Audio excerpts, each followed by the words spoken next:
They do Guess That Button. Yes. They love that. Mike Vrabel's favorite bird, the northern cardinal, known for their bright red coat. Males, they like a brighter red to attract females. Females, they like a duller red to camouflage from predators. There are also multi-sex. Is that why you're wearing bright red today? Yes, there's also a mixed-sex northern cardinal. They don't like to vocalize. They also don't have sex, making it Mike Vrabel. That is why he loves that bird. It's cardinal with an X. Yes, number 4, the Ohio State Reformatory was thriving until 1990. Unfortunately, had to shut down due to overcrowding and poor living conditions.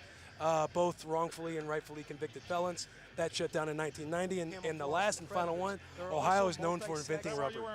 We love rubber, yes. We love it. Rubber ball. Yes. We all love rubber. Yes. So many different ways you can use rubber. Yes, a lot So of many different ways. Doesn't seem like you did. Oh, that felt like a low shot at me. All right. Why So not?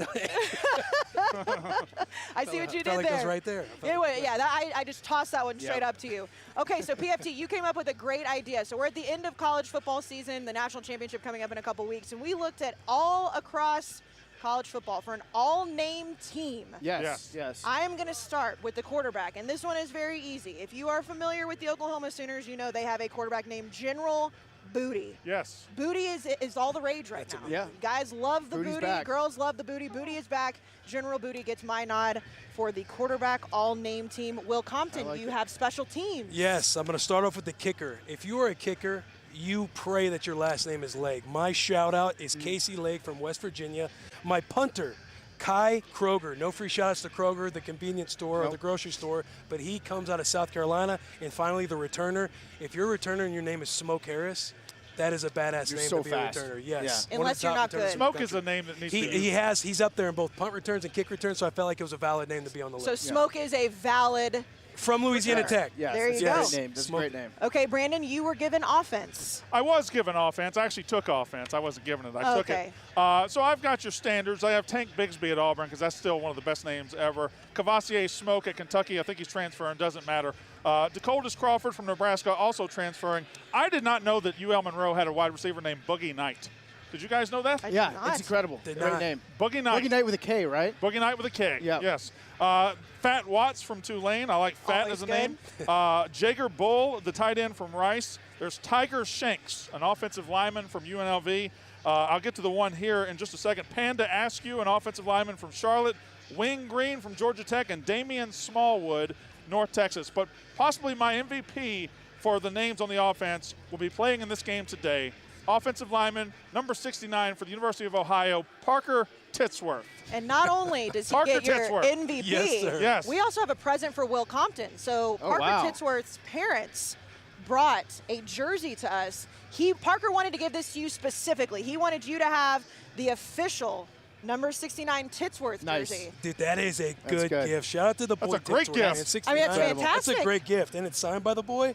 Yes. Even if you didn't get 69, you know that the team. I feel they like had to you give it to him. just need to draw the, Okay, We gotta relax. I like leaving a little Relax. imagination. This is a, keep it- this We're doing is a football There, game. there is yes. down there, yeah. This is a family-friendly show. This is a It family is, show, yeah. but yes. 69 in Titsworth you now have. But it would be so a great signature. Just It would be great. So, by the way, none of us got jerseys, just you. So you're that special. I believe Dan got one. So he's one of the boys. Big Cat and Will Compton got one the of the number boys. 69. That's great. So thank you to the Titsworth family. PFT, you have defense for Yeah, all I name took team. defense, and I wanted to do defense because Wyoming has a player, defensive back, Yes. named Buck Coors. Fantastic. That's right. His name's Buck Coors. I think that's the best name in college football, in all of college football. I agree with that. It's an incredible name. I want to get one of the Coors jerseys if I can for after the game. But I've got, at defensive line, I got Fish McWilliams. Fish McWilliams from UAB. Shitta Silla from Boston College. Shitta Silla. At defensive line, also Hot Rod Fitton. Hot Great rod. name, great name. Now, I would like it better if he was like a wide receiver, maybe somebody Yes. speedy, but I like it at defensive line too. Demon Clowney from Ole Miss. Demon Clowney, Ole Miss Rebel. Linebackers, we've got Bumper Pool from Arkansas. He might be the best player on this list. Bumper Yeah, Pool is he's a a good player. He's a great player. Power Nichols from UNC. We've got Servassier Dennis, also another great player out of Pittsburgh. Servassier Dennis. And then this is a hidden gem. This is an up-and-coming player from UNT. I don't know if he's good. He's a redshirt freshman. His name is Mobility. Mobility from UNT. Great name. That's a good name. Dakotas Crawford, I mistakenly put on this list. That's on me. I'm going to switch it up to Kool-Aid McKinstry. Okay. Kool-Aid McKinstry from Alabama. We're going to sub him in there. Then, of course, we have Buck Coors and then Pig Cage Pig Cage. He was at LSU. Now he's at UTSA. You can't spell nutsack without UTSA. And the guy named Pig Cage. Yep. It's a match made in heaven. So that is I got Chaps. I stole that from Chaps. Chaps loves UTSA. He does. Yes, he does. He truly does. So we're going to get to the college football playoff predictions. Of course, we're going to talk about the Arizona Bowl in a little bit. But to run through these, we know that tomorrow we've got some big games. We have the Fiesta Bowl. We're going to start with that. Michigan, TCU, number 2 versus number 3 matching up. Michigan favored by 8 right now. That's fine. Let's talk about it. Is that here? What? That scene right there, was that Were you here? just not paying attention to what I was saying? I was talking. We're going to talk about Michigan and TCU, but that scene that they just showed, was that here I would outside? assume so. That looked awesome. Yeah, I would here assume. for you. Okay. Yeah, they came for the Brandon Walker No, College we're having a Football good Show. time here at the Barstool Sports Arizona. Of course we are. You got the band walking behind us, so I want a cowboy hat. You need one of one. theirs. I went to the cowboy hat store, and they only go up to a certain size, and mine's too big. You're like a kid that's like, he has a balloon. I want a balloon. Right, I do. But he doesn't actually care about the balloon. He just wants it because somebody else has We it. should talk about TCU and Michigan. We should talk about Until he gets the TCU and balloon. Michigan. So, Brandon, I know that you have a strong opinion on I this do. game, so why don't you start us off? I have a strong opinion on both games, but in this game, I look at Michigan and I look at TCU, and everything statistically about Michigan lines up with being a playoff team. Their offense, their defense, every unit is in the top 20 nationally. And you look at TCU's defense. Their offense is great. Duggan's great. Johnston, the receiver, is great. They can score points, and they pulled out a lot of games. Their defense doesn't belong on the field with these other 3 playoff teams, and that's going to be the difference. And I think Michigan wins this game by 3-4 touchdowns minimum. Well, a lot of people didn't even think TCU would get to the playoff. They went undefeated in the regular season, lost in the Big 12 championship, and there were still arguments of if they belonged in this playoff or not. They are playing Michigan. What do you expect to see? I agree with Brandon. I think when you're getting into the games that matter, it's more about defense, and I do not think TCU is going to win this game. I do think it's going to be close. I think it's going to be a one-score game. I think Michigan's going to squeak it out, but I think their defense is going to shut down TCU, and that's what's going to make it a one-score game. PFT, I got TCU. you just love TCU. Horned Frogs. Horned Frogs. I think Yeah, it's like this. this. Yeah, I think it's It's this. just this. It's I don't this. think It's like throwing a forward down. knuckleball. I do like this. It's wide. that's it's a wider frog. That's just the Texas horns No, not out. sawed off. Oh, you just like sawed like off the a one horned that frog. you ran. Yeah. No, there we go. One of these. Right, yeah. There we go. Gig 'em, right? No, that's Texas a A&M. different show. I will say that Max Duggan was on Pardon My Take. I He know. was also on Unnecessary Roughness. It made me love TCU so much. I more. like That's Max- why you're going for TCU. I like Max Duggan. It's a bit of a kiss-up move on my part, but also when I'm right about this and everybody else is wrong, I just get to rub it in your face. You do. Right. You get to dunk on everybody. Yeah, and if I'm wrong, So then you're just- I took the massive underdog and lost. You're just zagging when everybody else is in. Yes, correct. Yeah, Okay. I'm also going to take Michigan, so your point does stand. Yeah. I think it's going to be a close game, but I do think Michigan does what Kansas State does a lot better. We saw that Kansas State beat TCU, but I love TCU. I really do. I hope it's a close game. I'm still going to take Michigan. Let's look at the Peach Bowl. Will Compton, I will start with you. Number 1, Georgia. Number 4, Ohio State. Georgia favored by 6.5. Ohio State getting in because of some other things that happened. The last time we saw Ohio State play, they got their doors blown off by Michigan, but they have that number 4 spot. What do you expect to see in the Peach Bowl? Essentially, it's a home game for Georgia. I think Georgia's put up 30-plus on everybody but except 3 teams. They have the number 2 defense in the game. It's coming down again to defense. They're going to beat their ass. It's going to be Georgia in a big way. I think 3 scores over Ohio State. PFT. I got Georgia too. Simple as that. Best team in the country for now. So I'm going to just Yeah, whisk that hair a little bit, Brandon. Yeah, Go well, ahead. let's say Go ahead. he's Go set- in on this, he's brother. setting himself I up. know. So just to go ahead and just set this up for you, I am also taking Georgia, That's and I fine. think that this game will not be near as close as the Fiesta Bowl. I believe in Georgia. Brandon, take it away. That's because you all have simple minds, and I'm going to brush my hair again wistfully to show my disdain. Ohio State is going to keep this game close. Ohio State might win this game. Ohio State was thrown away. Ohio State was absolutely said, you suck, you're awful. They had one bad half this year. They beat 11 teams by double digits. Against Michigan, they have one bad half, and people act like they're a terrible team. They're one of the most talented teams in the country. Georgia's pass defense ranks 49th in the country. You give C.J. Stroud a second chance, they're either going to win the game or keep it very close. It's going to be a close game in the fourth quarter. I hope that both of these playoff games are good because I'm sick of having the blowouts in the semifinals. So we will see what happens. But let's talk about the game that we are here for. The Hooters game of the day, Ohio versus Wyoming. We know that Hooters is the go-to spot for killer wings, ice cold beer, and watching football. Come watch all the games at Hooters this bowl season and visit hooters.com/football to learn more. Ohio today favored by 2.5, fellas. So please remember, if you are gambling, to be 21 or over. If you do gamble, do it responsibly, set limits, and stick to a budget. Call 1-800-GAMBLER if you need help. This has been a great scene We know that these two teams are very excited. They've had a great bowl week. PFT, I will start with you. Yeah. Who's going to win today? I like the Ohio kicker. I was just warming up with him on the field. I went for one for 42 yards with their unit. I was wondering how you were going to get that in. Yeah, of course he was going to. 42 yards, it would have been good from 47. It took you one sentence to get that in. Yeah, well, I mean, I'm just giving you some background on what I saw on the field. All right. I think Ohio's got the superior special teams unit. However, I just got to go with Wyoming today. I feel like their fans travel well. No. I feel like they're going to feed off that energy from them. Their defensive backs, I think, are both two brand new players. Yeah. So for all we know, they could be the best players on the team. There's a lot of people saying could also be the worst. They might also be the worst, but there's not a lot of film on them to exploit. So we don't know what we're going to get. I like Wyoming. I like their vibe. This is based on vibes only. I'm going with Wyoming Cowboys. Go Pokes. And Brandon, speaking of vibes, like we've mentioned multiple times, you spent some time in I Wyoming. So I assume that's who you're going to take. I am going to take them, but really, if you like special teams and you like punting, this is going to be the game for you. I think there's going to be a lot of punts. Wyoming's offense struggled all year. Their best running back has transferred out. Their best receivers out. Their quarterback has struggled passing the ball. Ohio has some quarterback issues. These are two teams that are not going to score a lot of points. I like Wyoming just because I sat and talked with the kids, and I'm sucking up to them as well. So I'm picking Wyoming, but low-scoring game here today in the Arizona Did you not see the 42-yard field goal? I heard it would be good from 47. 47, that's fact. Name another pregame show that just panders the hell out of these picks. I mean, that's what we're Pretty doing much all here. of them. I mean, well, but we at least admit it, right? We at least a good admit point. it. That's a good point, Yeah, Brett. it's a very good point. But we at least acknowledge that we are pandering. Will Compton, who are you taking today? Look, Ohio, they are 11th in the country in takeaways. Their last 7 opponents, they've held under 21 points. I like their defense against Wyoming. Wyoming, an atrocity on offense. Ranked 118th.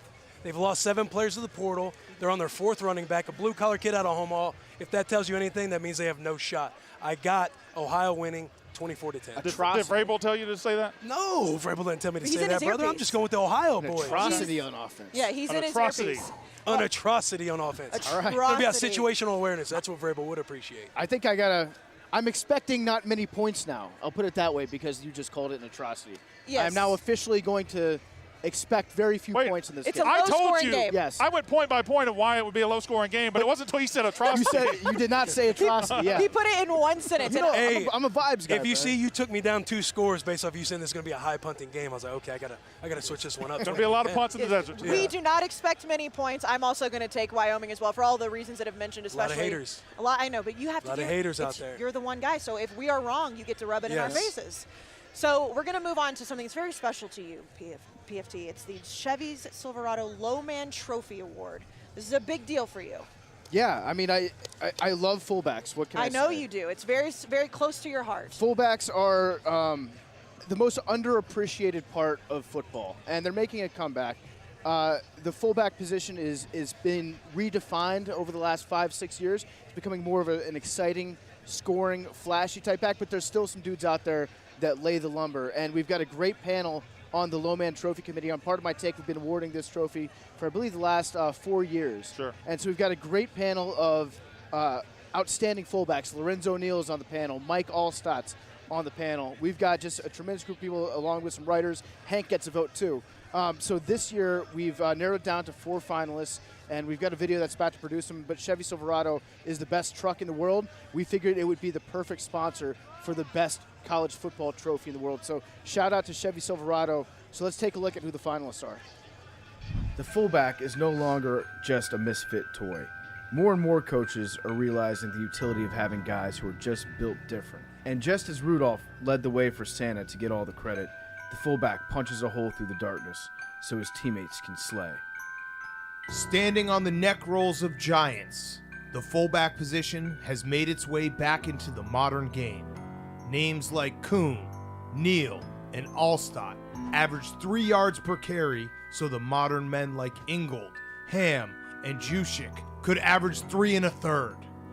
The college game is filled with a new crop of grit, and every year the High Council of the Lowman convenes to announce the award for the nation's top fullback. Past winners include Ben Mason, Alec Ingold, John Chenal, Jacoby Buchanan, a who's who of hat on a hat. And the 2022 Lowman finalists are Monty Pottebaum, Iowa. Drew Painter, James Madison University. Brad Roberts, Air Force, thank you for your service. And Hunter Lepke, North Dakota State University. Today we honor them and remind you all that low man wins. We've got Big Cat here with the trophy now. So it's an amazing trophy. It is. It's so beautiful. It's come a long way, and I know that I offered you guys a vote as well. You guys elected to vote for Brad Roberts from Air Force for to support the troops. Big Cat, who did you vote for? I voted for Brad Roberts. Brad Roberts also for the troops. I put my vote in completely unbiased. I voted for Hunter Lepke from North Dakota State. I hate the guy. He single-handedly knocked JMU out of the playoffs last year, but I have to respect his ability as a fullback. So let's kick it to Lorenzo Neal, who's making the announcement for us. Hey, what's up, everybody? It's your boy, Lo Neal, number 41 in your program, number 1 in your heart, hopefully. This is a great honor for me. Thank you so much, PFT, that always, every year, you choose me to present the Low Man Award. PFT, this is a great honor for me. This year was tough. I have 3 great fullbacks. You know who it is, Hunter Lepke from NDSU, also Monty Putterbaum from Iowa, and Brad Roberts from Air Force University. So these 3 guys, they were tough, but I tell you right now, it was a tough decision for me, but all 3 of these guys are worthy of this award. But this year, it's going to one guy, the big fella, Hunter Lepke. Lepke got it done, physical fullback, knows how to run the ball, knows how to block people. So that's the award, the Low Man Award. You know who it is this year, Hunter Lepke. All right, congrats, Hunter Lepke. I hate you. Who won? Hunter Lepke. Okay. I hate you, Hunter Lepke. I hate you till the day that I die, but goddamn do I respect you. So congratulations for winning the Low Man Trophy Award presented this year by Chevy Silverado. And pardon my take, look, I mean, this is beautiful. It's a beautiful trophy. Yeah. It truly is beautiful. All right, so this was the pregame show. Thank you, Dan. I know you have some important things to do. And speaking of that, He's gonna go sing the national anthem. He's got to sing the national anthem. Yeah, you know, sometimes the pregame is more potent than the actual game. Is that true? Not really. No?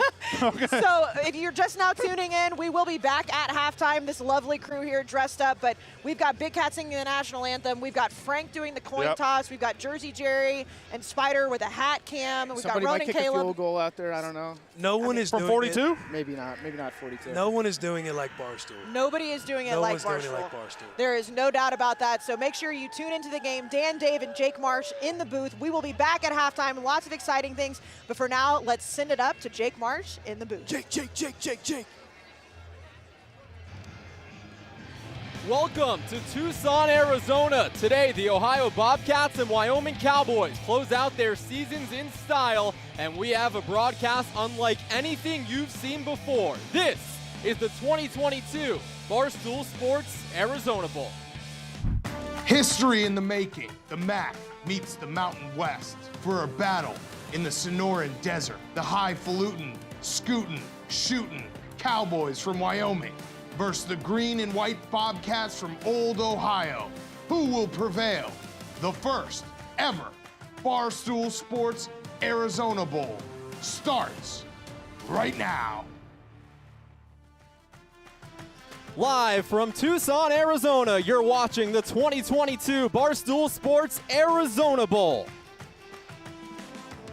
Featuring the Ohio Bobcats out of the Mid-American Conference and the Wyoming Cowboys representing the Mountain West Conference. It's a beautiful afternoon for football here on the campus of the University of Arizona. In the 60s, some sun, some clouds are out in the stadium, but that isn't exactly the case in Laramie, Wyoming. We hope you're staying warm in Laramie and Athens. You've got a warm December afternoon as well. Thank you for tuning in today, wherever you may be. And we want to welcome you up to the broadcast booth. He is Dave Portnoy. He is Dan Big Cat Katz. I'm Jake Marsh. Thanks for joining us today. So, Dave, football coverage has always been the heartbeat of this company. You started roughly 2 decades ago, and we are taking that to the next level here today. Yeah, the first ever Barstool Bowl game, the Arizona Bowl. Let me tell you a little history, little facts, Jake. There's only a first once of anything in the history of the world. This is the first. So somebody today is going to have the claim that no other team in the history of the world ever will have again, winning the first Arizona Bowl. That's absolutely right. And Big Cat, a lot of the things we're going to talk about today are about the uniqueness of this broadcast. What are some things the fans at home can expect today? We have everything. I'm about to do the national anthem. We have Frank the Tank flipping the coin. Jersey Jerry grabbing tees. We have a field goal competition. All kinds of stuff. Caleb and Roan on the sideline. It's going to be great. I love bowl season. I'd watch this game anyway. I'd watch it twice because we're calling it. First game ever, I believe that is just streamed strictly a bowl game, right? So a lot of firsts today. Shout out us. Absolutely. Yeah, shout out us. Credit to us. Making history here today. And if you are responsibly wagering on this game, Ohio a little bit of a favorite. As of right now, a 2.5-point favorite over Wyoming. The over-under at 41 points at this moment. Let's begin with the Ohio Bobcats out of the MAC. 9-4 this year, Dave. They went to the MAC championship game. A huge turnaround from a season ago. They were 3-9. Yeah, they finished really strong, played great football down the stretch. They're having a ton of fun. They came to Tucson. I'm hearing they maybe had too much fun. They're excited to be here. Yeah, they had a 7-game winning streak to close out the regular season. That was eventually snapped in early December with a 17-7 loss to Toledo in the MAC title game. And you see that third bullet right there. Curtis Rourke, the quarterback, was injured in mid-November at Ball State. There are plenty of playmakers on this team, but their best player will be on the sidelines. Curtis Rourke is the MAC Offensive Player of the Year, but unfortunately, the man they call the Maple Missile tore his ACL and meniscus against Ball State in mid-November. Rourke lit up opposing defenses all season long, and although he may not be suiting up today, he's still playing a pivotal role in today's game. And for more on that, we go down to the sidelines. Curtis Rourke is wired up. Yeah, I'm mic'd up, baby. Woo! It's one of those dreams that you never knew when it would happen or if it would happen, but it's happening. In the Arizona Bowl, I got it. Best hands in the room. Don't do any line drives this way, you know. Have to. What song's coming on though? Stanky Leg. Stanky Leg? Wow. I feel like a mobster, CJ. All white. I mean, I might have to take the sweatshirt off. I am feeling a little toasty. You want to throw in my bag? I love when everyone finds out, like, if you're mic'd or not. They're like, oh!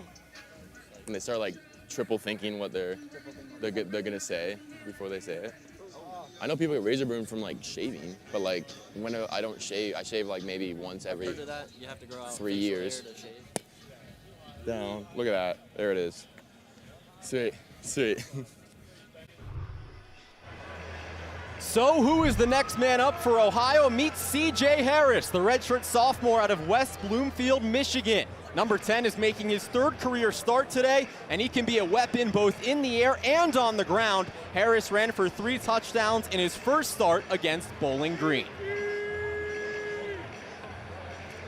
Back up here in the broadcast booth, Jake Marsh, Dave Portnoy. Big Cat has made his way down to the field. He'll be singing the national anthem in a few minutes. You won't want to miss that. All right, so that's Ohio, Dave. Let's turn the page to the Wyoming Cowboys. 7-5 this season, but they're back in a bowl game, back in the Arizona Bowl for the second time. A postseason berth, that is familiar territory for them. Yeah, they make the bowls a lot. And to be honest, we couldn't have a better team for this, the Josh Allen connection, but they consistently earn the bowls. They're taking it super seriously, and I expect big things out of them. We're in their hotel. They traveled big for this game. Yeah, this is the second time that Wyoming is in the Arizona Bowl. They were here in 2019, beat Georgia State by 3 touchdowns, and looking to win in this stadium for the second time in their program's history. Quarterback Andrew Peasley runs the show on offense. The Utah State transfer has thrown for nearly 1,400 yards this season, and his mobility will play a role in today's game as well.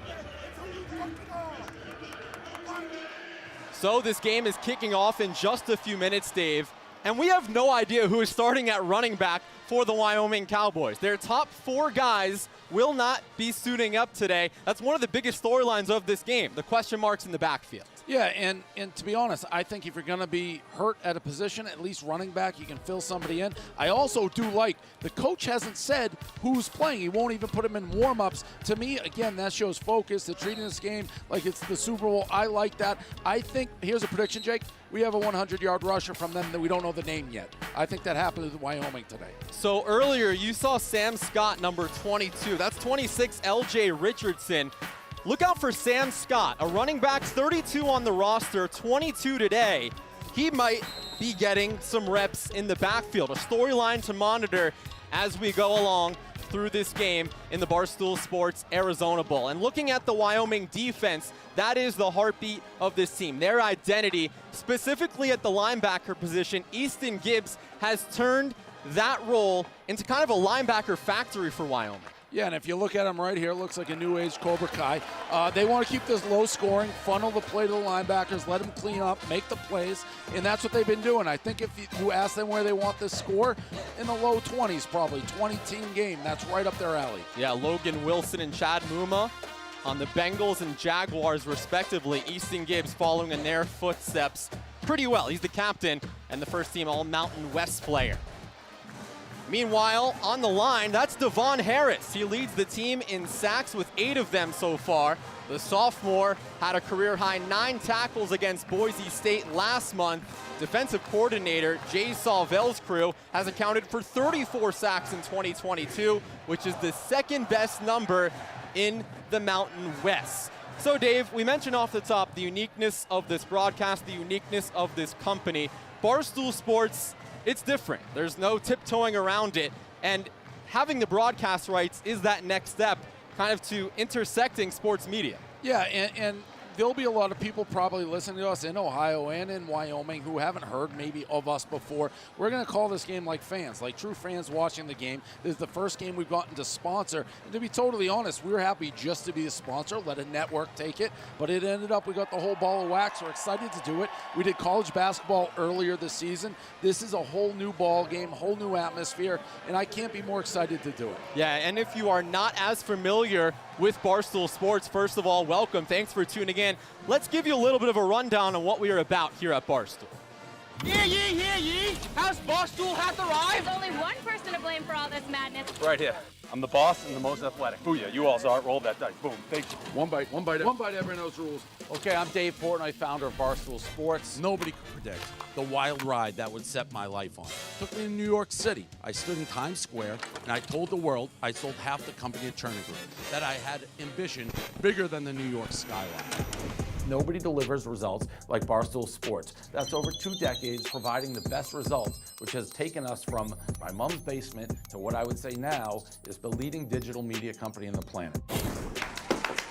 We can reach anybody, anywhere, any place better than anybody else. If you believe in what we're doing, if you believe in everything I've just said, now is the time to be part of it. Anybody who doubts us will pay the price in spades. If you believe in me, believe in us, get on board the rocket ship because the next stop is literally the moon. Look at beautiful Tucson, Arizona. Dave, they're spoiling us up here with the scenic views. Catalina Mountains are amazing, Jake. I was touring the whole neighborhood, got some great Mexican food last night. Waited an hour and a half like a local to do it. Was it worth it? No, can't wait 90 minutes for food anywhere. It was good, but 90 minutes is outrageous, and they stuffed us in a booth. 4 people. It was a booth for 4. We had 7, so too tight. Yeah, that is a long time, but you can see the crowd filing in right now from Athens, Ohio, and Laramie, Wyoming, about a 12 to 14-hour drive to Tucson. So it is a drivable distance. A lot of alums here in Arizona. And let's get it to Cadet Chaz Castillo-Wilson from Wings of Blue. Variety of free fall maneuvers. Showcase the pride, professionalism, and precision seen in every single member of your United States Air Force. Ladies and gentlemen, turn your eyes to the sky for the Wings of Blue. Our jump master, Second Lieutenant James Chase, USAFA class of 2022, is performing final checks and adjustments to ensure jumpers exit at the exact right point to land on the field before you.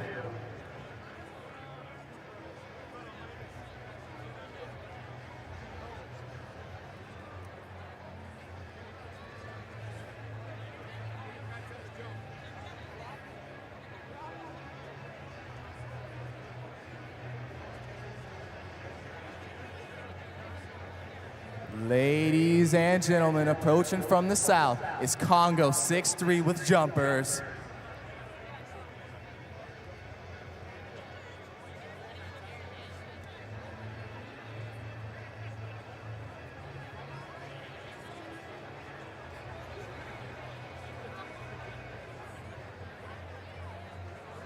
And there they go. Jumpers have exited the aircraft and are accelerating to speeds in excess of 120 miles per hour, maintaining visual contact of the lowest jumper, and he will signal when it's time to deploy their main canopies. At this time, all jumpers have successfully deployed their main canopies and will perform a controllability check to ensure landing on the area before you. Ladies and gentlemen, the jumping crew today is comprised of A-10, EC-130, HC-130, and aircraft maintainers, most of whom have been stationed right here in Tucson, Arizona at Davis-Monthan Air Force Base.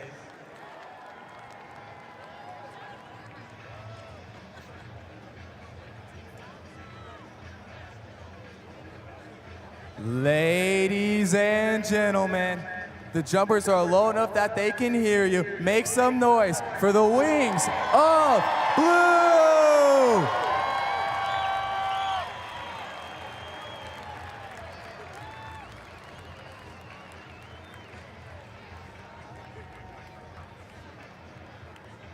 Ladies and gentlemen, our first jumper is from right here in Tucson, Arizona, and he is the jump master for today's demonstration, bringing in the game ball and the coin with a red, white, and blue streamer. With 614 jumps to his name, please make some noise for Second Lieutenant James Chase. Following Lieutenant Chase, bringing in the flag of Ohio University with over 4,800 jumps to his name from Boston, Massachusetts. Please make some noise for Mr. Keith Tolley. Following Mr. Tolley from Colorado Springs, Colorado, with more than 975 jumps to his name, bringing in the flag of the Wyoming Cowboys. Please put your hands together for Captain Chad Suffolk. Following Captain Suffolk, bringing in the flag of your United States Air Force, with more than 890 jumps to his name from Anderson, Indiana. Please put your hands together for Captain Taylor Scott. Following Captain Scott, bringing in the flag of the Barstool Arizona Bowl. Please get rowdy for Technical Sergeant Ryan Goodman.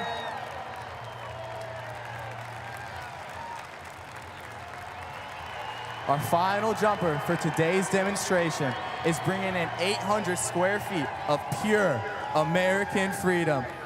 Let's help bring this flag home with the USA chant. USA, USA, USA.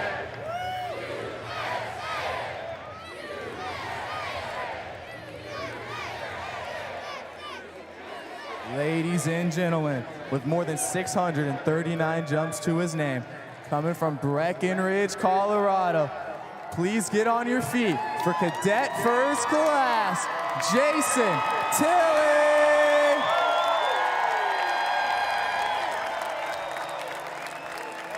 Ladies and gentlemen, let's get one more round of applause for today's jumpers. To keep up with all things Wings of Blue, please like us on Facebook and follow us on Instagram. On behalf of Lieutenant Colonel Matthew Tusher, have a great rest of your day and blue skies. Presented by a multi-agency honor guard with representatives from the Tucson Police Department, Tucson Fire Department, Marana Police Department, Oro Valley Police Department, Pima County Sheriff Department, the University of Arizona Police Department, U.S. Customs and Border Protection, and the 162nd Air National Guard. And to honor America with the singing of our national anthem, please welcome a father of two and co-host of the Pardon My Take, the #1 sports podcast in the country, Dan Big Cat Katz.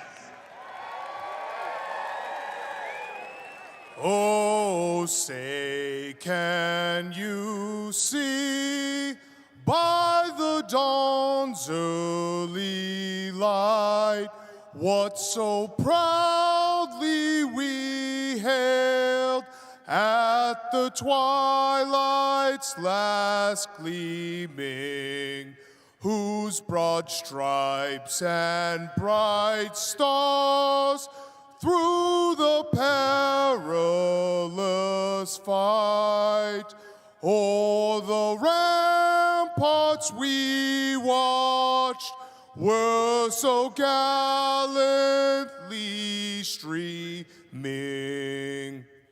and the rocket's red glare,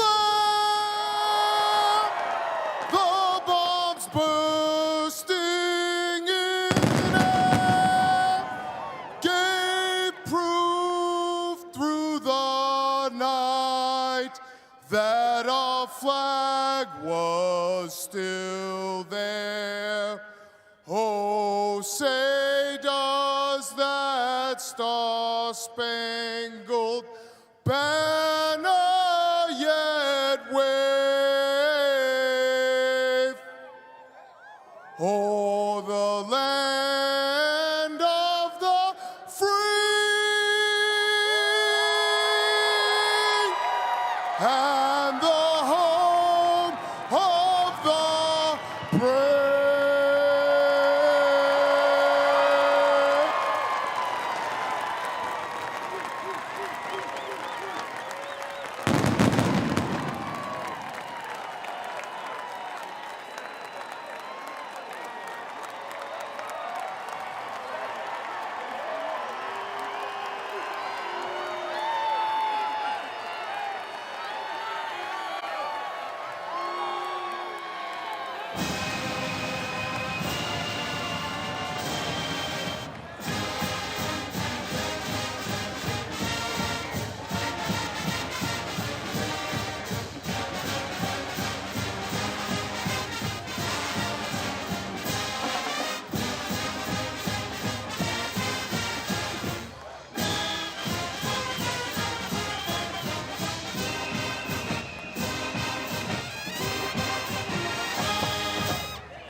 And now from the Mid-American Conference, led by Coach Tim Albin, Ohio University.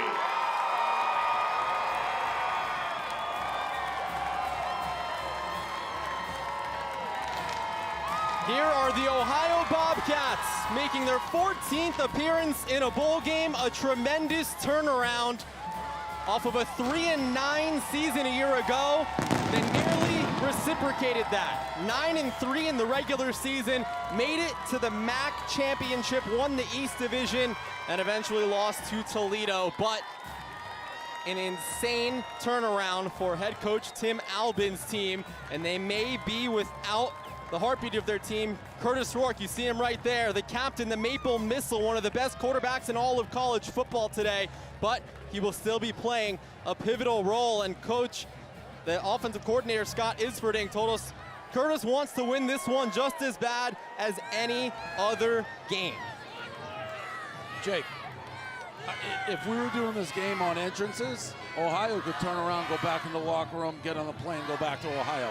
That entrance from Wyoming, what's the name? Do you know the name of the horse? Cowboy Joe, I believe. Cowboy Joe just had the hairs on my arms standing up. That was an electric entrance. Wyoming should be a college power. They should be 10-0 every year with that entrance. And by the way, Big Cat. No, we don't have Big Cat yet, but that was electric. Oh yeah, that was. I have chill. I know that sounds crazy to say you have chills from my own scene, but the scene is just insane. Look at Cowboy Joe. Amazing. We got the coin toss coming up, Jake. You're going to throw it to the coin toss? Yes, let's go down to the field for the Omega Accounting Solutions coin toss with Frank the Tank. Barstool Sports Arizona Bowl Executive Director Kim Ade. Barstool Sports Arizona Bowl Chairman Ali Farhad. The captains from Ohio, Kai Caesar, Tariq Drake, Bryce Houston, and Curtis Rourke. The captains from Wyoming, Easton Gibbs, Cole Godbout, Andrew Peasley, and Drayton Welch. And from Barstool Sports, Frank the Tank.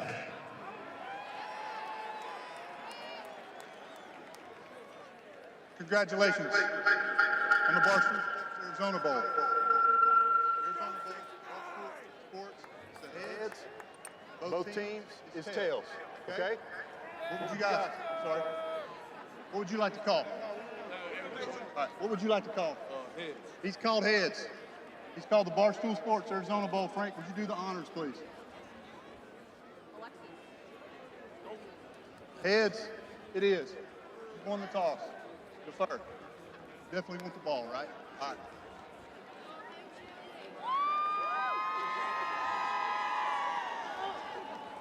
A little confusion in the first ever Arizona Bowl, looks like. By the way, I like how number 6 reacted like that coin toss. He's going to the third row. We'll receive. Let's have a great game. Here we go. All right. Thank you to Frank the Tank for doing the honors on the inaugural coin toss of the Barstool Sports Arizona Bowl. And they're right there, their head coaches. They have met twice before, Ohio and Wyoming. Well, more than that, they work together. No, I'm saying Ohio and Wyoming have okay. met twice Coaches, before. But yeah. yes, we'll get into that as well. However, the thing to monitor here, guys, if you want a close game, history indicates we will be getting just that. 2007 in Athens, Ohio, 34-33 Wyoming. 2008 in Laramie, Wyoming, 21-20 Wyoming. So, both games so far, 1 point apiece. What did they play? 100 years ago. But the bigger question that we have right now, Dan, did you go earpiece like the opera singer told you? I did. So I was very nervous, but she actually steered me the right direction. For people who don't know, as I was about to do the anthem, they're like, hey, the feedback's pretty bad. I was like, do you think I'm a real anthem singer? So they gave very me, good, though. It felt great. They gave me earpieces so I couldn't hear it back. The scene is electric on the field. The flyover, I wish I could have jumped out of an airplane. I don't know why I can't. It's not the weight. Stop saying it's the weight. On the field, Dan, Wyoming weekend, so we're on the Ohio side. It's a little tough. Wyoming looks like they're out fanning Ohio, what, 75%? Yes, by far, yeah. It's that side is pretty much packed. Wyoming definitely has the majority of the fans here. Oh. It's time for the Omega Accounting Solutions kickoff. Tristan Vandenberg will do the honors. Wyatt Wieland. Wyoming is back to receive. I got a feeling Wyoming may house this. Folks, it's been a long wait, but it's over. The Barstool Sports Arizona Bowl is underway. Thanks for joining us here from Tucson. It's Wieland at the 10. Over to his right, has blockers ahead of him, and gets down to the 30. I'm going to say right now, Dave, just from your vibes, it feels like you're maybe rooting for Wyoming today. No. Listen, I came in, that entrance that they had with Cowboy Joe, I was ready to run through a brick wall, and that looked like a squirt gun from Ohio. I love Ohio. I love the MAC. I'm a MAC guy. I'm just going by what I see. This whole town, Tucson, has been taken over by Wyoming. All right, here is Andrew Peasley, who has started 11 of the 12 games this season for Wyoming. Nearly 1,400 passing yards. He can do it on the ground, too. Has a pair of touchdowns running. The handoff immediately to the right side is to Jordan Vaughn.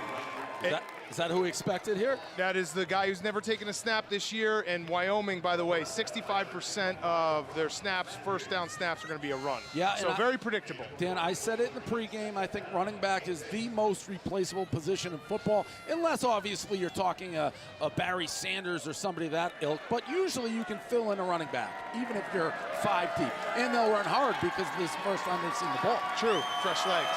It's Peasley in the shotgun on 2nd and 8. Throws it to the right side. It's caught for a medium gain. That was Wyatt Wieland. As we look at the Ohio defense, Kai Caesar up front. The captain can absorb double teams. 3rd and 3 here. These are the downs out of the side game, any game. Yep, and it's also interesting to note Wyoming on the season, first quarter and third quarter have not been very good for them. Scripted plays have not really worked. So we'll see if they can get out of the rut. They scored 2.7 points in the first quarter this year.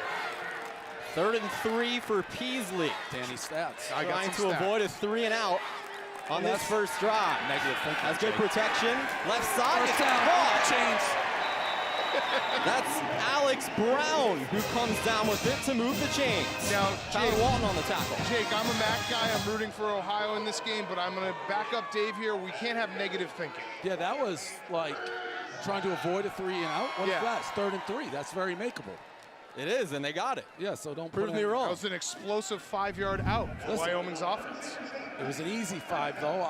People who know me, and again, hello to all our new fans in Laramie and Ohio. People who know me is I generally know what's going to happen the rest of the game after watching 2 plays. And what's your gut say here? I think Wyoming's is going to be a low-scoring, close game.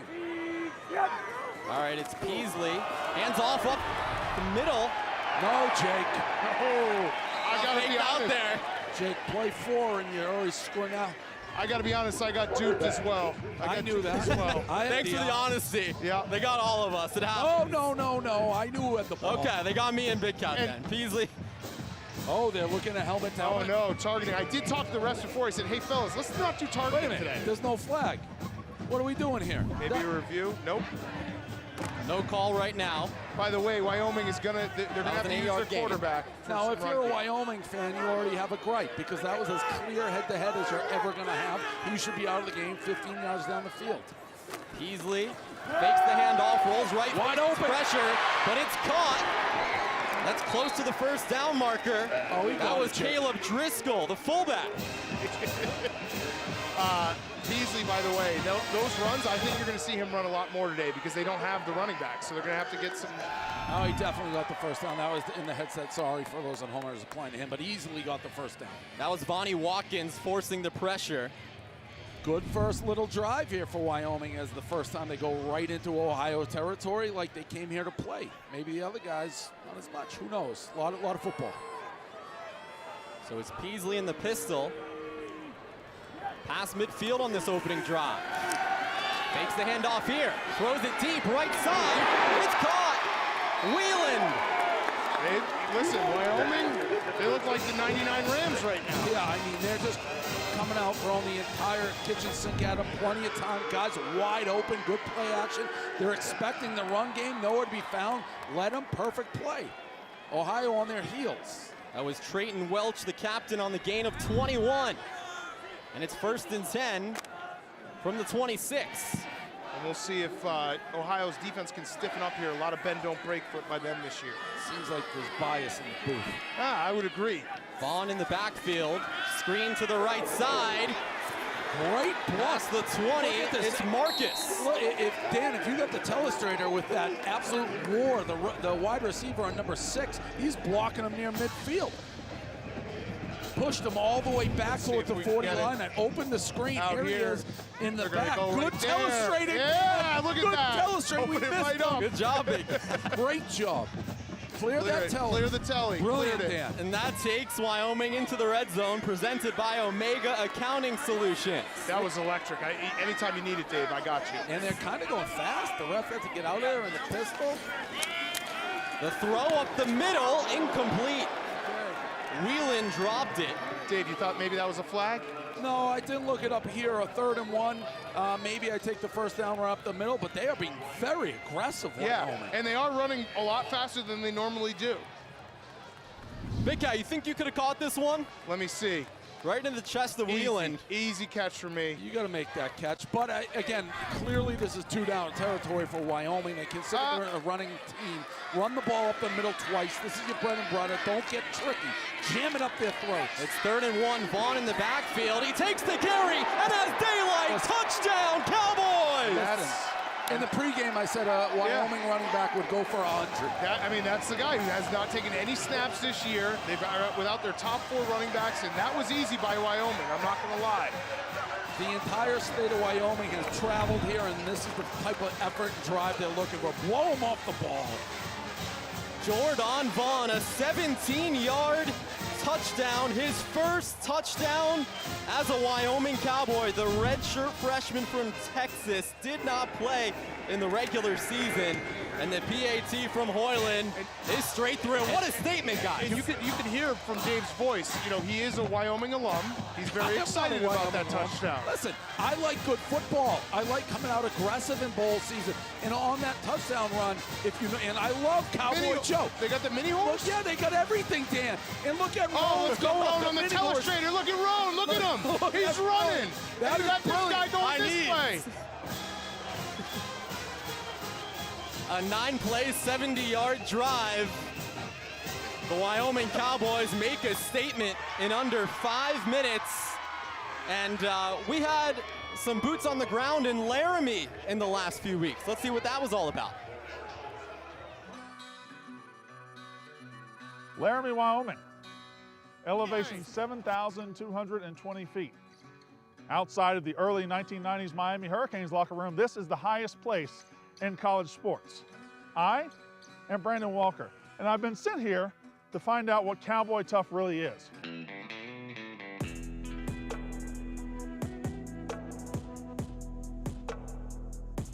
Cowboy Tough. What does that phrase mean? Literally what it says, Cowboy Tough. Okay, well, it has a definition. You can expound on that. We just like to take the ownership of being gritty. Because I just drove here from Denver. That's pretty tough of you. I hadn't got to the tough part. Yep. And I got outside of my car, and as soon as I stepped out, I went, the breath left my body. Mm-hmm. That's not natural. To play here, you got to be tough. Well, you're going to be in the Barstool Sports Arizona Bowl. Mm-hmm. It will not be cold. Not cold at all. It'll be very pleasant. Are you prepared for that weather? Yeah. What if you're too tough now and you can't adjust to 72 degrees? Wyoming Players Tough has led me to this room. That's Eric Donoval, my guy right here, Wyoming strength and conditioning coach. First question, how do you get them ready to go play in 5 degrees? Should we give it a shot, give it a rep? Oh, that's not it. That's okay. That's a ramp. That's a ramp. Ridiculous. That's a ramp. This is what you, okay. This is the ramp, is 26 degrees in terms of the angle. So get your toe behind the line. Okay. Okay, get in a 2-point stance. You know I'm a grown man. Yeah. Okay. Yeah. Get your toe behind the line. The toe is behind the Get line. it, stop pushing it. Go.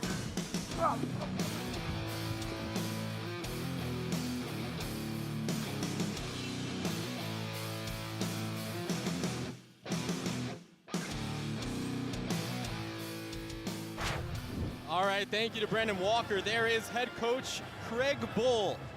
And he had him ready. He had him ready. He didn't no jokes. He didn't want any of the Barstool fun and gun in this game. He just wanted to whoop him, and that's what he did the first drive. Also, if you watch that touchdown play, you can see Ohio was hesitant because of the play action pass. Yep. They were afraid to make a move, and he ran by a couple stationary defenders.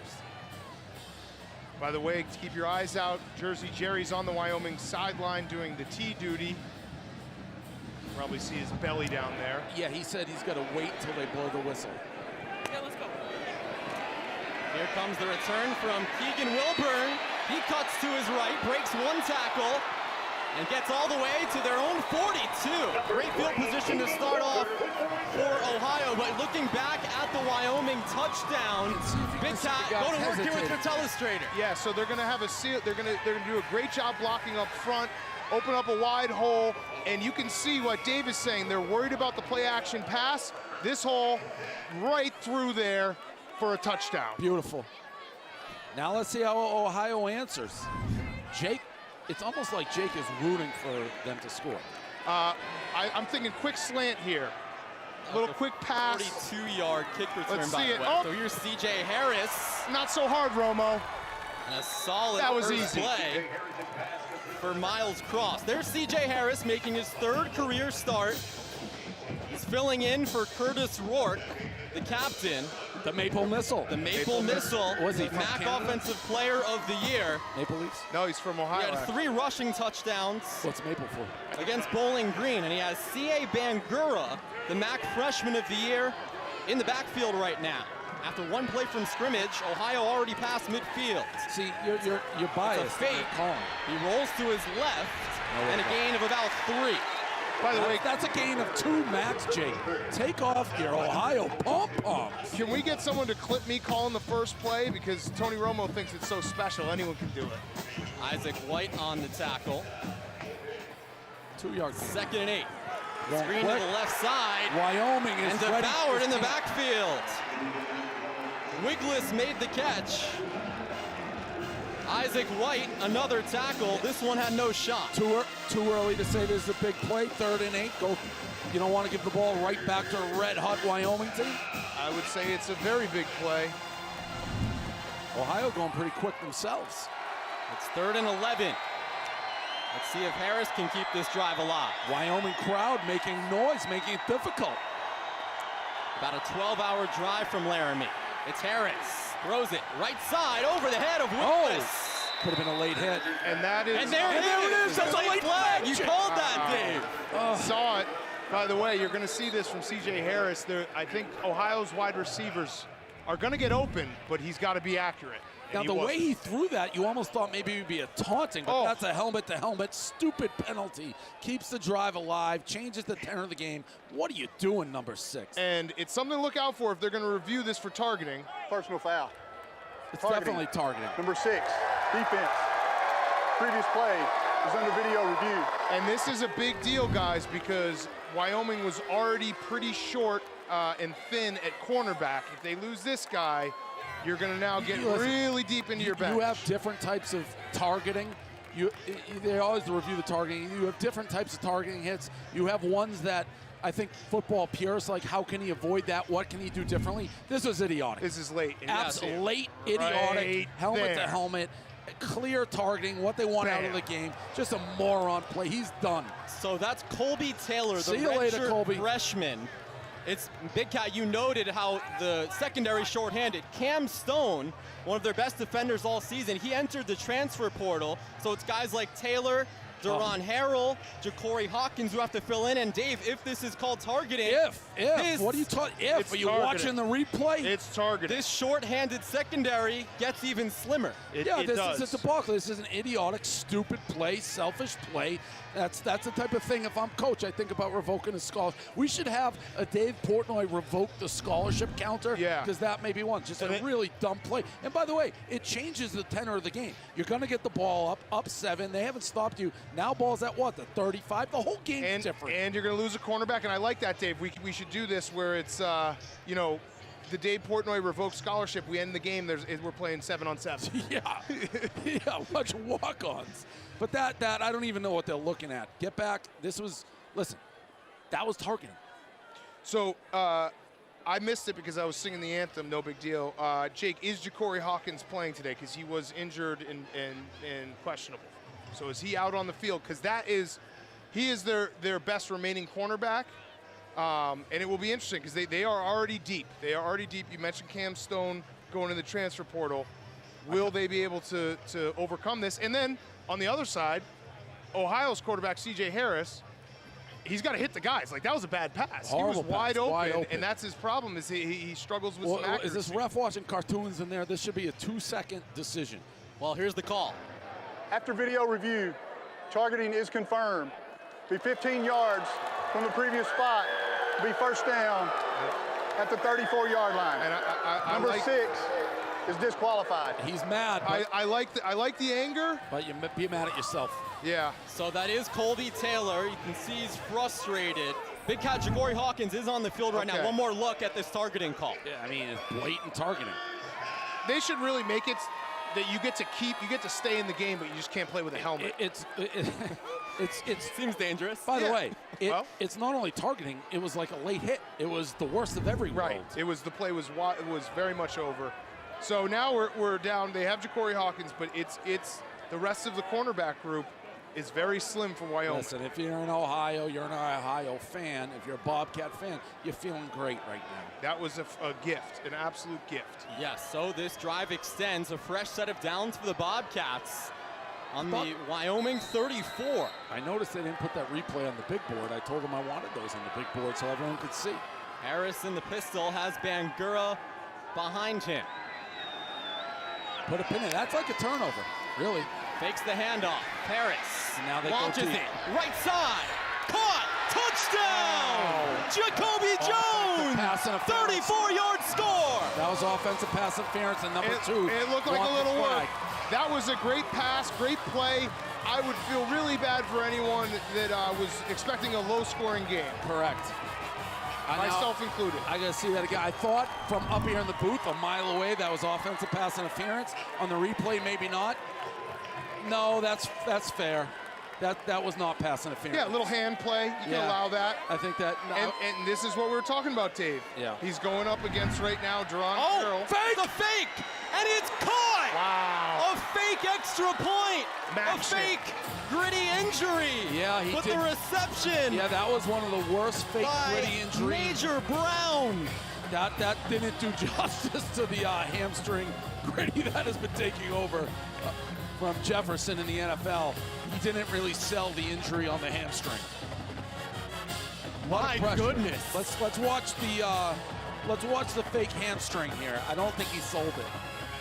Perfect pass. Now he right there for a second, 2, and then into the gritty. Yeah. And he's pumped up.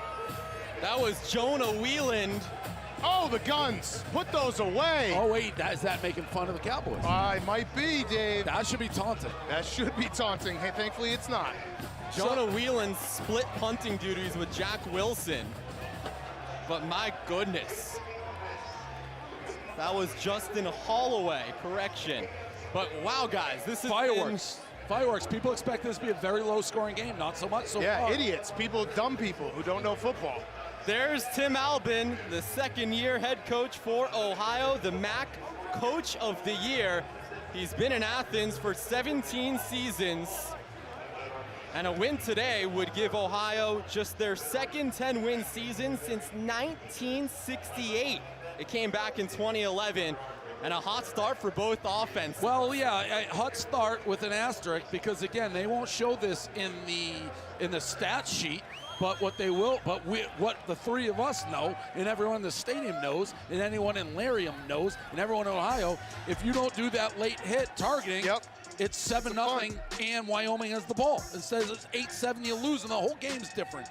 And we should say the guy who scored the touchdown, Jacoby Jones, he was not the favorite target of Rourke, but he has become the favorite target of C.J. Harris. So he's come on late, and they're kind of using him a little more. You can see why. Tremendous catch. Yeah, this is the 14th bowl appearance for Ohio. They've won 3 straight. This is their first appearance here in the Arizona Bowl. Also Ohio's first game in the entire state of Arizona. But so far, so good for the team in green and white, Dave. Well, I don't know about so far so good. It's 8-7, and again, -1 absolute boneheaded play, you're getting dominated. Start over basically right now. Yep, fresh start. Well, fresh start and you're losing. Yeah, fresh start and you're losing by a point. That was tough. And we look right now, I don't think people expect that. Passing yards 42, total 70 yards. Just an electric start. I don't know what layout. Oh, layout means us? We're looking at us. So for people at home, we get people in our head, we're not used to that. I didn't know what layout meant. See that belly? Spanx, baby. Spanx. I mean, I actually got a discussion with my girlfriend because she wears a waist trainer. I was trying to wear it all the time. I'm like, I don't think that's good for you. And she referenced, she's like, well, Big Cat wears Spanx. I do. I only think when he's on camera. No. You wear it all the time? I wear it all the time. And I'll tell you what, when you take it off the end of the night, nothing better. Can't be good for you. Vandenberg kicks it off for the second time today, and a fair catch by Wyatt Wieland. So guys, on the opening drive of this game, Wyoming had no issues. They moved the chains with ease, and David eventually ended in a rushing touchdown by Jordan Vaughn. Yeah, I'll be interested to see what they do this drive because they were pass heavy, which I don't think anybody in the world expected. We'll see if they go back to their traditional run offense. But this is a big drive because a lot of times you script the plays, you have a good first drive, even though Dan said they're historically not. But now we start to settle into the flow of the game. It's 8-7. Nobody really drew blood. We'll see what we got here. So both teams trade touchdowns on their opening offensive drives. Ohio gets the 2-point conversion, and this handoff goes up a few yards by Vaughn. Rodney Matthews was in on the tackle. Good push, good 5-yard gain on first, sets him up in second, manageable. Good push. We got to see how Jerry's doing after that. I don't think Jerry's in shape for a shootout. And we may have a shootout. We may have a shootout. A gain of 5. Tons of time still in the first. The 1st and 10 line is now in, presented by High Noon. High noon, real vodka, real juice, the best drink in the world. If you haven't had it, have it. It kills every Everett seltzer. Beasley throws it right side. It's caught for a first down, and out of bounds goes Alex Brown. That was easy. Everyone's wide open. Easy. Looks like they have 9 guys on defense. Alex Brown missed the team's last game against Fresno State due to an injury. That one goes for 14. They got drubbed in that game, right? They lost 30-0, yes. Yes, Jacob Hayner, who's, probably the best quarterback in the Mountain West, who came back from injury and had a great finish for Fresno's season. Key is these first downs. They're keeping again positive yardage, keeping it manageable, and Ohio has no idea whether they're running or passing. A fresh set of downs and a new running back in the backfield. That's Sam Scott, who is swallowed in the backfield by Rodney Matthews. Once again, Sam Scott, one of the guys we talked about, fellas, in the open. He's that linebacker turned running back. He played running back in high school, but he has good speed, and he's a big boy. Well, let me tell you, Jake, looking at him coming out of the backfield there, you could say, yeah, that's a linebacker. Former Miami Hurricane, Carolina Panther, Chicago Bear, Greg Olson just texted me, said he may live commentate our commentator. Yep. Do it, Greg. An empty backfield here for Peasley. Excuse me, that's not Peasley. That's a keeper, though. Yeah, design. That's Jaden Clemens. I would enjoy if Greg, because he texted both of us, Dave, it would be interesting if he live commentated us. He's done a great job this year. Tom Brady's going to take his job. That's tough for him. Let's see how he critiques us. 3rd and 3, according to Jake, that's 3rd and long. I call it 3rd and manageable. 3rd and 4, excuse me. I will say I've seen some of those Greg commercials. I don't see when he previews an NFL game, they sit awkwardly around. Yeah. That's not him. I don't know how he keeps a straight face. That's not him. So, guys, Wyoming's 2 for 2 on 3rd downs today. For this season, they're at just 34%. 2-down territory. In the Mountain West. 3rd down and 4. It's Peasley. Gets good protection. Throws it. It's caught. Close to the line to gain. He got it, and great play by number 11, who looked like he was ready to do a block in the back and withheld. You see a lot of stupid plays with that. I don't know if we can illustrate it because I don't know how it works. I give 11 credit for not committing a penalty here on the outside. And he's about to right here. And then he lays off. Yep. Smart. And Jalen Sargent's first catch of the season, by the way. Great job by the Wyoming offensive line there, because you see the play took a while to develop, and the guy was open coming across the middle. So 3 for 3 on 3rd downs for the Cowboys, and now it's Peasley in the empty backfield on the Ohio 45. They scored a touchdown on their opening drive, trying to run that back. It's Peasley, throws it over the head of his intended receiver, Wyatt Whelan. Had him, just missed him. It was there. It was there, and again, his chest saying, "Me, that's on me." The Wyoming offensive line giving him a great pocket. Ohio has had pretty much no pressure in pass downs. They may have weak legs. They may have weak legs. See it here, holding up nicely. Say the camera guy got Wall up there. Oh, with the ball. Oh, on a bounce, though. That don't count. Hand off up the gut. Now, this will be interesting, Dave, because you've been calling out 4-down territory. Both these teams are very conservative. They like to punt. Well, this is the bowl game. This is the first ever Arizona Bowl. That's true. I hope they throw it out the window, because I never understand, like, if you lose this game, honestly, who cares? Yeah. Like, you want to win, Listen, but there's no tomorrow. You're preaching to the choir. I'm just saying, Ohio specifically has punted 9 times in the opponent's 45 or less this year. If you gain 4 or 5 yards, you have to go for it. 3rd down and 9. Wyoming 3 for 3 on 3rd down. How about a little draw, trick them up? That would pop. Peasley. Facing pressure, right side, it's incomplete. And this is going to be the story of the entire game, because both quarterbacks struggle a little bit with accuracy. That guy was wide open. It was a little high. Probably should have made the catch, but probably should have been a better pass, too. And it doesn't look like much hesitation, the punting unit coming on. Oh, there is a flag. Maybe a hold on the line of scrimmage. Holding. Yep. Offense. Number 76. The penalty's declined. 4th down. You know what I kind of like, though? Sometimes, if I was rooting for Wyoming, take a flag when you didn't get the play anyways. It's a dodged bullet. Right. But no doubt, here comes the punting team. The refs are like police officers at the end of the month. They got to call a couple holds. So this will be the first punt of the day by Clayton Stewart, the junior from Texas. Sam Wiglis standing on his own 8-yard line. And Dan's right, that last drive, just two missed receivers. Wiggless waves for the fair catch. Bobbles it, and it's recovered by Wyoming. I don't know what he was doing there. Why are you going after that ball? That made no sense. He was in a bad position. He had to run through a Wyoming guy. He never had his eyes on that ball. You could see that. That's real tough. You could see that coming a mile away. That's real tough. Like you said, Dan. Ruling on the field is a muff, recovered by the kicking team. First down. You let it go, maybe it bounces to the 5, but that's a high-risk catch there. You got to run through a guy. It makes no sense.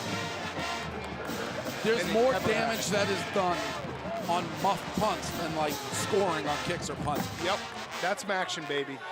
That's Mitchell Anderson from Wyoming. This is Jerry's hat cam, by the way, guys. Oh, wow. Let's see if they take a shot here at the end zone right off a big play to turn momentum. Oh. They go right corner. Right side, it's caught! Touchdown. Look at that. Touchdown! This game. Trayton Welch, the captain. I hate this game. 17 yards. And now this game has been all big plays. You have the targeting that extended the Ohio drive. Next play, touchdown. You have a muff punt. Next play, touchdown. Game of turnovers. Not saying anything nobody's ever heard before. Turnovers. Great catch. He's got it. I see you, Jake, staring at the screen hoping he bobbled it. I don't know why. Great catch. Not the case, Dave. Trayton Welch, the only tight end in the Mountain West, ranked in top 10 for touchdown catches. That is his 5th of the season, and Wyoming takes the lead back. Big boy catch there, and I like how you go for 1. You don't chase the 2. Some coaches do that. Just play your game. That's the right move here. I want to go for 2. Orland on for the PAT. No issues there, and it's Wyoming by a half a dozen. 14-8 with under 4 to go in the first quarter. Get up, Trayton Welch. It's Wyoming 14, Ohio 8, late in the first quarter. Don't go anywhere. Hooters, a great place to eat, drink, and watch the games. And it also has some top-notch employees. Paul Biz Nasty Bissonette. He's passionate about hockey and wings. Glenny Balls, a busboy who knows how to clean a plate. Brianna Chicken Fry, my assistant manager. Marty, we're busy. Get back to work. And the newest employee of the month, Caleb Presley. I deserve it.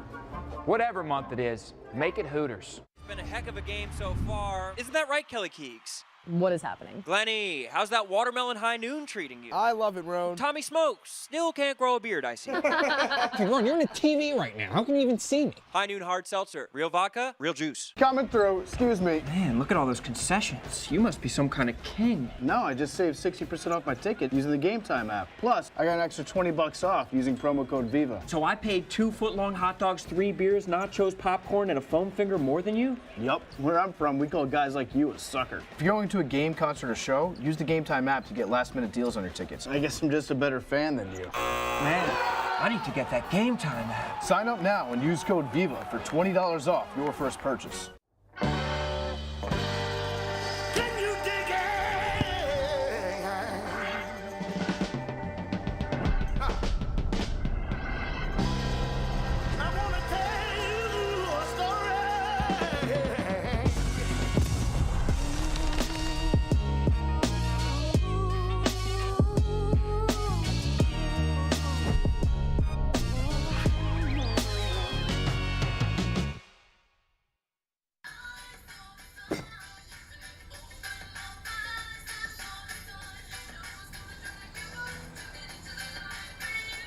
Miller Lite has more taste and only 1 more calorie than Michelob Ultra. The beautiful state of Arizona, home to plenty of cacti, and so far today, plenty of touchdowns, guys. In 12 minutes, we have 3 scores. Crazy. If you looked at what the guys in Vegas are saying, I think that the total for this game around 40. We're more than halfway through that score that predicted with 3:58. Crazy. But as Dan and I were saying, big plays, turnovers, impossible to predict. The targeting and the muff punt, those led directly to 14 points in the span of 5 seconds. And not only that, but Ohio has been actually very careful with the ball this year. Only 7 fumbles on the season. Real bad time to have that pop up. Kickoff from Hoyland. We'll let it go for a touchback, and now is our chance to look see at him. Ohio. Look at Jersey Look at Jerry, him. there he is. Oh, man. He's getting passed. He's getting passed. Oh, he's no. trying to steal the tee. Wait a minute. Wait a goddamn minute. There he is, Mike. I think he's hurt. No, no. this wasn't right. Jerry, pull up your shorts. What just happened? This is a disgusting display. Oh, man. What just? He's gonna have face burn. What? That came out of nowhere. Tarnation was that? All right, let's get back on track here.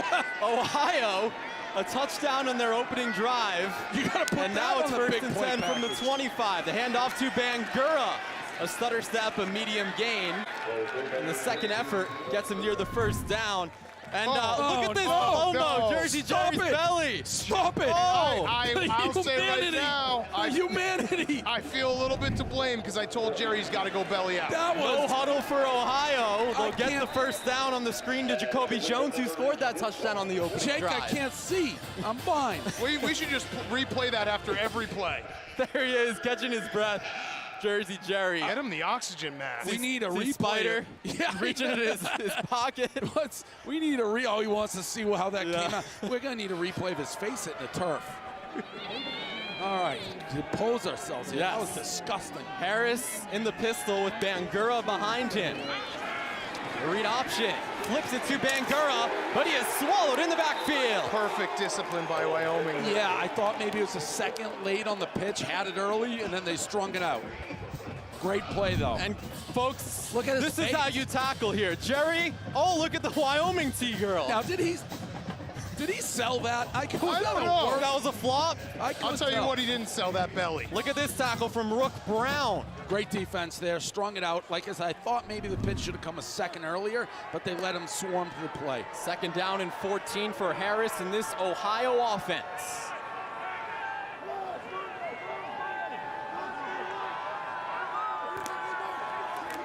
Bangura, the keeper on second and long, bounces to his right, has some turf in front of him, and a couple of Cowboys come and take him down, including Rook Brown for the second straight play. And you're going to see Ohio run right a lot today.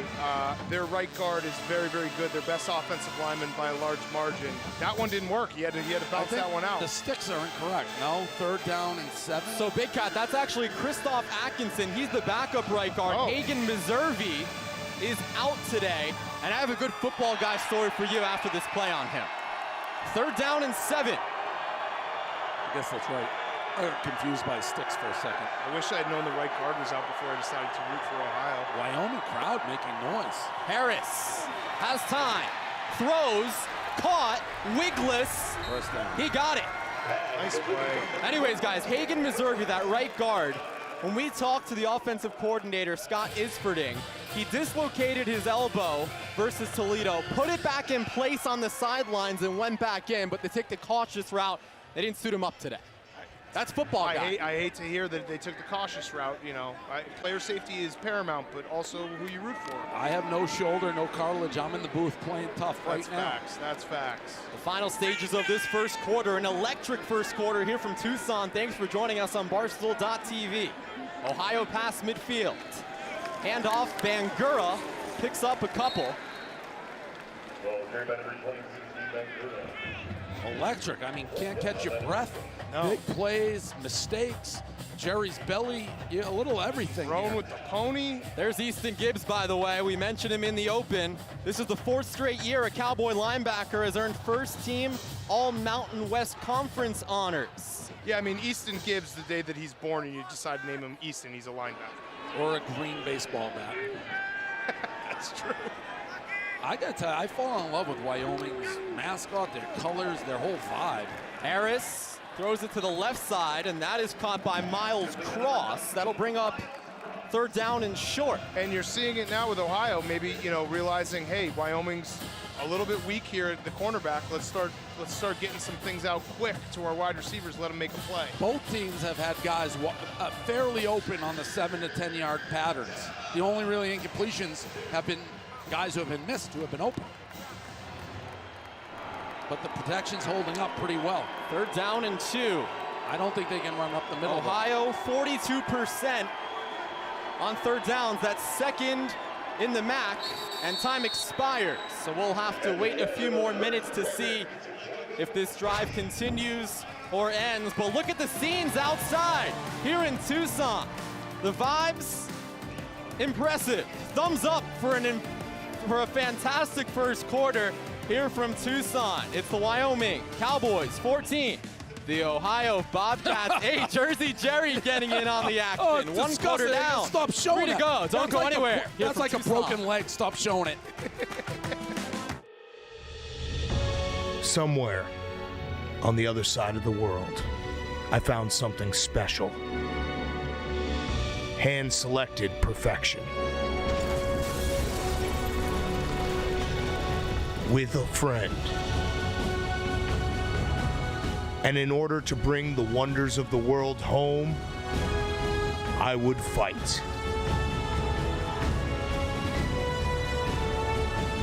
I would stop at nothing to accomplish a dream, tormented by what I knew was possible.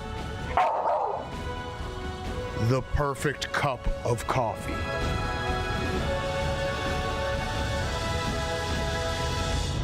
Stella Blue Coffee. It's just really good coffee.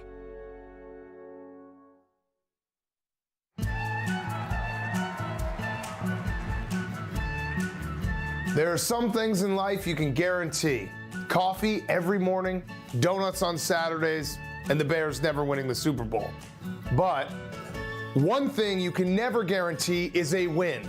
Know the odds and bet responsibly. If you or a loved one is experiencing problems, call 1-800-GAMBLER for help.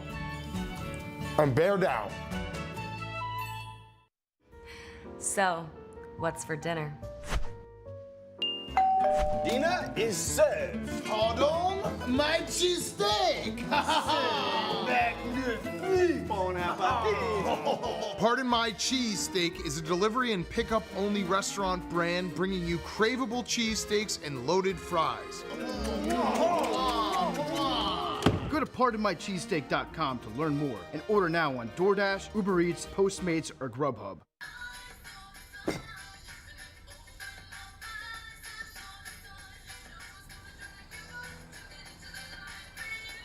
Miller Lite has more taste and only 1 more calorie than Michelob Ultra.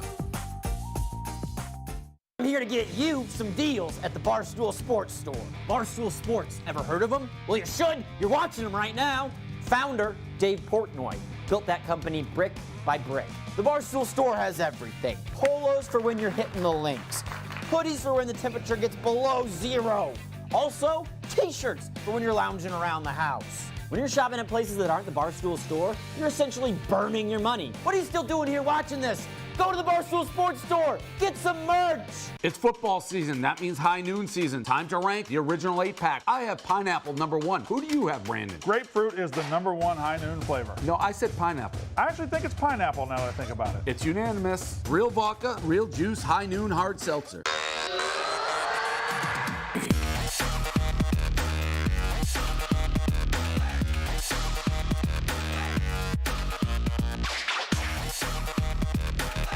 I love the board this week.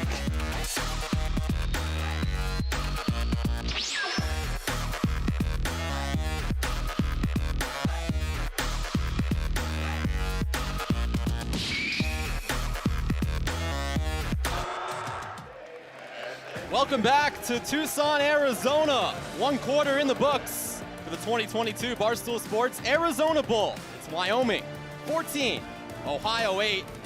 And fellas, we had some time to catch our breath than we needed to because it was an insane first quarter, Dave. Fireworks on top of fireworks. Big plays, big mistakes, miscues that turned into instant points.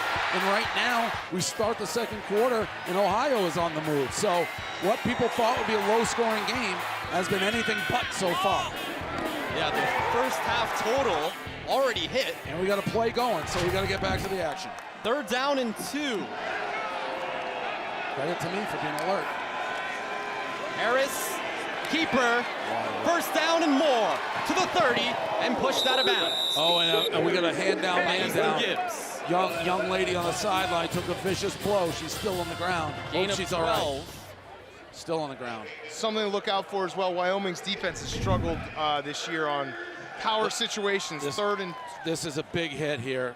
Third and short. Camera woman takes a boot in the head. 2 of them. Hopefully she's okay. Yep. Fresh set of downs now for That'll be Ohio. tough. That'll be Inside the tough. 30.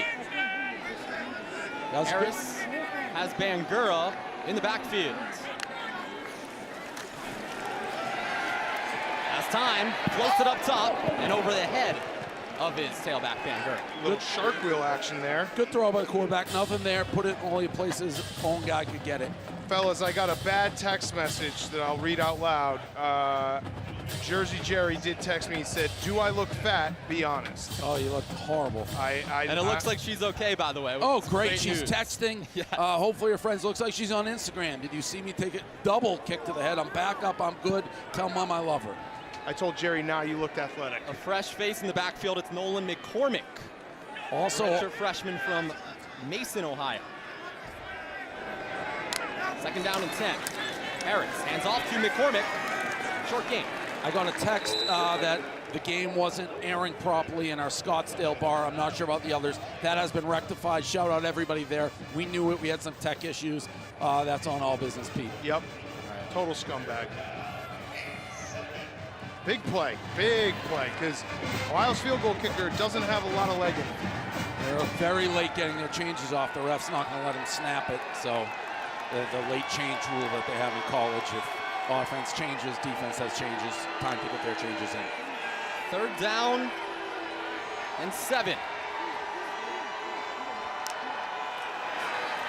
Harris throws it. Oh! Nearly intercepted. Wow. That was right into the hands of Rook Brown. Dave, you think you could have picked this one off? Well, yeah, I got 2 hands, Jake, so I would hope so. It hit, I mean, you almost had no choice but to pick that off. I will say it should have been caught first. It was a bad ball. The guy was open, and then just a total miss here by the D-back. What's that old expression? There's a reason he's on defense. Yep. So what do we got Daniel here? Vakos. 42? Is a long one for him. 43-yarder. I did that math without the telestrator. This one's up. Good, nailed it. Just enough left. And just enough on it. He was 1 of 3 in the 40 to 49 range, but now make it 2 of 4. 14 to 11. Don't go anywhere here in the early second quarter in Tucson. Been a heck of a game so far. Isn't that right, Kelly Keegs? What is happening? Glennie, how's that watermelon high noon treating you? I love it, Roan. Tommy Smokes, still can't grow a beard, I see. Hey, Ron, you're on the TV right now. How can you even see me? High noon hard seltzer, real vodka, real juice. Coming through, excuse me. Man, look at all those concessions. You must be some kind of king. No, I just saved 60% off my ticket using the Game Time app. Plus, I got an extra $20 off using promo code VIVA. So I paid 2 foot-long hot dogs, 3 beers, nachos, popcorn, and a foam finger more than you? Yup. Where I'm from, we call guys like you a sucker. If you're going to a game, concert, or show, use the Game Time app to get last-minute deals on your tickets. I guess I'm just a better fan than you. Man, I need to get that Game Time app. Sign up now and use code VIVA for $20 off your first purchase. Hooters, a great place to eat, drink, and watch the games. And it also has some top-notch employees. Paul Biz Nasty Bissonette. He's passionate about hockey and wings. Glennie Balls, a busboy who knows how to clean a plate. Brianna Chicken Fry, my assistant manager. Marty, we're busy. Get back to work. And the newest employee of the month, Caleb Presley. I deserved it. Whatever month it is, make it Hooters.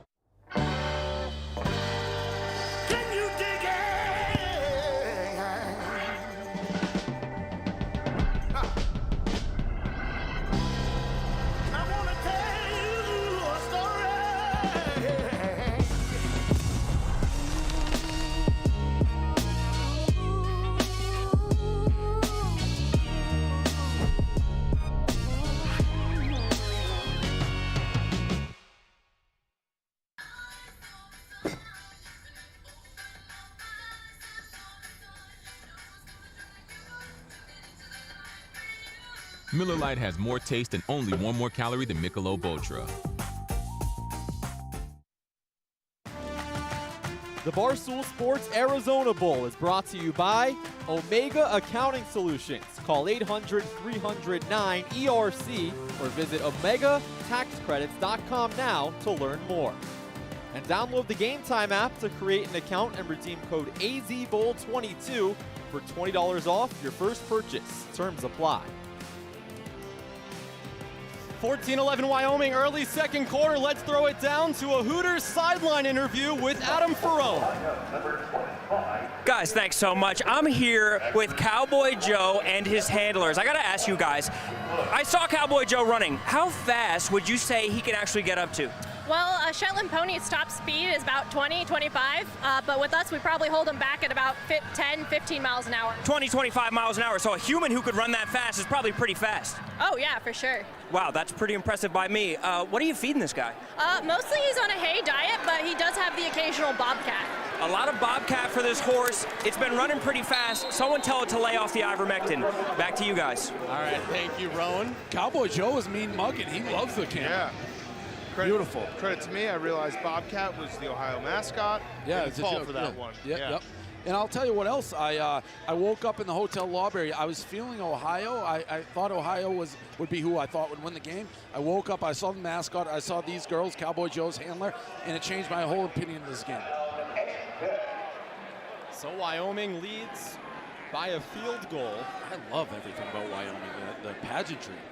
Colors are great. Colors, the chants, the cowboy hats, Cowboy Joe. You know what they call their home city, Dave?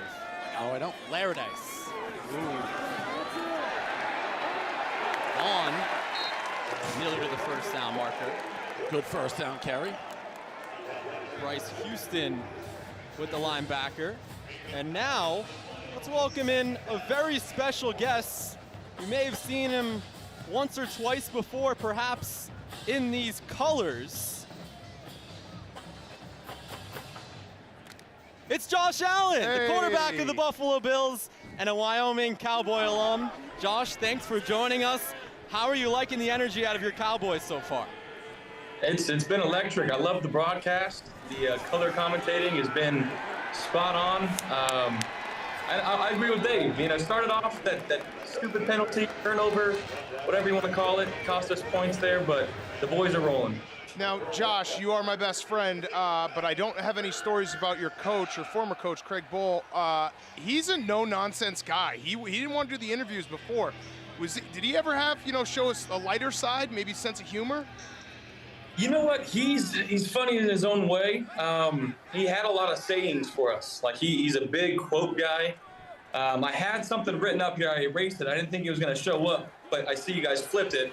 His biggest saying to us is, if you want to be a big dog, you got to piss in the tall grass, which, whatever that means, what he kept saying. All those statements, all the sayings, all the stuff out of Wyoming, I love. I love Cowboy Joe. I don't want to change pace too much, but you're having a great season. I'm looking at the schedule. The way I see it, the Patriots beat the Dolphins this week. We played Buffalo last week. We got to beat them to get in. You guys should have everything wrapped up.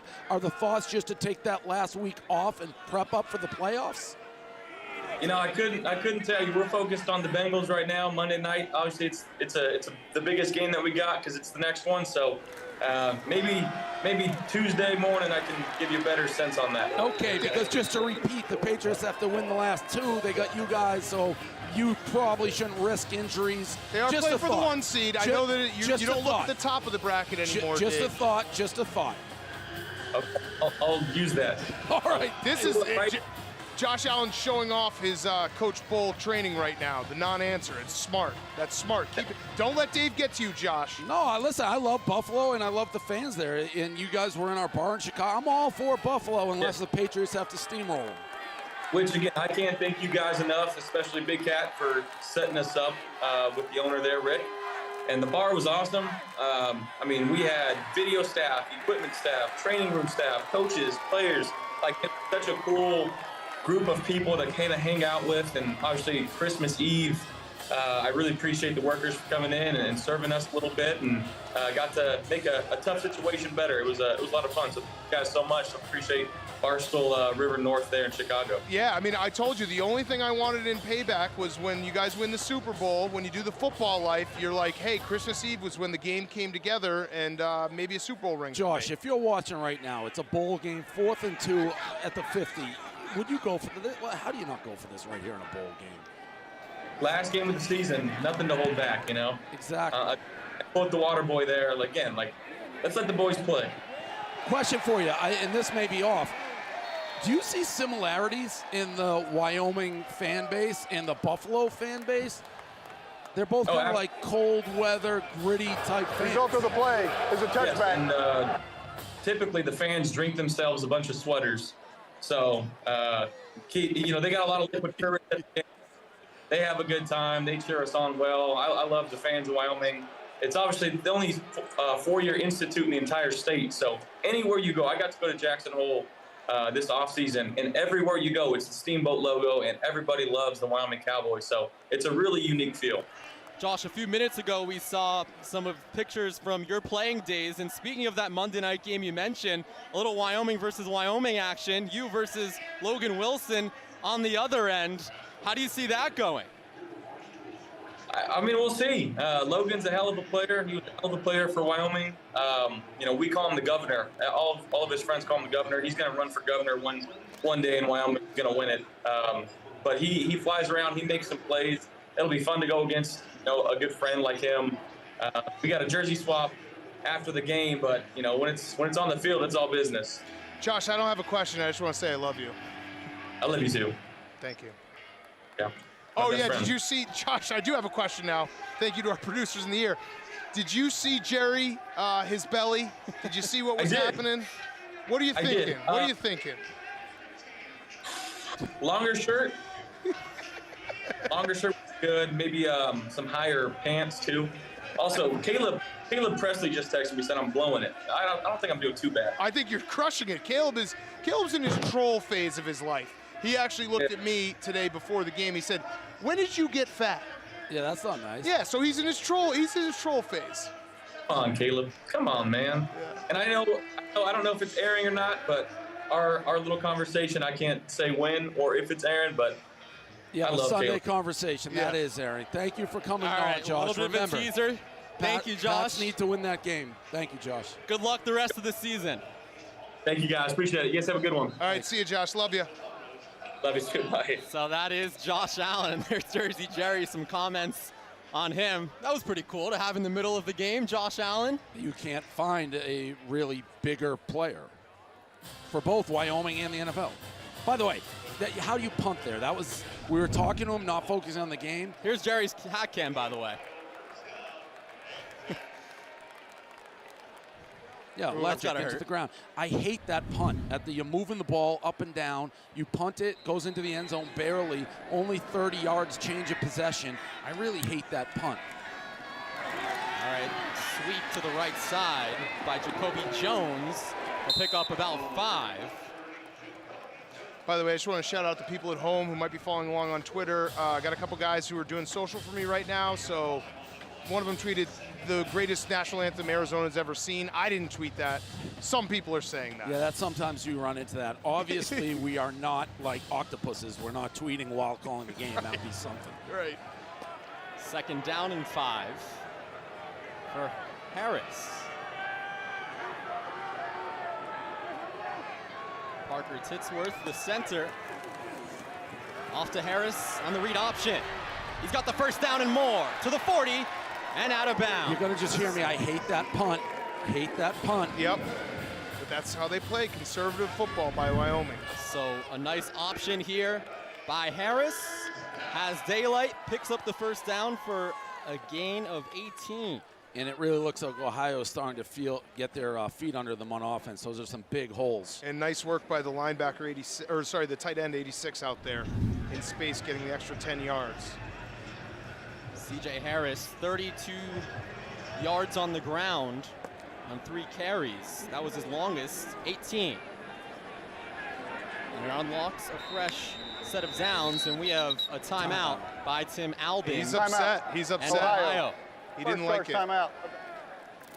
30 seconds in length.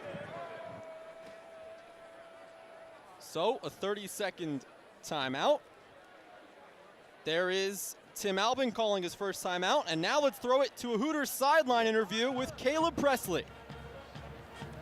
Yeah, guys, I'm down here with the father, the anchor of the Ohio offensive line, Mr. Titsworth. Yes. What does it mean to be a Titsworth? Everything. Builds character. It's been a character builder our whole lives. Your son is out there. He's blocking every play. He might miss some blocks. He might make some pancakes, but he wears number 69. What does that mean on a deep level? What does 69 mean? 69 to him, he loved it when he got it, when he first I bet got he to did, college. dude. And it's just been a great, you guys have done wonders with 69 and Titsworth. Don't bring us into this. Well, This is you about your did. son. Barstool did it. So you guys caught him his freshman year, and it's been absolutely a whirlwind ever since. So it's been awesome. What about you? It's been great. I love it. Yeah. Now, Mama wasn't real happy with the number, but she's learned to love it a little bit. So it's good stuff. Keep your eye out for number 69, Parker Titsworth. What a name. Thank you, Caleb. Parker Titsworth in the middle of this Ohio offensive line, snapping the ball on every offensive play. This one goes to C.A. Bangura approaching midfield. Starting to get a little bit a vibe that Ohio line of scrimmage is starting to take this game over a little bit. And the game is kind of settling in. We saw the first quarter, just chaos everywhere, a lot more running, maybe a slower pace. Harris, right side. Can't find his intended receiver, James Bostic. Parker Titsworth, we just heard from his dad. This is how hard you have to work on the offensive line. Look at him, all over the place. Down he goes. 3rd down and 3. Almost exact spot on the field that Wyoming punted from. Ohio 2 of 3 from 3rd down today.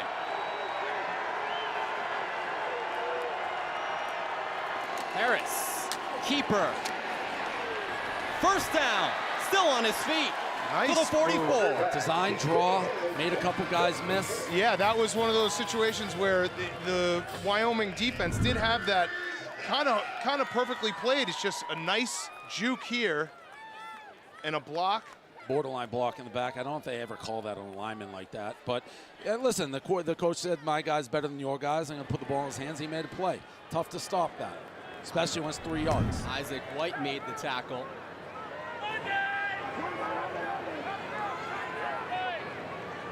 I hope the Wyoming fans brought sunblock. They are getting sun right in their face. They probably haven't seen sun in 6 months. Bangura picks up another 1st down.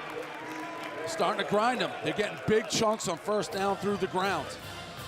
Beautiful shadows, by the way. Devon Harris on the tackle for a gain of 10. And Dave, you mentioned the ground and pound game from Ohio. It's not necessarily the identity of their offense. They average 139 rushing yards per game. That's 9th in the MAC. Yeah, has it it changed since the Maple Rocket went out, though? Because this guy uses his legs and on the quarterback. He just elbowed the spotter right in the ribs. 1st and 10 from the 34. It's Bangura. Flag on the play. That's the only thing that could stop this drive. Well, and you see, too, the way they've used C.J. Harris with his legs, Wyoming's defense kind of second-guessing a little bit. Yep.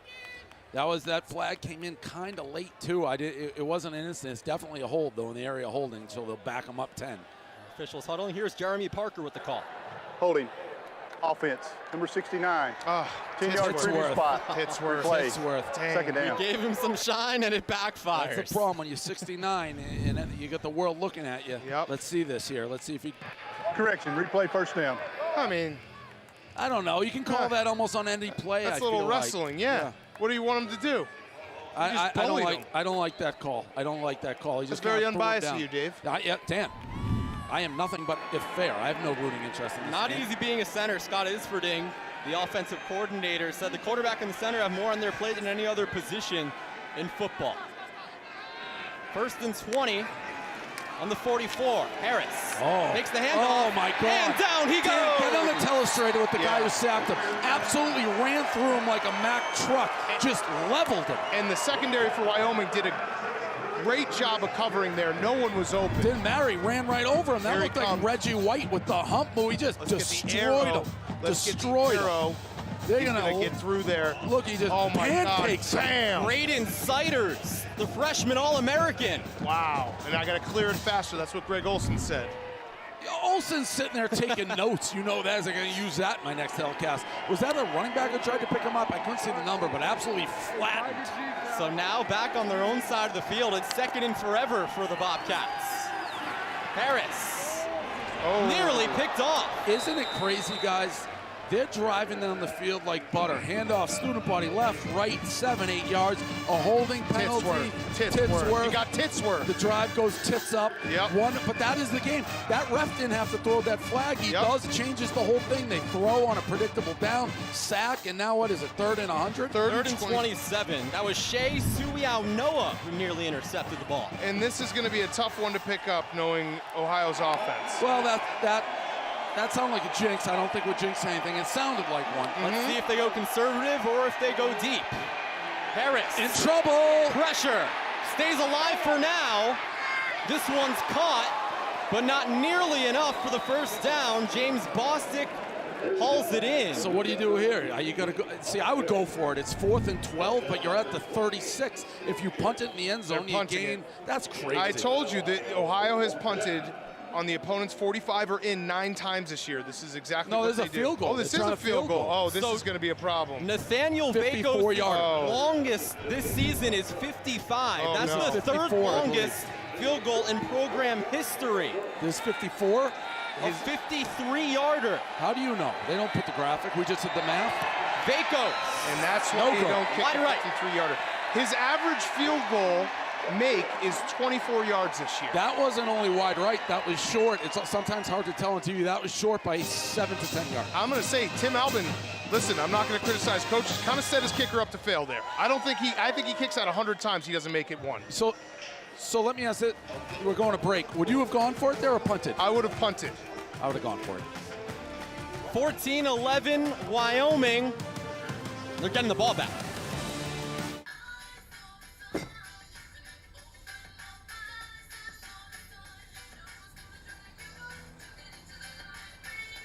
Miller Lite has more taste and only 1 more calorie than Michelob Ultra.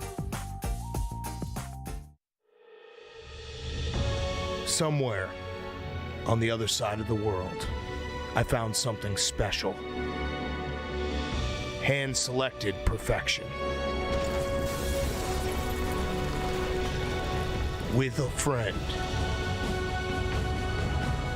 And in order to bring the wonders of the world home, I would fight. I would stop at nothing to accomplish a dream, tormented by what I knew was possible. The perfect cup of coffee.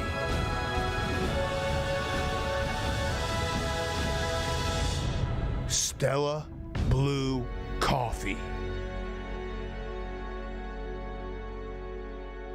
It's just really good coffee. So, what's for dinner? Dinner is served. Pardon? My cheesesteak! Magnifique! Bon appetit! Pardon My Cheesesteak is a delivery and pickup only restaurant brand bringing you craveable cheesesteaks and loaded fries. Go to pardonmycheesesteak.com to learn more and order now on DoorDash, Uber Eats, Postmates, or Grubhub. It's football season. That means high noon season. Time to rank the original 8-pack. I have pineapple #1. Who do you have, Brandon? Grapefruit is the #1 high noon flavor. No, I said pineapple. I actually think it's pineapple now that I think about it. It's unanimous. Real vodka, real juice, high noon hard seltzer. The Barstool Sports Arizona Bowl is brought to you by High Noon Hard Seltzer. Real vodka, real juice for real fans just like us. Head over to your local liquor store and get some today. And by Hooters, our favorite place to watch football or really any sport. Check out your local Hooters today. Welcome back inside Arizona Stadium in Tucson. Wyoming by a field goal, and the Cowboys have the football as well. Coming up, It's the halftime show presented by Hooters. Casey, Brandon, PFT, Will Compton will have you covered after the second quarter's complete. Oh my God, what was that decision? Get out of bounds. I think that was a forward pass, but everyone's going after it. May have gone past the line of scrimmage. A lot of confusion on the field. That's what we'll put that as a bad play from the quarterback. I thought at first he made a good play by holding it. He was just going to run, and then he tried to do too much, and then it turned into a circus. What do we think this flag is? Is it may have been an illegal forward pass? Illegal forward pass, I think. This is the wrong side of the field. Yeah, we're looking at the wrong side. That's probably a Pete. I believe it had to be an illegal forward pass. Past the line of scrimmage, yeah. Remember, you have to be fully past the line of scrimmage for it to be illegal. Behind, so now it might be illegal touching? I think it's just an incomplete. I don't know what that flag is. They're probably going to pick it up. No. Everyone was in bounds there. I think they're just going to pick it up. I think the officials might be as confused as we are. Yeah, that was who knows? There was all the action closest to us, and then just chaos on the other side of the field. All right, here's the call. No flag. Illegal batting, defense. 10 yards, previous spot will be a first down. Now that I can't agree with that call. I think that's a rule that shouldn't exist. So do we think that they thought it was an illegal pass or a fumble? I think they thought it was a fumble, and my guess, we'll see it here, is he tried to keep it in bounds and he batted it, which you down. can't do. So, yeah, that's batting. That's a stupid rule. Bonnie Watkins. It's a ridiculous rule. A terrible rule. The previous play is under video review. Because that's an incomplete pass, and he might have even been out of bounds before he you can't bat it if it's incomplete, right? Play's so dead. They ruled that a fumble. My guess is they're going to go back and say it's incomplete, and therefore you can't. Now, we've seen some crazy things, specifically the NBA had some weird calls. They'll let it stick. I don't think you can. No. That's clearly incomplete. It's clearly incomplete. So this is null and void. And I'm not one to blame refs. I just don't because he's behind, so that's an incomplete pass and should be second down and 10, right? The refs need their eyes checked. Now, just run here and you have probably 4 yards. Instead, you try to get hoopty-doopty. Clearly a legal pass and clearly a forward pass, so it should be second down and 10, right? How long are these refs going to sit? They're going to start watching cartoons in there again? Our crew led by Jeremy Parker, the referee. Jeremy, this is incomplete. It should be day one stuff. Now, let's get the game going. I don't know what part they're reviewing, though, because it is an incomplete pass. I think they also might be looking at if he was out of bounds, his hand was out of bounds when he batted it back. It's got to be, they're going to just rule it incomplete. That's my guess. All bad rule. Let's see. Bad everything. After video review, the initial pass by the quarterback was forward, which is incomplete, will be second down, and there's no foul on the play against the defense. Correct. All right, so we had that. Yeah, I mean, we were right. We do have video review right here. Yes. But we were right. Yeah, and I'll tell you what. I'll be honest. We thought it may have been an illegal forward pass at first before seeing the replay. Well, once you watch the replay, and I've watched so much college football in my lifetime, obviously all of us have. It's shocking how many times the people in the booth will watch a replay and still get it wrong. Right. It's actually one of the more stunning things in civilization. That rule stinks. Yeah, you should be able to keep it in. Why not? Yeah. All right, so after all of that, it's an incomplete pass. Second down and 10 from Wyoming's own 36. That was a weird play. Very weird play. Quarterback tried to do too much. Just tuck it and run for 4 and live to fight another day. Now Wyoming looks slightly confused. So it'll be Peasley in the shotgun.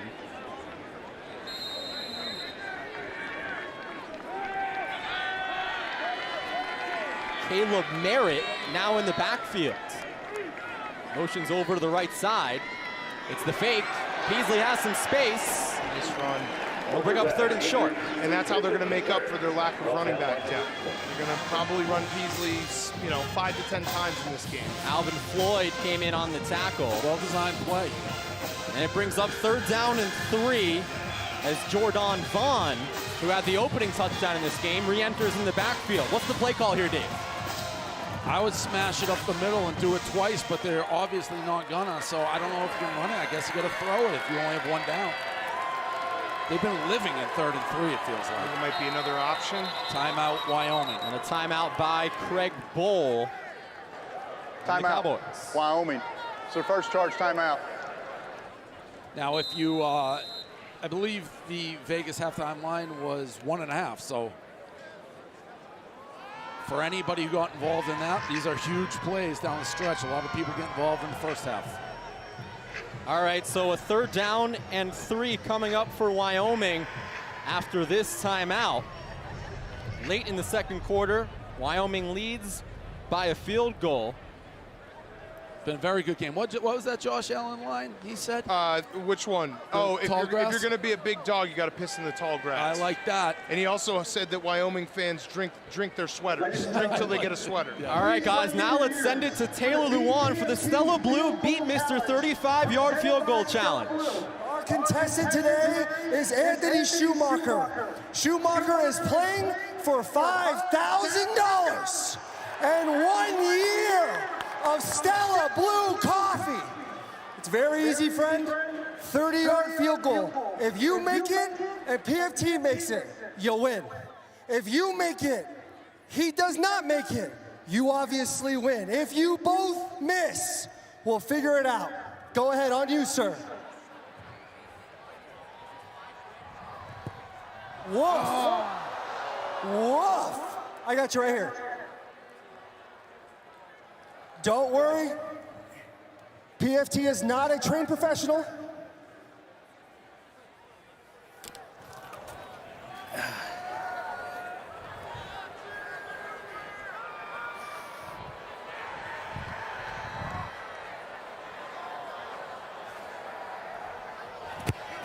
Oh my God!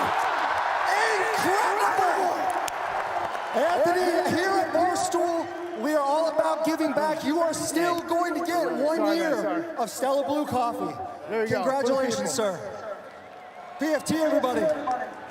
Sorry I sandbagged you with the cleats. I didn't even know I was going to wear these. That was a great contest. PFT basically set it up to look like a champ. He's starting to turn into one of those gym guys who just is setting up events where he can kick field goals because he knows he's good at it. It's like a pool shark showing up with a little briefcase. Big Cat, how about the Stella Blue net in the background? That's pretty cool. It looks beautiful. And like Taylor said, the guy's still going to get a year subscription to Stella Blue Coffee. Go buy it at StellaBlueCoffee.com. It's delicious. But yeah, PFT's smart enough to somehow pull the strings. The only reason we're doing this bowl game is so we can kick in front of 30,000 people. And Mr. Commenter, he has XFL tryouts coming out soon, right? Yes. Yeah, no, he was golden there. He knows he can kick, and he set this up. He had the cleats. The guy was in tennis shoes. All right, 3rd down and 3 for Wyoming. Big play. It's Vaughn in the backfield with Peasley. A handoff, Jordan Vaughn. First down, big play. The first. Huge play. Huge play because you got to finish. Listen, the first five, all of middle it, eight, minute counts. Yep. But finishing, Wyoming got the ball in the first half, right? First? Correct. Yeah, so you want to go score because you don't want to give Ohio the ball, chance to take the lead, go in this half, run the clock out, go in the locker room. Yeah, you can see them huddling up, maybe taking a little time off here. So they want this to be the last drive of the half. Yep. I'm really worried about the tackle, by the way. I'm very worried about the suntan situation for the Wyoming fans. 1st and 10 from their own 48. Peasley fakes, in trouble. So see ya.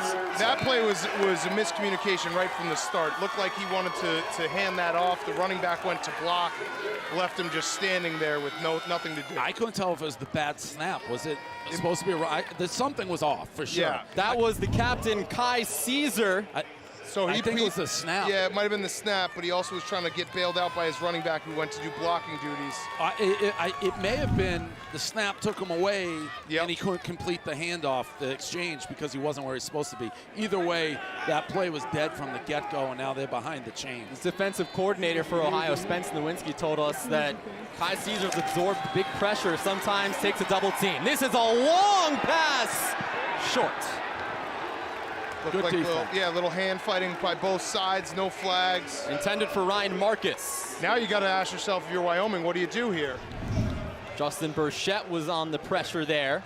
Your offense isn't built to pick up 3rd and 15s. You're trying to play a little clock battle. I would run the ball here, make them burn one of their remaining 2 timeouts. And punt it away? Yeah, or do a screen. Just keep the clock moving here. And this has nothing to do with who you're rooting for. No, this is just smart tactical football. It's true. I would keep the clock rolling because at worst, you go in 14-14. You figure if you throw an incomplete, you got plenty of time, 2 timeouts.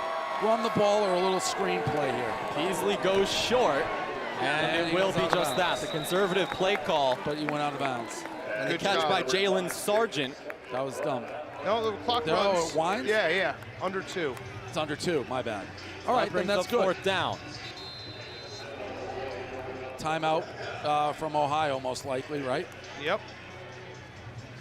And yeah, I mean, an electric first quarter, Timeout. but it has really, Ohio. the pace we thought was going to happen has settled in. Right.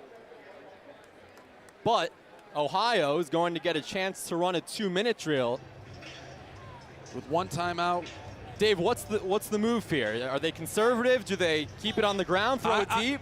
Here's what I want them to happen in the spirit of competition and keeping this game close. I want them to run the clock out. Now, if I'm the coach, you got to go for it. And again, we talked to Josh Allen about it. We're fans. This is a bowl game. There is no tomorrow. You don't gain any. Like, if you lose, who cares? I mean, obviously you want to win, but you're not penalized for losing. So play to win the game. Play to win the game. What I would guess is going to happen here is Ohio might start with a run, see if they can get some yards, and then go from there. Yeah, well, and you got to see where the punt goes, because say they get pinned and Wyoming still has 2 timeouts. They could get the ball back. But what we've seen from Wyoming and their aggressiveness, they tend to be conservative. But it's all, I guess, where this punt lands, where we're talking without knowing where they're going to start the drive. Or if they catch the punt. All right, Clayton Stewart on to punt. And Sam Wiglis back to receive for Ohio. Bounces on the 13 and takes an Ohio bounce. And they'll take over on their own 14. Kind of illustrates our point there, by the way, Dan, on the fumbled punt, because that was very similar. He ran up and caught it. That just died. Yeah. There was no gain to catch that punt. And you could tell, because of the fumble earlier in the game, I think he probably would have tried to catch that. I think he got talking to. Yep, exactly. Let that thing die. So we'll see what they go. What do you think? You think they're going to try to score? I think they're going to start with a run, see if they can pick up maybe a chunk yard on the run, and then go from there. So there are the 2 head coaches, Craig Bull and Tim Albin. They have a lot of history together. They worked together at Nebraska and North Dakota State. We'll dive into that in a little bit. 2:14 to go. Ohio down by a field goal. Bangura to the right side, close to the first down. He may have gotten it. And guys, look at this. Tim Albin starting at 2000. Craig Bull, they were both assistants together in Lincoln. And then Craig Bull became the head coach at North Dakota State, brought on Tim Albin to be his offensive coordinator. And here they are on opposite sidelines today. Yeah, and Tim Albin talks about it, how, Craig Bull kind of, not a lifeline, but when Frank Solich got fired at Nebraska, he was out of a job, and Craig Bull called him up and said, come with me to North Dakota State. I got to say, I don't care about any of that right now, boys. I care about this last 149 because it's very important, because closing the first half has a lot to do with everything. And you see right there, Ohio might be back in the spot where they have to run and see if they can get another chunk yards, because that first down was great. They got what they wanted, but the incomplete pass stops the clock, and now they're kind of back right where they started. Yeah, I don't think, though, Wyoming will call a timeout here, so you could always run on third. I think Wyoming's very happy to go 14-11 into the locker room. I don't think they're going to stop it now. So I would still press if I was Ohio. Second down and 10 for Harrison Company.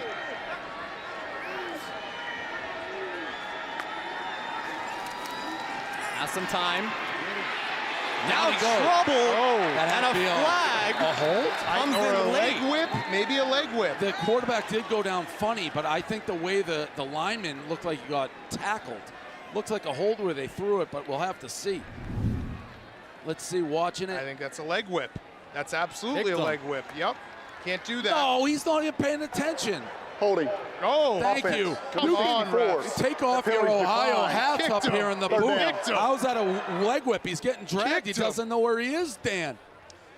That Yeah. was the absolute right call. I holding. don't know. Leg whip. That's a dangerous play. By the way, Dave. you That's declined Shedrick the holding. Rhodes, the right tackle.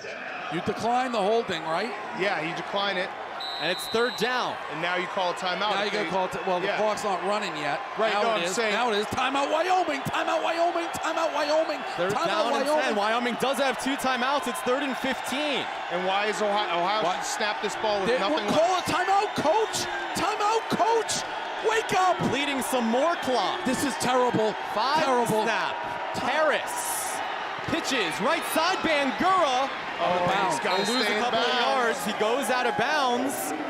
So Wyoming's about to get the ball. What did they lose? 30 seconds there? Yeah, and Ohio's running back has to have a better presence of mind there. That was Wyatt Eckler. Because they just basically gave the timeout back. Yeah, well, but not even. They would have still had them. They still would have had the 2 timeouts in another 30 seconds. Unless what I said, Wyoming's not even going to try to score. But come on, somebody's going to be. If we know it up here in the booth, everyone in Laramie's screaming timeout. You get the ball back with $1:40 to go, 2 timeouts, and you go get some points. This it will was be interesting. 3rd and 17. You got to call timeout. Yes, hello from the broadcast booth. Hello, Jack Laramie. Wilson punting it away. Good punt. It's a good one. Very good punt. And it goes out of bounds. And Ohio has not been good on those punt long situations this year, so they'll take that at for the sure. 35-yard line. So, 111. I assume 2 timeouts. I assume they're just going to go. You think they're going to kneel it out? Well, just run up the middle. That was crazy because Wyoming should have called a timeout, and then Ohio basically gave them a gift back by going out of bounds. Kind of both sides mangled the clock there. That drives me nuts as a fan or spectator. I just don't know why you want to call the timeout there. My guess is they're happy to go whatever. He plays it his way. He's happy to go. Now, if they start pushing the ball down the field, then so let's totally see if they're conservative or if they try to get in field goal range. The fake. The screen pass, Trayton Welch. So now I don't know why you want to call the timeout. Yeah. And that was the 1st and 10 line, now in, presented by High Noon. Now so they're a minute to go, fast. Kenan Blauser on the tackle. What are we doing here, Jake? Peasley throws it deep. He tripped up. Got to give your guy a chance. Yeah. Second ball that was Alec on to the Brown. hash. Now they're in a 3rd and 1. Now they're going to run the ball. The first down play was a nice play. Yes. But yeah, off the back foot, not a great pass. Doesn't give him much of a chance. No, let your receiver go out and make a play. We got a man down. Yeah. Well, we got turned ankle. It looked like Wyoming's wide receiver turned his ankle there too. Yeah, but he was fine. It was the guy who flew over him. So that's Justin Burchett, the 5th-year senior out of Palm Beach Gardens, Florida. Is that a big recruiting hub for Ohio? Florida seems to be a big recruiting hub for any school. Touche. Total yards really can't be much closer, huh? 165 to 154. And the difference in this game is the muff punt. And the targeting. But the muff punt is really what Wyoming has been able to capitalize off of. You have one turnover, instant points. There's Brandon Walker. He'll be a member of the Barstool Sports Arizona Bowl halftime show presented by Hooters. And guys, he got hurt before this game. Yeah, he's really been milking it. Hang in there. You're good. He does have quite a bruise on his back. Yeah, he does. But he's good. He's really been letting everybody know about it. I didn't make it very far. Well, he did earn the Wyoming Cowboys. No, I didn't. Oh my. He called himself the toughest guy at Barstool. If you notice the shot we just had of him, he was in the shade. The sun will beat Brandon Walker down any chance it gets. I actually hate Brandon Walker in a lot of respects. That shirt does work for him. Oh, yeah. No, he didn't want to do it. I told him, I was like, that shirt great. is it. He looks like he was born in that shirt. With the no undershirt, the gold chain, he looks great.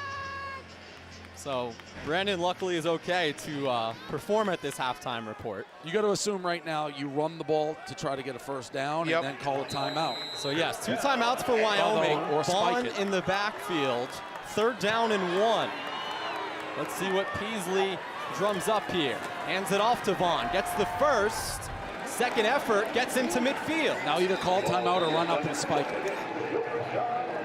This is one of those ones where they do call the timeout. They call the timeout. I was going to say, don't waste it down on spiking.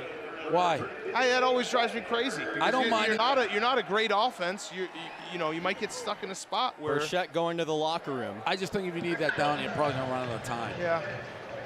So guys, keep in mind, John Hoyland, the Wyoming kicker, his longest this season is 55. He's made 20 field goals this season, which ties the school record. So now he has a wider field goal range than most kickers in college football. Now we should note, Jake, Laramie is altitude, is it not?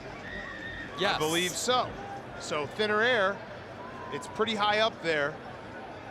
Sneaky tough place to play. I'm going to ask something that I know is stupid, and I may regret it after I ask it. What does pokes mean? I know it's Wyoming, go Pokes, but what is it? I believe it's just a nickname for Cowboys. Yeah, Poke is a Cowboy? I think Oklahoma State does the same thing. Okay. Live and learn. That's a little history lesson for all you Ohio people.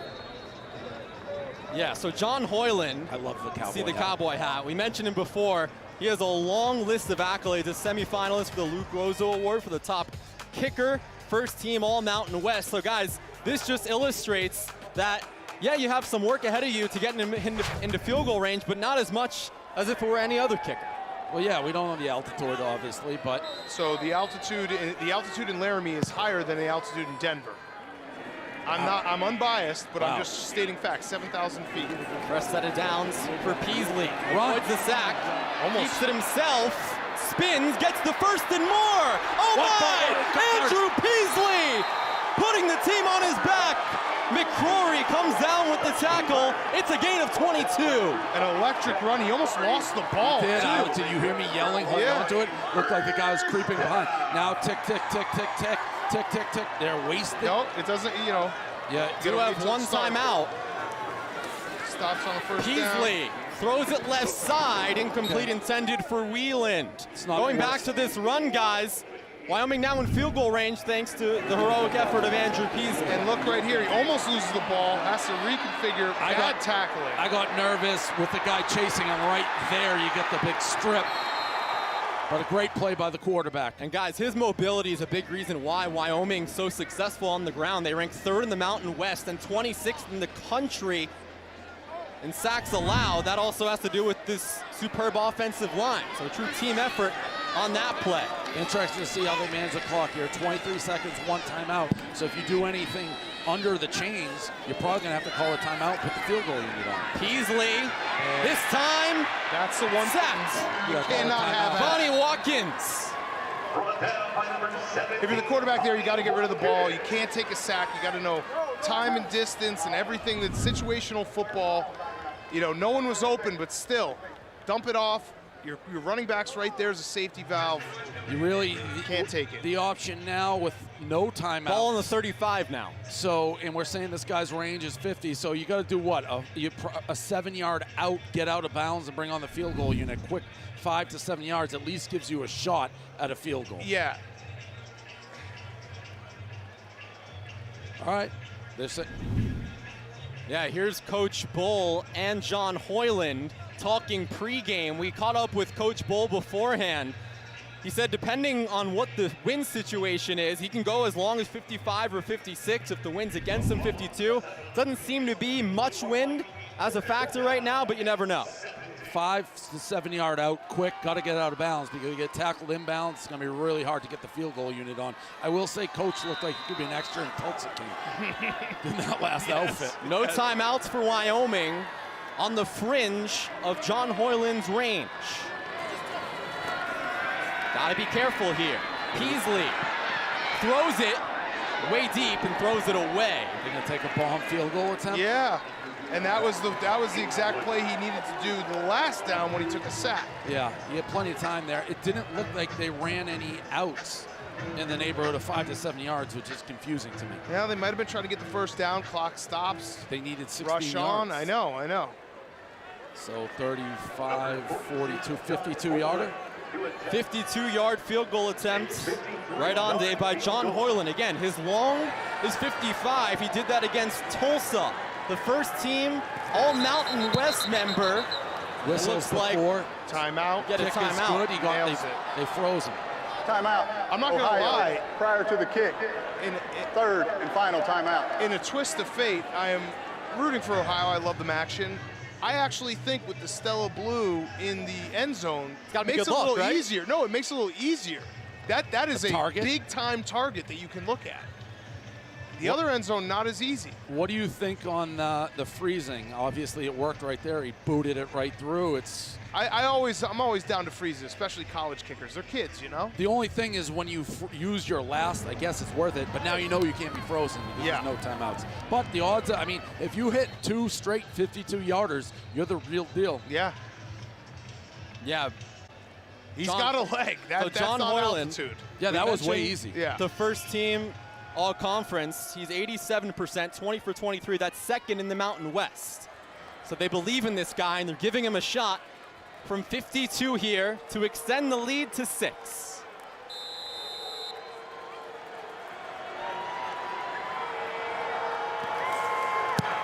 Missed it. No, he nailed it. Curving left. Wow. And good. He's got a leg. That's not altitude, folks. That's his 4th field goal this season, 50 yards or more. Drew it in. I thought it was going wide right when if you maybe heard an errant missed it, it was actually good. That was a great kick. So John Hoyland, that 21st field goal, now breaks that tie for a record. He has the most field goals ever by a Wyoming kicker in a season. Well, that one was good from 58. Well beyond 50. I'm going to say this, and I've always wanted to say it. We might be seeing that guy on Sunday. Oh, I love that. You like that? What team do you think you could see him on? I don't know, but I'm just saying we might be seeing him on Sunday. Poised. I want so much merch, like those uniforms. Can we get like a shirt with that patch? I'd wear it all the time. I'm turning into a big Cowboy fan right before your eyes. I will say, Dave, this giant Barstool logo on midfield stretching from 40 to 40, just beautifully done. They actually apologized. They said they wanted to get it bigger. I was like, it's pretty big. A lot of people ask, why didn't we do the end zones? We don't really have an answer for that. It can't be that. I mean, we did the whole stadium. It can't be that expensive. There was a reason we couldn't. Whatever. It is what it is. We get a Jerry redemption here. Oh yeah. We're gonna have to make sure we watch and see what happens with Jerry. On what could be the final play of the first half. So Hoyland booting it away after making that 52-yard field goal to extend the lead. Squib kick to 6. The squib breaking the tackle and down, and that's how the first half ends. A lot of fireworks in the first quarter. Second quarter, the defenses reign supreme, and that's where we are. Wyoming 17, Ohio 11. 2 quarters down, 2 to go. Adam Ferrone should be down on the field with Craig Bohl of Wyoming.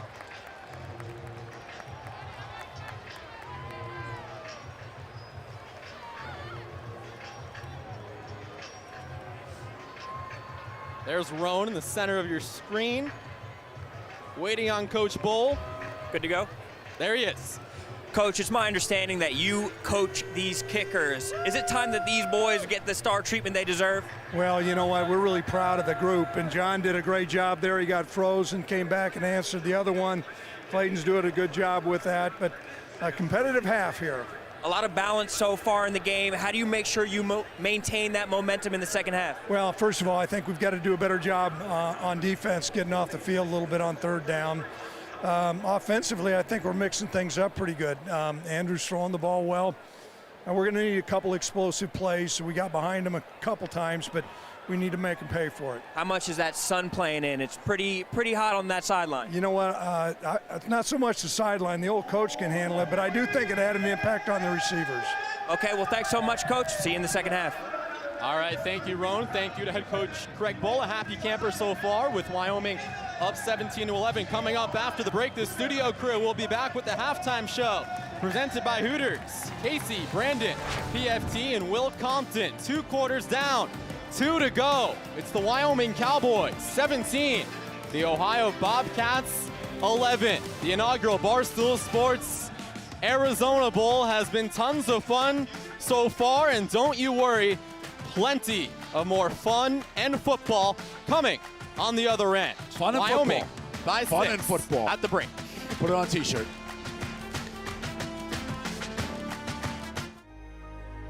Risk takers, adventure seekers, optimists, authentic people with the fire in their belly and greatness in their hearts.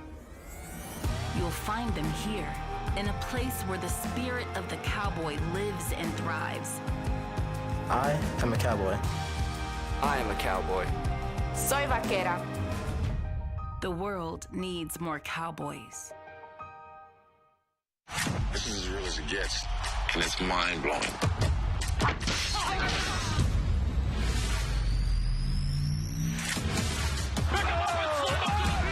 We have a sport with some of the best athletes in the world. No other sport can give you this many moments. One of the greatest knockouts you'll ever see! Oh! The most epic fight! It does not get any better. Oh, that is good! This is a crazy sport, ladies and gentlemen. I'm a fun guy that likes having fun. I like lazy Saturdays. I like playing with puppies, arguing with my neighbors. I like grilling outdoors, and I like gambling on sports. But for some, gambling can become a problem. Problem gambling can have negative impacts on your mental health, family, finances, and career. If you or a loved one are experiencing a problem, call 1-800-GAMBLER for help. So, what's for dinner?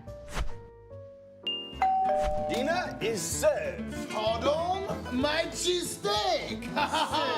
Magnifique. Bon appetit. Pardon My Cheesesteak is a delivery and pickup only restaurant brand bringing you craveable cheesesteaks and loaded fries. Go to pardonmycheesesteak.com to learn more and order now on DoorDash, Uber Eats, Postmates, or Grubhub. It's been a heck of a game so far. Isn't that right, Kelly Keegs? What is happening? Glenny, how's that watermelon high noon treating you? I love it, Roan. Tommy Smokes, still can't grow a beard, I see. Hey, Ron, you're on the TV right now. How can you even see me? High noon hard seltzer, real vodka, real juice. Ohio! The Barstool Sportsbook is coming and will be live on January 1st. All players in Ohio can use code OHLIVE at registration to unlock a $50 sportsbook bonus payout at launch, plus $50 in My Cash. The offer expires on December 31st at 11:59 p.m. As soon as the new year hits, market opens and you can take advantage of all the exclusive offerings available on Barstool Sportsbook, including odds boosts, exclusive picks by all your favorite Barstool talent, and My CLP every week. Terms and conditions apply. See app for details. Gambling problem? Call 1-800-GAMBLER.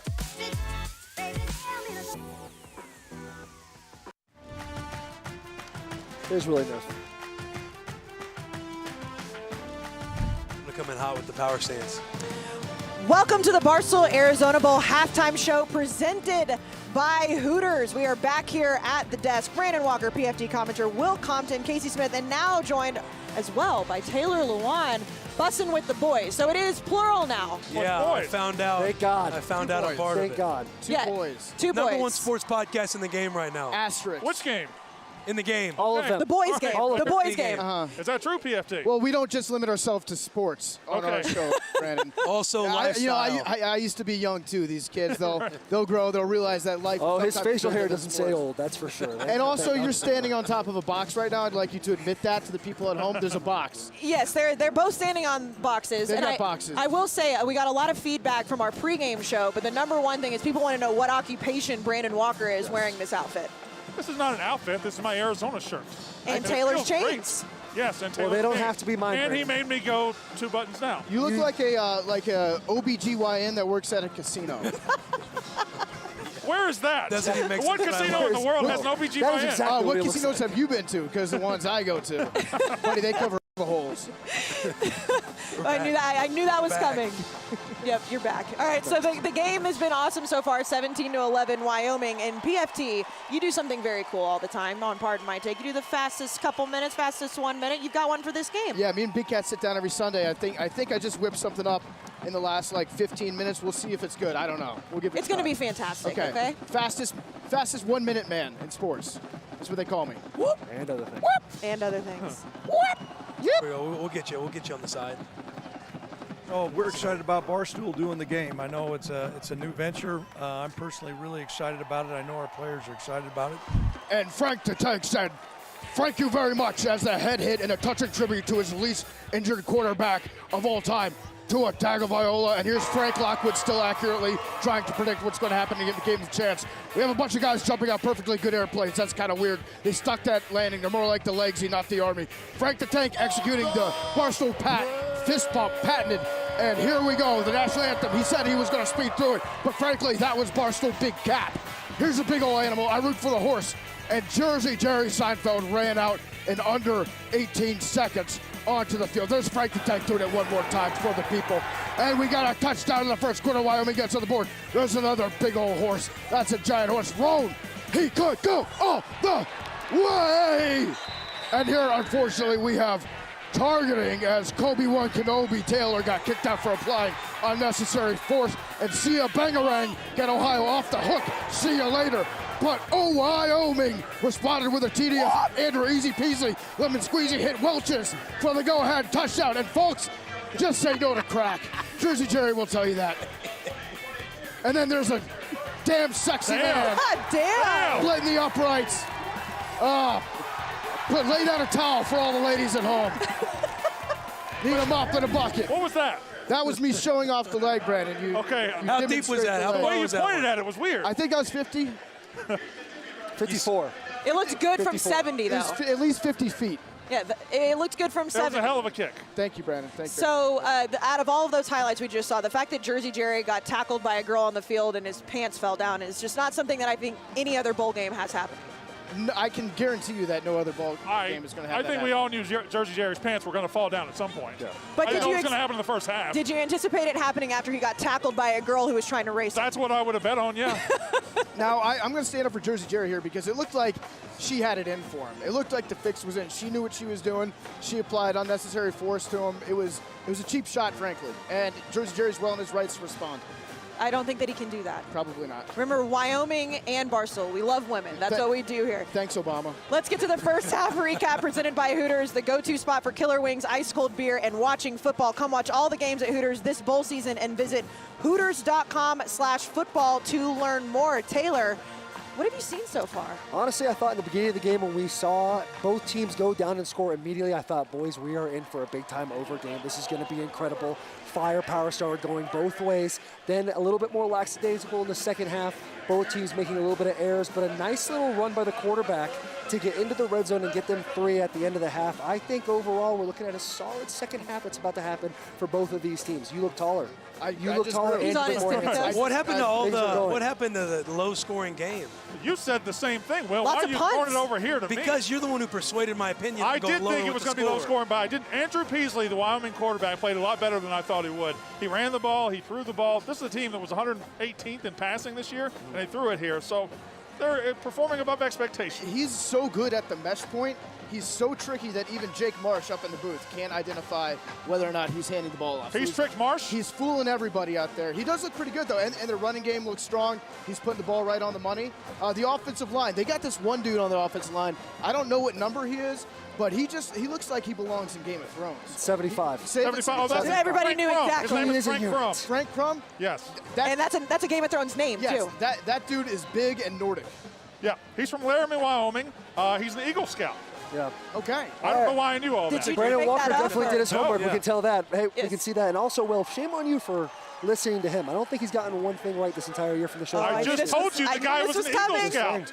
You told me a fact about him that I could have Wikipedia. You weren't here for the pregame when he said it was going to. Would you call their offense? Look, I got duped. I got an duped. abomination. I got duped. Atrocity. I got duped by him. I got persuaded by him. I got persuaded by people. I will give the viewers a little bit of background here. So Brandon and Taylor are just now friends as of today. Well, yes, and It's if I been may an just cut you uphill off battle. real quick. Brandon, since the minute I've met him, and since I've been into Barstool Sports, I have gotten big time to him, not once, not twice, but on You're 3 lying. separate This is occasions. not true. Okay, then guess what? I'm pulling out receipts right now, bud.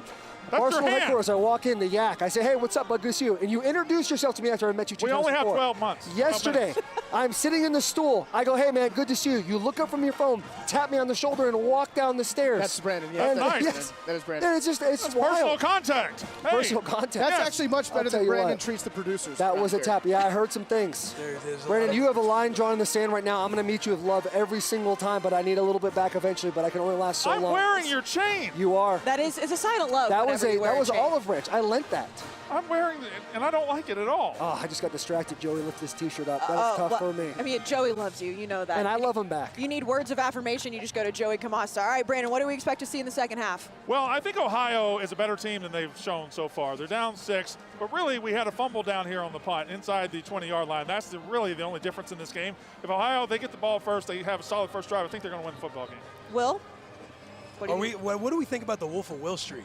I love it. You talk about the turnover battle. On paper, they're about identical. If we could get this little Wolf of Wall Street segment going. Sometimes it's the wolves you don't see coming. Sidney Burke tackle in the second quarter, pushing down Jersey Jerry, body bagging him. It looked like Apollo Creed in Rocky IV. He just laid there. That is my first wolf of the first half. My second one, Cole DeMarzo, 2 tackles, 1 fumble recovery. The fumble recovery that we're talking about. The post hand, the lane discipline, and the hustle to jump on the ball, make a play, and then score off of that. Do the post hand again.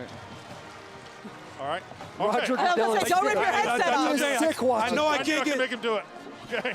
That was good. So Will, you have a lot of experience almost exclusively on special teams in the NFL. So when you run downfield and you're maintaining that gap discipline, how close can you get to the guy? Can you look at his eyes and tell when he's about to catch the ball? I mean, you can get in his space as much as you want, but you got to give him a little bit of distance. You're just hoping he muffs the punt like he just did. Yeah. He didn't field the punt well, and you hope you're lucky enough to jump on the ball. Sick. And then you claim a stat. Yeah, there you go. Yeah. You get posted. How many fumble recoveries you got? Do what? How many fumble recoveries you got? In my career? Yeah. I think north of 1. North of 1. We might be looking at 2 or 3. I'd have to check the tape. I know one. I know one with against the Chargers. That's one. That was a big one. That was one that helped thrust down the boys into the playoffs. What did you like better, forcing a fumble or recovering a fumble? That's a great question. Forcing a fumble. Yeah. That's way better, dude. Agreed. You punch a ball out. Anybody makes can. you feel I good. could recover a fumble. What really happens at the bottom of those dog piles and the fumbles? Like, what's really going on under there? Well, when I was close to getting my fumble recovery last season, I was trying to yell, please give me the ball. I need this more than you do. That's fair. That's what happened in my experience. That's honest I don't and know. fair. You know what? I did not Yes. anticipate that answer happening, but that is a true, honest from the heart plea to that other player. If it's a contract year, that guy should get first dibs. He's young, so he's going to continue to play. I'm like, hey, this might be it for me. Please give me the football. Yeah, smart. Did he let you have it? No, no. We all got up laughing and then jogged to the sideline. Had a great time. Gotcha. Oh, that's fun. Yeah. Oh, that's so cute. Little bromance, like the two right here. So We're working through it. You guys you're working through it at each and every step. So PFT. Yes. I know you just did the fastest minute. When you look at the end of this game, are you anticipating any other antics happening by the Barstool crew? There will be antics. There will most certainly be antics. I don't know what Jersey Jerry has planned for the second half, but he can't let that violence go unchecked. He got shoved in the back. Jersey Jerry could have broken his back on that. Could have broken his neck or worse. So I think Jerry's going to have to come out strong in the second half. I don't know what else is going on. I know that Roan and Caleb have some things planned. And then we're doing the high noon quarterback challenge. Yes. Maybe the highlight of the game. That's going to be great. Who's going to be competing in that? I believe that's Jacob and Jamie. I have to get their last names for you Okay. later, but I can't give you everything right now. Otherwise, it wouldn't be a surprise. Are you going to make them overhand throw? What's that? Are you going to make them No, you throw? can I'm going to let them, all's fair in love and war, buddy. Okay. We're going to The let it chest ride. pass, maybe? Chest pass, whatever you want. I'm really there to help guide them towards a $10,000 prize. Okay, it's not a scholarship, is it? No, it's not Just a scholarship. straight up Okay. 10. That wasn't, we went over the budget. That wasn't in that, so we did $10,000 instead. I like that. Yeah, spend the money on whatever you Speaking want. of PFT, you cost that guy $5,000 when you kicked that ball through the uprights. Listen, you could have let him have it. He cost himself $5,000 by not making his kick. Should have So listen, I stepped up. I don't know how to miss a kick, Brandon. Okay. If I tried to miss, I couldn't do it. I mean, if he missed the kick, we would all be sitting here like, why did you throw this competition? You're not giving a true effort. No, we PFT wouldn't laugh break at him, is what but you would the have kick said. was amazing. Now, we gave him something better than cash because he did miss his kick. We gave him the gift of Stella Blue coffee. A year of Stella Blue coffee. Stella Blue coffee is delicious. It is. All right, just so really quickly, do we think Wyoming finishes out, or are you still on Ohio? Ohio's going to win this game. I'm sticking with my pick because I'm not wishy-washy and a flip-flopper. I'm sticking with Wyoming. I'm wishy-washy. I'm going Ohio with Will. I'm And going Taylor? Wyoming. Wyoming. You got Okay. to. You got the shirt on. I got Yeah, the it is shirt. I love the Wyoming. mascot. I played NCAA. I will say I played NCAA. My son, Waylon Lewan, he won a national championship with them. So Did he really? I will be going Wyoming, yes. Awesome. That is Okay. huge. All right, so what's to come? Like we mentioned, we're going to have a competition with you. We're going to have Jersey Jerry and Spider, Roan and Caleb. We're going to have the trophy presentation with Caleb and Roan at the end of the game. This has been awesome so far. I mean, the fact that we have gotten through a first half and a halftime show and a pregame show and we've not gotten kicked off air is pretty good, fellas. Rumors swirling that the views right now are that of the tier ones of the world, the competitors of the world. So a very good turnout for Barstool Sports. More people are watching us than the Fiesta and the Peach Bowl tomorrow combined. That's what I've been told. That's a huge possibility. That's what we're being told. I mean, with guys dressed like this, what can you expect? So thank you guys so much for tuning in. So much more to come in the second half. The guys are back in the booth. Make sure you stay tuned. We'll see you guys in a little bit. Oh, here he is. Watch this. Watch this.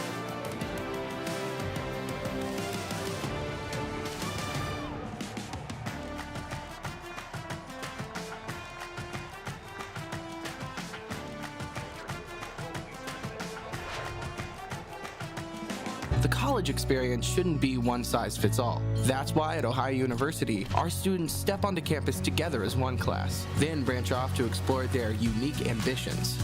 At Ohio, you'll connect with experiences that will prepare you for whatever comes next. And every step of the way, you'll be supported by fellow Bobcats here and around the world.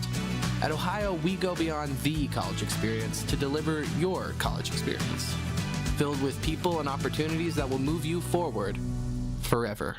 Excuse me, coming through. Man, look at all those concessions. You must be a king. No, I just saved 60% off my ticket using the Game Time app. I guess I'm just a better fan than you. Man, I need to get that Game Time app. Sign up now and use code VIVA for $20 off your first purchase. It's been a heck of a game so far. Isn't that right, Kelly Keegs? What is happening? Glennie, how's that watermelon high noon treating you? I love it, Roan. Tommy Smokes, still can't grow a beard, I see. Hey, Ron, you're on the TV right now. How can you even see me? High noon hard seltzer, real vodka, real juice. We're halfway home here in Tucson, Arizona. Welcome back to the Barstool Sports Arizona Bowl from Tucson. Back inside Arizona Stadium, an awesome first half of football between the Ohio Bobcats and the Wyoming Cowboys. Right now, it's Wyoming 17 and Ohio 11 at the break.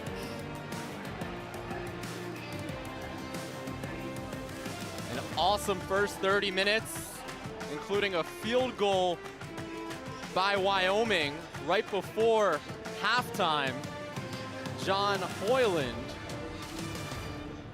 And that's where we leave things off. The first half, Dave, specifically the first quarter, tons of electricity. Yeah, and a lot of times in games like these, it's almost mistakes, and that's what we've had. We had the targeting penalty that directly led to a touchdown. We had a muff punt directly led to a touchdown. Missed interception led to 3. It's been a lot of big mistakes that turned into big points. Yeah, Big Cat. There's that targeting penalty that we mentioned earlier. It was Colby Taylor who was ejected early on. Yeah, it was that play was 8 points right there. It'll be interesting to see what happens in the second half. Ohio has their offense without Rourke at the end of the year. They've had to lean on teams, death by 1,000 paper cuts. Are they able to open up the run game a little bit more in the second half and get some more chunk yard plays? Yeah, there's Jersey Jerry getting in on the action. This was the ugliest play. That was the ugliest play of the first half. That was disgusting. You get the feeling, at least I do watching this, it was predicted to be a close game. It is a close game, and both teams seem content right now that it's a close game. Nobody's making any big chances, big moves. I think they're both content to take it to the fourth quarter, and a couple big plays will probably win this game, or big mistakes. Yeah, we're back here in the broadcast booth. He's Dave Portnoy, Dan Big Cat Cats. I'm Jake Marsh. Thanks for sticking with us on this late December Arizona Bowl presented by Barstool Sports. And Big Cat, one of the biggest questions for Wyoming entering this game, who would be playing running back? Well, so far, it doesn't matter who it is. They're having success. 92 total yards, including a touchdown on the opening drive by Jordan Vaughn. Yeah, and you've seen a lot of it is the quarterback designed runs, which they've been able to do, mix it up, keep them guessing. And because both teams, let's be honest, the passing hasn't been great. There's been a lot of missed wide open guys, but Wyoming has found a way to get it done. Here you see it right here where they got guys second guessing. They don't have their running backs. Let's use our quarterback, get those first downs. And again, I think we said in the pregame, if you're going to miss multiple players at position, big running back is not a bad position because you can always have guys who fill in. By the way, Jake, on that camera, when we're on screen, I notice you have the professional smile down. Yeah. Like when you're not talking, you give the nice smile right at the camera. And I'm the exact opposite, where I see a TV with my face on it and I can only look at the TV being like, wow, how am I there and also right here? That's what they tell us in journalism school. Smile. Yeah. Pretend the camera's the third person. Let's go down to the sidelines, a Hooters sideline report with Caleb Presley. Yep, guys, I just talked to Coach. For the second half, he said both sides of the ball, third down, they have to do better, and we started the game with finish, and now it's time to finish. That's all he said, but he seemed like he was excited about it. Yeah, and that's coach speak. Thank you, Caleb. We could have probably maybe saved Caleb an airline ticket because third downs matter, turnovers matter, finishing the game matters. Yeah, and Caleb also said that Josh Allen was blowing it, and Josh Allen was a delight in the first half. Updates from around the country since we don't have the score bug. Notre Dame 31, South Carolina 31. That's the only other game. The Pitt UCLA game was seemed like a thrilling finish. Pitt upsets UCLA. Bowl season, baby. There's nothing better. And There's honestly, nothing better. College football, I love this game. It's our game. Yeah, it's our game. And we're going to get a nice sunset here, Dave. And it's going to look like a UCLA Rose Bowl with the mountains, the Catalina Mountains, as we kick off the second half. All right, we're underway. Hoyland kicks it off to Wilburn, who takes it out from deep in the end zone, gets to the 20, and it'll be down around the 23-yard line. So the Ohio offense, led by C.J. Harris, again making its third career start. He's 7 of 13, 77 yards, and a touchdown. 26 yards on the ground. Dave, what are you looking out of this quarterback in the second half to make this comeback happen? Yeah, well, I think they started moving the ball pretty effectively. A big holding call killed one drive. So you got to look at, can they stay ahead of the chains? Because if they have, they've been very effective. Harris has C.A. Bangura, the MAC freshman of the year, in the backfield with him. He hands it off to Bangura. Medium gain there. A little better than medium, a good leg drive. Yeah, falling forward, we're going to need that replay of Jerry there because he had something going on where he was losing his mic. I was watching it in real time. I could just watch him run around the field the whole time. He did ask Coach Craig Bowl before the game if he needed a carry, he could be called on. Good first down carry gained. In 5. Yeah, it's a 10 still on the score. There we go, 5. Good 5 yards, tackled at 2, good after contact. Bangura, 8 carries for 43 yards so far. Harris, this one's caught. Sam Wiglis gets leveled at the end, but it was worth the reward. And guys, Sam Wiglis, he's the leading receiver after that gain of 15. Leading receiver this season. He didn't make his first catch in the MAC championship game against Toledo with 4 minutes left in the entire game, but the offensive coordinator, Scott Isfrey, and they call him Izzy, he said plain and simple, we have to get him more touches, and they're doing that out of the gate in the second. Great hustle from 86. I think he's a lineman. Is that a lineman for Wyoming? Came back and laid a big hit. Great hustle. As they call on the draft board, motor. That's Braden Siders, the defensive end. Reverse. The reverse flea flicker. The throw underthrown. And we go to the telestrator here. He had all day to run down the sideline. Jacoby Jones both had his quarterback with plenty of room, Dave, but they couldn't connect. Yeah, well, first of all, he should have been tackled instantly, but once he broke that first tackle, he had tons of daylight. That's the easiest pass to complete of all time. And he just has the entire sideline. Oh, we just did something different there. Clear it. The spotlight. Yep, I did the spotlight, but that was a 40-yard gain. I don't mind him throwing. It was just the worst pass in the history of the forward pass. Set your feet, young man. Bangura in the backfield with C.J. Harris. But that is a bowl game second half play. Start emptying the locker room. This one another bad throw. And that was another good play. Drawn up, so have 2 an action plays go ago, one way. we saw Jones underthrow it to Harris, and now it's the reverse, Dave. Yeah, and in that trickeration that they did, you wonder in bowl games again, you're practicing, you try to keep it interesting. You got to assume both teams have a bunch of trick plays. Empty the arsenal here in the second half. It's 3rd down and 10 for Ohio. The Bobcats are 3 of 6 on 3rd downs today. Frustrating for the coach, shaking his head. He knows he put him in position twice with nothing. Harris. Pressure. Screen left side, Bangura. Can he make it happen?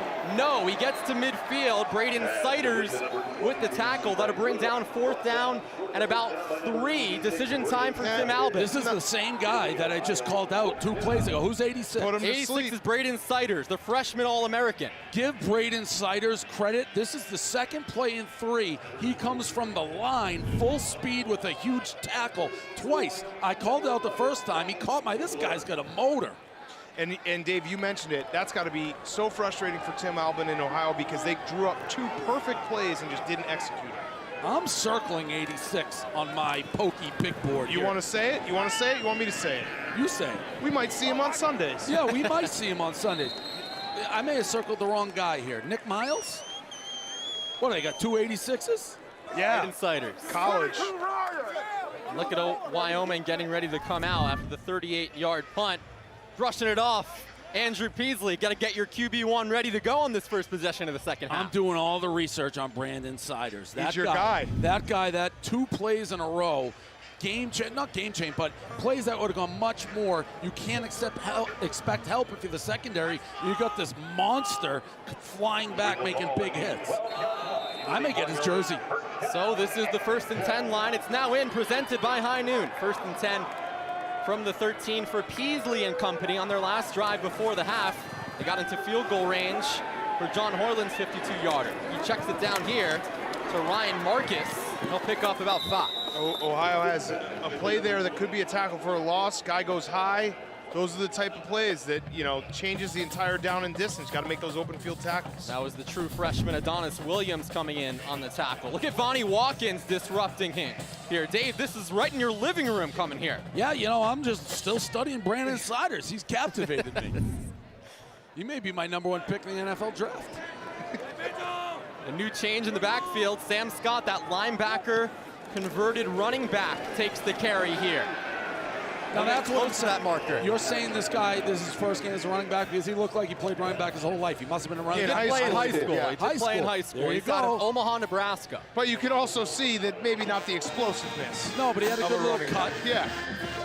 Omaha, Nebraska, home of what? College World Series. Yep. And Warren Buffett. And who is that guy who I always say only comes out and announces Little League World Series games? And Oh, no, this is going to derail the broadcast. Every time we can't think of his name. 3rd down and 1.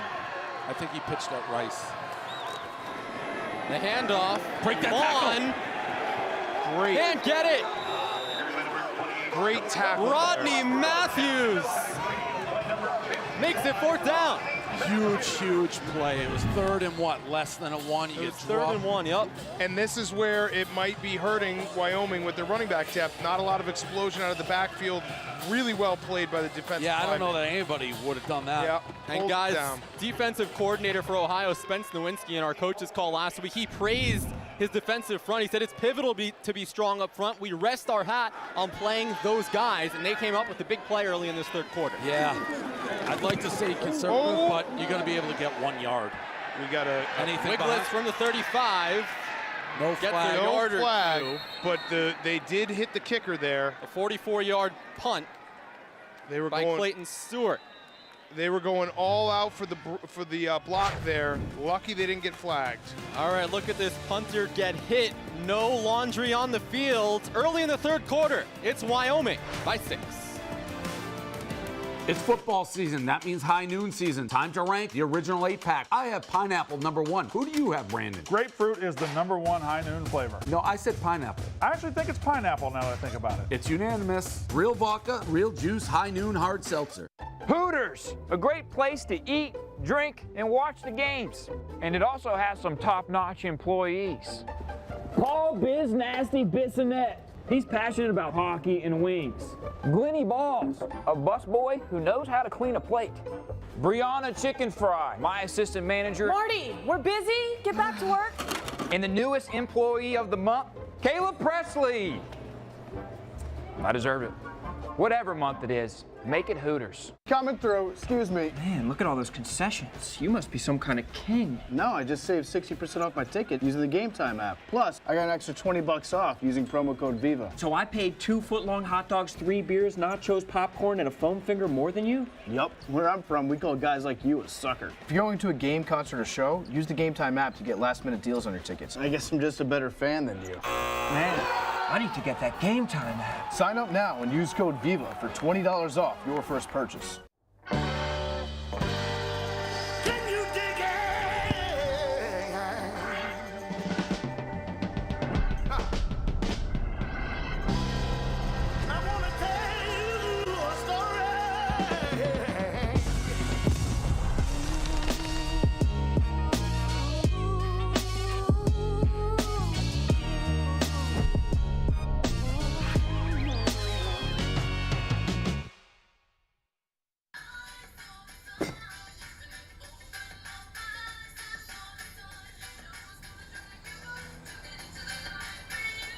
Miller Lite has more taste and only 1 more calorie than Michelob Ultra.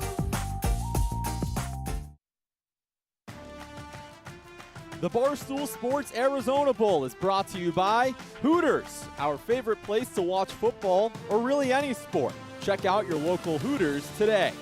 And by High Noon Hard Seltzer, real vodka, real juice for real fans just like us. Head over to your local liquor store and get some today. Welcome back to Tucson. Wyoming by a half a dozen, 17-11, 10:35 remaining in the third quarter. What is this? What are they lining up? Coming up soon, we'll have the high noon quarterback challenge. Just a weird huddle there from Ohio. Ohio fans coming in strong, as are Wyoming. Looks back like on the field, it's a fresh drive. Looks like we're in a Wildcat. It is the Wildcat. Run. And a short run by Bangura. I'll tell you what, Tony Sperano, RIP, he revolutionized the game with the Wildcat. We've been doing the Wildcat for probably a decade too long now, because they just do run every time. He revolutionized it with those glasses, too. I was on the business end of the first time that really took off. Ronnie Brown and Cadillac Williams. He just demolished us, but by the end of the season, it didn't work. Ricky Williams. Ricky Williams, that's right. Cadillac Williams is on the Bucks. Now All-time name. Harris from the pistol has Bangura behind him. 5 minutes down in this third quarter. Wyoming down by 6. Facing pressure, caught by Bangura. Nowhere to go. But Shea Suiau-Noah takes him down. Defense is starting to settle in here. Yeah, we had 22 points in the first quarter. Since then, no touchdowns, 1 field goal each, 28 total points. Keep in mind, that total, we talked about it off the top, Starting to come into play. Yeah. Starting to come into play. And again, it maybe was a little misleading because all the points were coming from turnovers, missed plays, muff punts. 3rd down and 8 for the Bobcats. Just 3 of 7 on 3rd down conversions today. Great pop. Harris launches. Incomplete.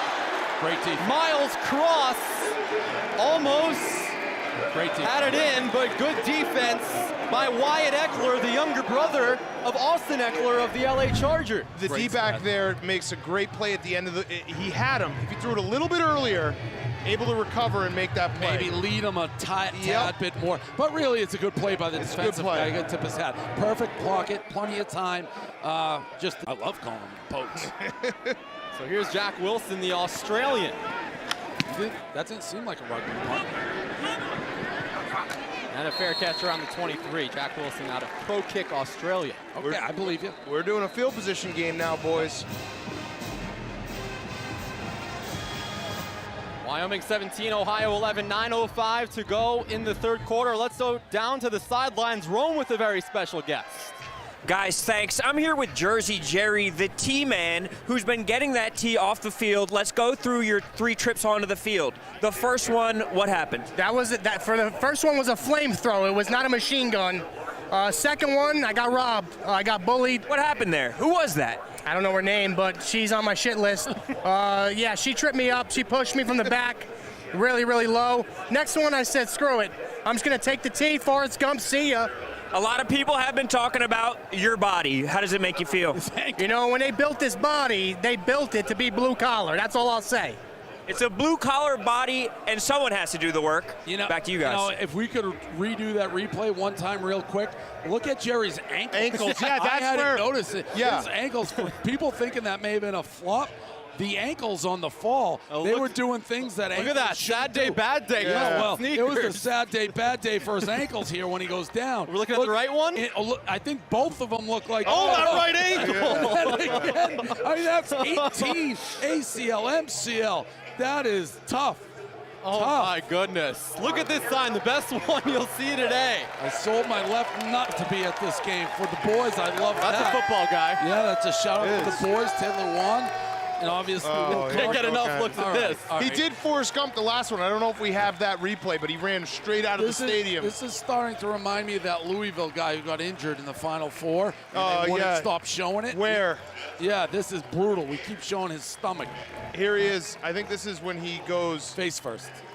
Those ankles. Yeah, this is face first. I've never seen an ankle look like he twisted it 4 times on the way to the ground, 4 different times. Jersey Jerry, ladies and gentlemen. Yes. Hello from the broadcast booth. An awesome game so far. Awesome set of festivities here early in the third quarter. This sunset, wow, it's taking over. This is I awesome. gotta be honest. I don't know what you're talking about yet with the sunset because the shadows are coming in a little Shadows. bit. No, the sunset has not set it. Okay, Right, I stand corrected. There is no sunset quite yet. And here's the woman who took down Jersey Jerry. We apologize for the profanities he may have said earlier. Yeah, well, if you had your ankle snapped in 18 different spots, you may drop an S-bomb unintentionally. Yes. But yeah, No sunset quite yet. No sunset quite Shadows. yet. I think we should get a sunset late in the fourth. Her name is Sydney Burkle, and she is picking up the tee, taking over for Jerry. She's the star of this game so far. And I'll tell you what, a lot of things going around. 9 minutes left in the third, 6-point game. If Wyoming can go put a drive together, they take a stranglehold on this game. Yep. All right, so it is Wyoming football, looking to make this a two-possession game.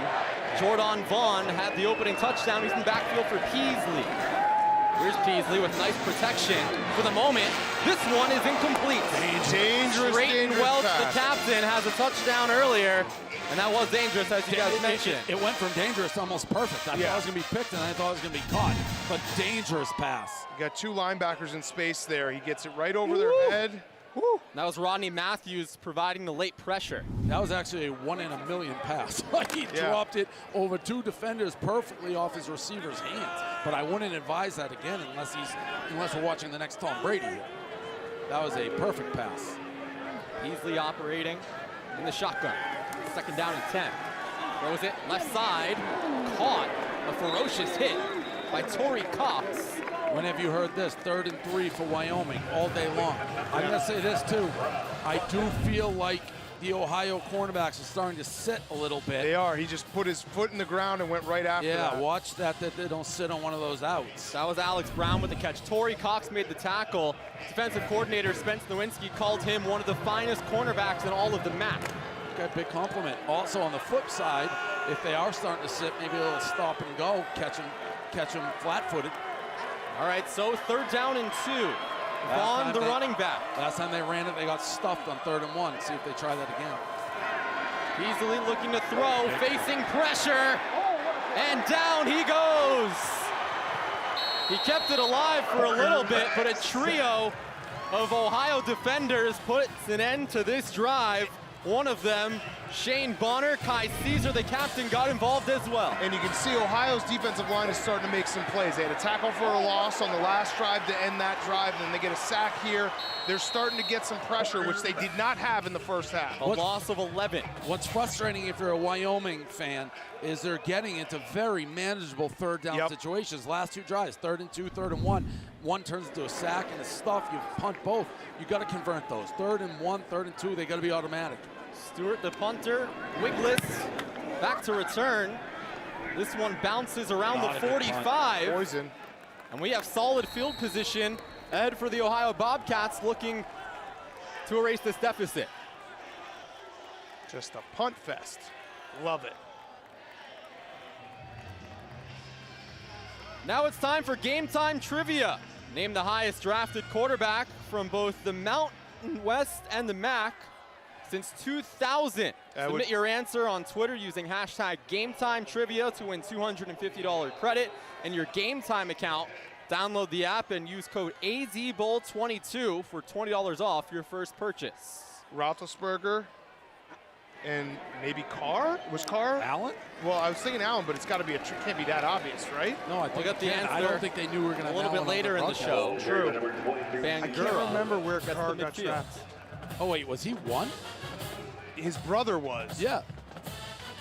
But what was the question? I know. I'm not a trivia guy. Memorization and spelling, the lowest form of human intelligence. Xavier, you're selling yourself short. You're in a top 10 trivia team on the dozen. Me, you, and Big Cat all in the top 10. Yeah, that's just because I play aggressive. I'm going to say Roethlisberger and Carr and not say which Carr. By the way, you will be back in this state of Arizona in February for the Dozen Live event. Yep, so Super Bowl stay tuned week for that. Hopefully the Patriots will be there. 2nd and 5 for Ohio. Bangura gets the first and a few more. Sorry if you heard that snoring. I was just taking a sip of water. Isaac White comes down with the tackle, but not a lot of times when you get that first down, you get the tempo, the momentum, and it leads to a long drive. We'll see if that happens here with Ohio as they burst into Wyoming territory with a chance to take the lead again. Approaching the 6-minute mark of this scoreless 3rd quarter so far. Ohio looking to get back on the board. Down by 6. Fresh set of downs. Harris, hands off. Bangura, look out to the 30, 20. It's a foot race.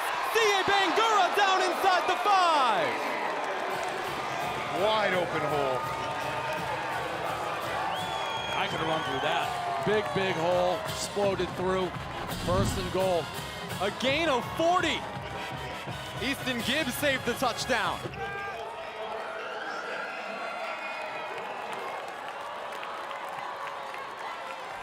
Van Gura, that puts him over 100 yards, guys. He's at 103, his fourth 100-yard rushing game. Now it's a red zone opportunity presented by Omega. Van Gura still in the backfield behind Harris.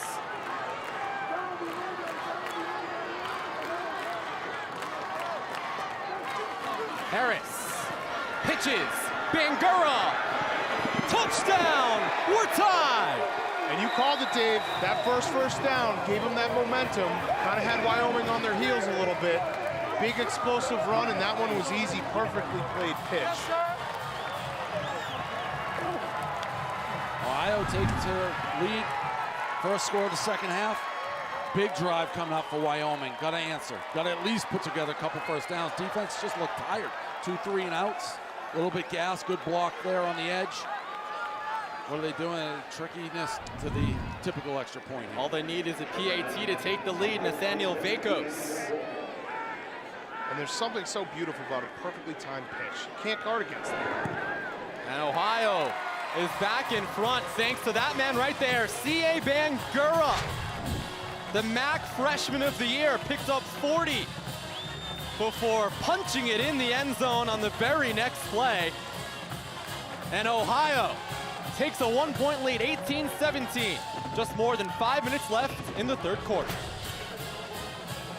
It's football season. That means high noon season. Time to rank the original 8-pack. I have pineapple #1. Who do you have, Brandon? Grapefruit is the #1 high noon flavor. No, I said pineapple. I actually think it's pineapple now that I think about it. It's unanimous. Real vodka, real juice, high noon hard seltzer. Excuse me, coming through. Man, look at all those concessions. You must be a king. No, I just saved 60% off my ticket using the Game Time app. I guess I'm just a better fan than you. Man, I need to get that Game Time app. Sign up now and use code VIVA for $20 off your first purchase. Being the king of the South, I know all about life without limits. VIP tickets, Corvettes, fine china, crystals, big old swimming pools. But when it comes to gambling, I know my limits. Set a budget and stick to it. Platform wagering offers deposit and time limits, tools you can use to help gamble responsibly. If you or a loved one are experiencing a problem, call 1-800-GAMBLER for help. I'm here to get you some deals at the Barstool Sports store. Barstool Sports, ever heard of them? Well, you should. You're watching them right now. Founder, Dave Portnoy, built that company brick by brick. The Barstool store has everything. Polos for when you're hitting the links. Hoodies for when the temperature gets below 0. Also, t-shirts for when you're lounging around the house. When you're shopping at places that aren't the Barstool store, you're essentially burning your money. What are you still doing here watching this? Go to the Barstool Sports store. Get some merch. I'm a fun guy that likes having fun. I like lazy Saturdays, big old swimming pools, coffee every morning, arguing with my neighbors, private jets, and I like gambling on sports. But for some, gambling can become a problem. Know the odds and bet responsibly. Set a budget and stick to it. If you or a loved one is experiencing problems, call 1-800-GAMBLER for help. Welcome back to beautiful Tucson, Arizona, where the Ohio Bobcats are back in front. 18-17 with 5:14 remaining in the third quarter. C.A. Bangura put the team on his back on that drive, punched it in for a 3-yard score to give his Bobcats a 1-point lead in the late stages of this third quarter. Little plays have been very important. The last 2 drives for Wyoming seemingly in good shape. 3rd and 1, 3rd and 2. They get stuffed both times. They got to put together a couple first downs and find a way to get short yardage situations. Vandenberg boots that one into the end zone for a touchback, and it will be Wyoming from the 25. Going back to that touchdown, Big Cat, it was the wide receiver Sam Wiglis with a beautiful fake here. Right there, he jumps up, he gets everyone clear it. He gets everyone going that way, and then you open it up, roll it right now. So you get the cornerback can no longer help because he's thinking he's defending. I will that say opens that it up. that jump's a little gratuitous. He was already with him. Gets the cornerback away from the play. He's the guy who's got to make the tackle. But if he didn't, there was no difference in jumping. That was gratuitous. That was a great jump. That was a gratuitous jump. All right, so Wyoming now trailing. This pitch to the left side by Ryan Marcus. A solid first down play. Yeah, now let's not get hanky-panky here because we haven't been able to get a first down. We got 3 downs to get a yard. So go get the yard and move the chains and get the momentum. The hardest first down to get in any drive is the first down. Get it, get the momentum. Let's put a drive together. We're all Wyoming today, unless you're from Ohio. And that's what we saw in the last drive with Ohio, Dave. They picked up that first one. You called it, and they went down the field and scored the touchdown. Instantly. And Wyoming already has more yards in that one play than they did in the first 2 drives of the half. They just cannot gain short yardage. Vaughn, tackled by Cannon Blauser. Blauser, go ahead, Dave. I tell these guys in the huddle, listen, we're going to be men with pokes, and we are running the ball down the middle 2 plays in a row, and if we can't get half a yard, we're packing up the suitcases, and we're going back to Laramie. That's what I say. Or you put Jerry in. Jerry will get you half a yard. One or the other. 3rd down and 1. I like Chuck. For the Wyoming Cowboys. Vaughn in the backfield with the quarterback Peasley. That's Welch who moves over to the left side of the line. QB draw. There we go. Gets the first down. And Ohio almost blew that up. That's the redshirt freshman Jordan Vaughn.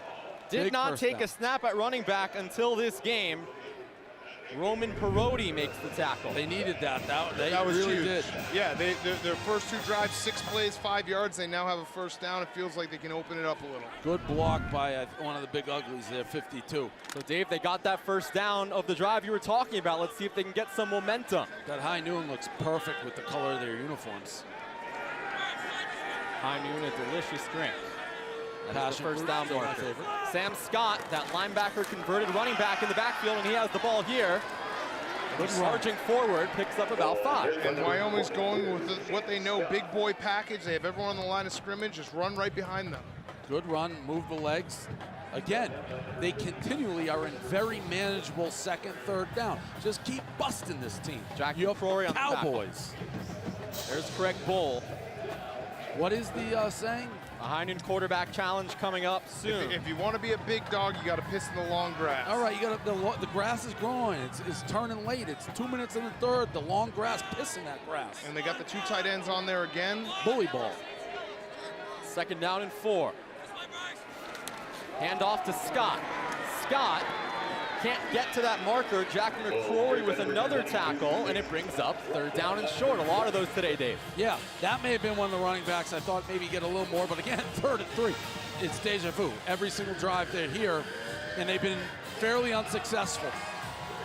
I would run the ball again. Wyoming, 6 of 12 on 3rd downs today. Oh, he looks beautiful in that. They're 34% on the year. Design QB draw possibly as they spread them out. Peasley has been dangerous with the keepers.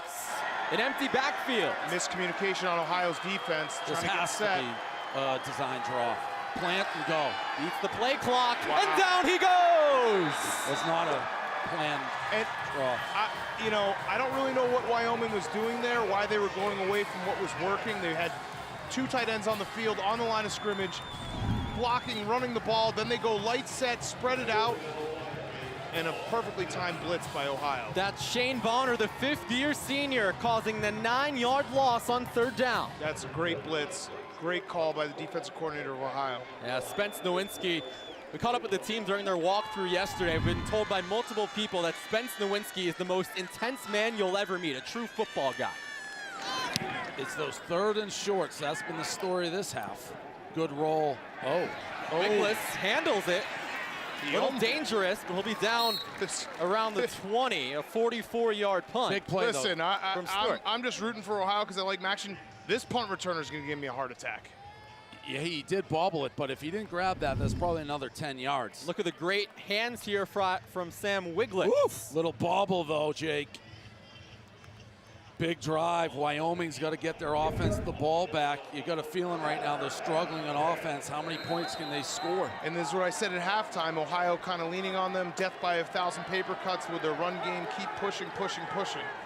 Big drive here. All right, approaching the final minute of the third quarter. Ohio up by 1 with the football. The handoff to last drive's hero, C.A. Bangura, picks up a couple. And we want to welcome you back to the broadcast booth. Let's revisit today's game time trivia question. Name the highest drafted quarterback from both the MAC and Mountain West conferences since 2000. Final guesses before we reveal. I said Carr and Roethlisberger. I'm going to go, I give up. All right, Big Cat, you're wrong. It is, drum roll please, Byron Leftwich out of Marshall and Josh Allen joined us in the second quarter. So they tricked me on that. My brain froze. I forgot Byron Leftwich. Byron Jaguars. Leftwich. But you know, that's a little tricky question there.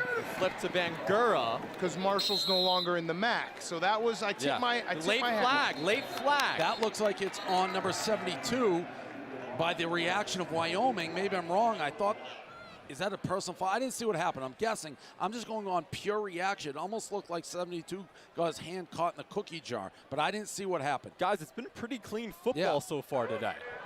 After the play, personal foul, unnecessary roughness, offense. Killer. Number 72. Be half the distance to the goal. Be third down. Absolute. So that's the killer. left guard, Kurt Daniker. Let's see what he was flagged for. He knew he There did it is, the shove. Yeah. You can't do that. Can't do it. He knew he turned around, saw the flag. I think that's ticky-tacky too, though. No, if we're being honest, I don't think the ref has to call that. Yeah, but you can't have it both ways. But you can't no, do that. No, Yeah. I disagree. Well, I think you got maybe That's just football. green-colored binoculars. Play right to now. the E in the whistle. By the way, guys, that's Kurt Daniker, who we mentioned. Scott Isford, the offensive coordinator, called him the emotional leader up front, has a big, deep voice, and as you saw earlier, kind of looks like a version of The Undertaker with that long hair. You know what makes that penalty so killer? It's dead ball. Well, they got a playoff before the end of the quarter. Harris on third and super long. And a submit. Handoff to Nolan McCormick for nothing. That'll take us to the end of the third quarter. Absolute Put a submit call. pin in that penalty, because that Huge. penalty could decide the game. Knowing Wyoming's kicker, like the way Hoyland. this game is gone. And again, just gigantic how penalties kill drives. A lot of Ohio drives. Wyoming is suffering on third and short, can't pick it up. Ohio drives are killing themselves. Put your fours up, ladies and gentlemen, and buckle up. It's a 1-point game with 15 minutes to go in regulation.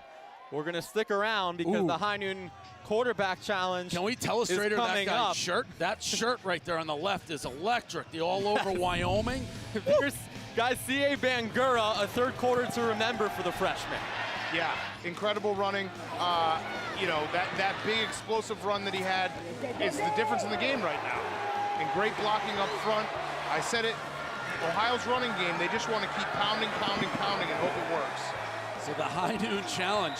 I gotta be honest, this is a very original idea that I've never seen before. All right, guys, let's send it to Taylor Luan for the high noon quarterback challenge. We are back for the high noon quarterback challenge. To my left is Jamie Adair, and to my right is Jacob Martin. These two fine gentlemen will be going 30 seconds to put as many footballs in the hole. The winner who puts the most in gets $10,000. Are you ready? Are you ready? Get set, go! That's good, solid start. Solid, up. Keep putting them in there. The boys are motoring. Gotta get some more up on that, Jamie. More up. Where are we at? 4, 5. Come on, go faster. 7, 5. We got 10 seconds on the clock.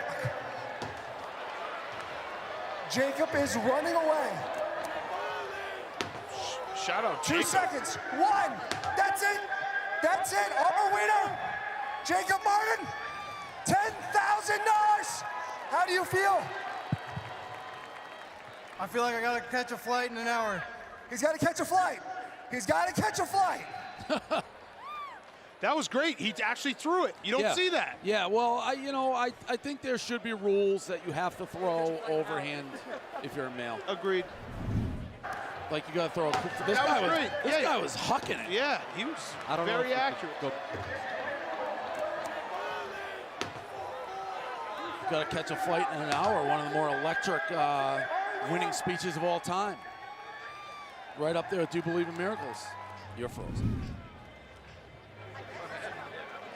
I guess you don't know. They said I did. I'll see.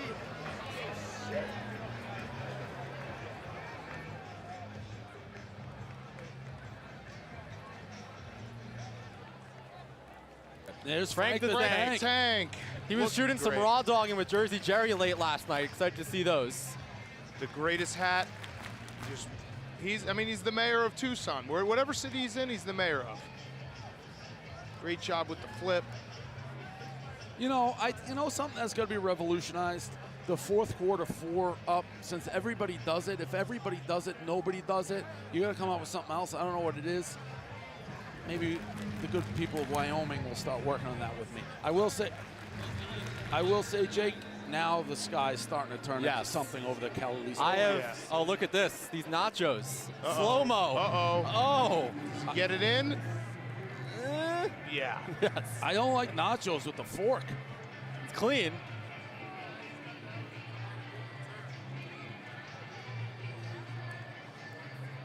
I didn't understand the No, the somebody in our producer ear, just said to me. somebody had a burrito. I don't even think we know who that person is who had a burrito. There he is. Frank, smile for the camera. All right, here we go, boys. Big punt right here. You know the sun is setting when Frank's transition lenses change colors. These games, you will always expect some interesting special teams plays. Pretty good punt, fair catch called. Wieland on their own 42. All right, so here's here we go, field position. folks. Fourth quarter, Barstool Sports Arizona Bowl, 1-point game. You couldn't ask for anything more exciting than this. And Wyoming, Dave, you mentioned earlier, they do have the benefit of having that elite kicker in John Hoyland in their back pocket should they need it down the stretch here. Yeah, full quarter go, so I don't think you're thinking about 3 quite yet. Obviously, good to know you have it. They got to get points on this drive. Have to get points. Starting at the 42, got to get points. You got to focus on a first down, which they were able to do last drive. Yeah, they stay away from 3rd and short because you have no clue what you're doing on 3rd and short. And they got their big boy set in again, 2 tight ends on the left side. Like just solid starting field position. The fake. It's Peasley throwing. Got him in. Left side. Intercepted. Torrey Cox breaks loose. And a huge momentum-shifting play by the redshirt freshman. And you saw what Wyoming was trying to do there. They went big set. They tried to fake the run left, and the cornerbacks for Ohio just did not bite. Played perfect defense. Badly thrown ball as well. Strong disagree. Guy was wide open. That was a horrible pass. I don't know. Dan. He was right there. The quarterbacks Throw the were ball there. to the hash mark, and you got him. Come on. That's a horrible It's a bad pass. You're right. It's a bad pass. I don't hate the play call, though. Take that shot. They were expecting the run. They faked the run. I love the play call. If you just throw that into the hash, it's an easy reception. This girl is right. She's like, what is that? I could throw that ball better. It's the high noon first down marker as Ohio has the ball up by a point early in the first quarter. Harris low and caught by Wigless, the Ohio State transfer. And you know who's off the hook? That offensive lineman for Ohio. Yeah, that was such a bad pass. You got to run the ball here if you're Wyoming, I think, when you get it back. But now you got to hold. Now you got to lean on the defense. Got to lean on number 86. Brandon Sider's got to come up, make a play because the offense needs you. They're struggling. They haven't put anything together. And Ohio has had the ball, it feels like the entire half. That was 7 yards on the first down play. Not a good pass in the first down, but completed. Come on now. Harris hands off Bangura. Gets that first down around their own 46-yard line. And now let's see the clock. Easton Gibbs with tackle. That pass is really haunting me from Wyoming. There's a lot of time left in this quarter, but knowing how both these teams play, it's going to be a clock battle. They're going to run the ball. They're going to bleed the clock. Conservative teams. Yeah, they took a shot, and it was a good shot. But now, ball 45, total change in momentum quickly. Harris fakes, throws it deep right side, and it's overthrown. Intended for Bostic. Harris was leveled out on that play. Yeah, he's okay, limping a little bit. He's limping. He took a good shot. Good clean shot. What'd you see here, Dave, on this hit? Good clean hit right in the ribs, drove him down. If that's the NFL, that's a 30-yard penalty, but they let him play in college. That's the big sophomore, Shea Suiau-Noah, second on the team with 67 tackles, providing the pressure. Interesting by Ohio here. Feels like they're trying to go for a kill shot. Yeah, throwing the ball. And really, I don't think Wyoming has many answers for that kind of option, read option. Second down and 10, pistol formation for Harris. A fresh face in the backfield. That's Julian Ross, the sixth-year senior from Kansas City. That looked like he moved a little early. And I think he did, Dave. Called it right, Dave. Early reps. Those eyes. In that game. Dave, you know ball. Oh, he knows ball. False start. These eyes have seen a lot of things. Number 23, 5-yard penalty, replay, second down. And again, Ohio with the penalties. Drive killers. That's gonna suck. You get him for one play and you move a step early. Oh. Yeah. Yep. So Ross will come out, and the running back carousel moves over to the redshirt freshman Nolan McCormick, number 21, to the left of C.J. Harris. Interesting. Anything wrong with the starter? Maybe giving Bangura a little bit of a breather here. Second down and 15. Season on the line, fourth quarter. I won't be resting him. He's player of the year, freshman player of the year in the MAC. I'd have him out there unless something's wrong with him. Harris, screen left side. Back to the original line of scrimmage. Pretty well defended. Miles Cross. So third down and 10. Dave, what's the move here? Do you go for that first down, try to pin him because your defense has been lights out? No, you got to go for it. This isn't obvious. You got to throw for the first down. It's a one-point game, so you can't be conservative here. At least I wouldn't be, but you know, I got that gambler's mentality. Yeah, I mean, spread him out, and maybe C.J. Harris makes a play with his feet. You got to trust your quarterback. Obviously, you don't want to throw into traffic, make a mistake, but you got to play aggressive here. Crowd's trying to get in it for Wyoming. C.J. Harris making his third career start. However, he has been with this program since before COVID.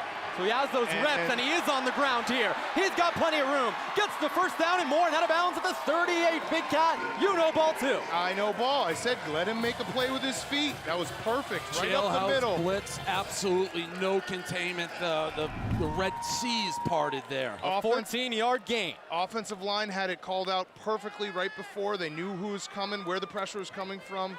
C.J. Harris doesn't hesitate, just tuck it and go. You know, I always like aggressive. It's an interesting play call because I don't feel like Ohio's thrown the ball that effectively. So why do you have to bring the entire team?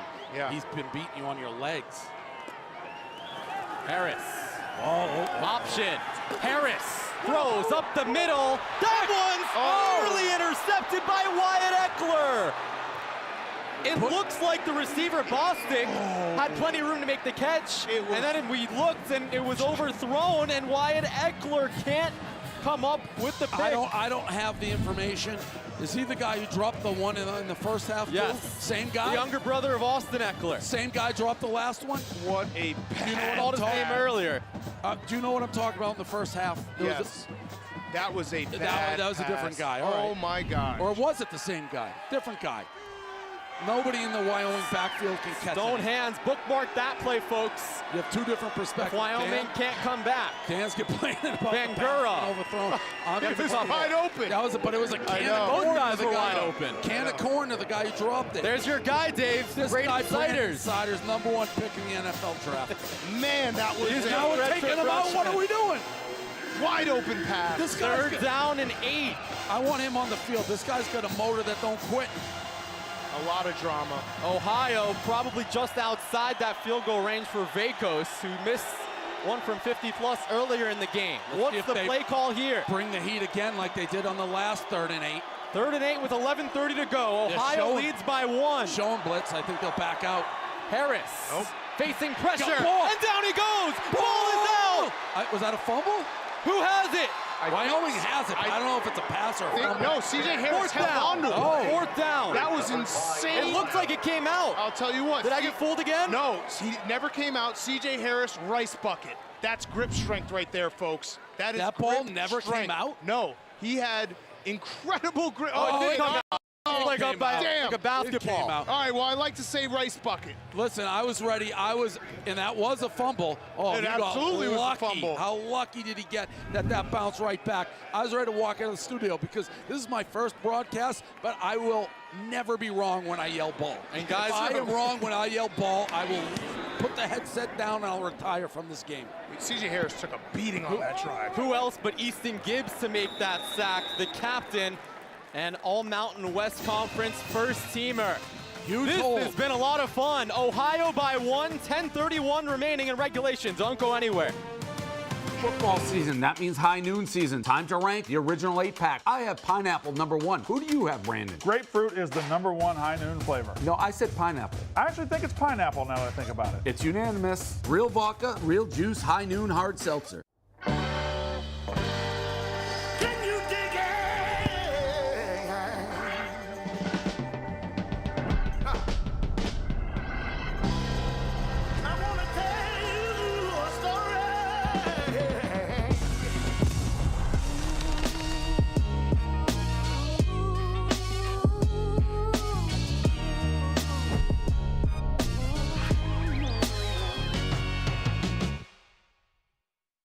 Hooters, a great place to eat, drink, and watch the games. And it also has some top-notch employees. Paul Biz Nasty Bissonette.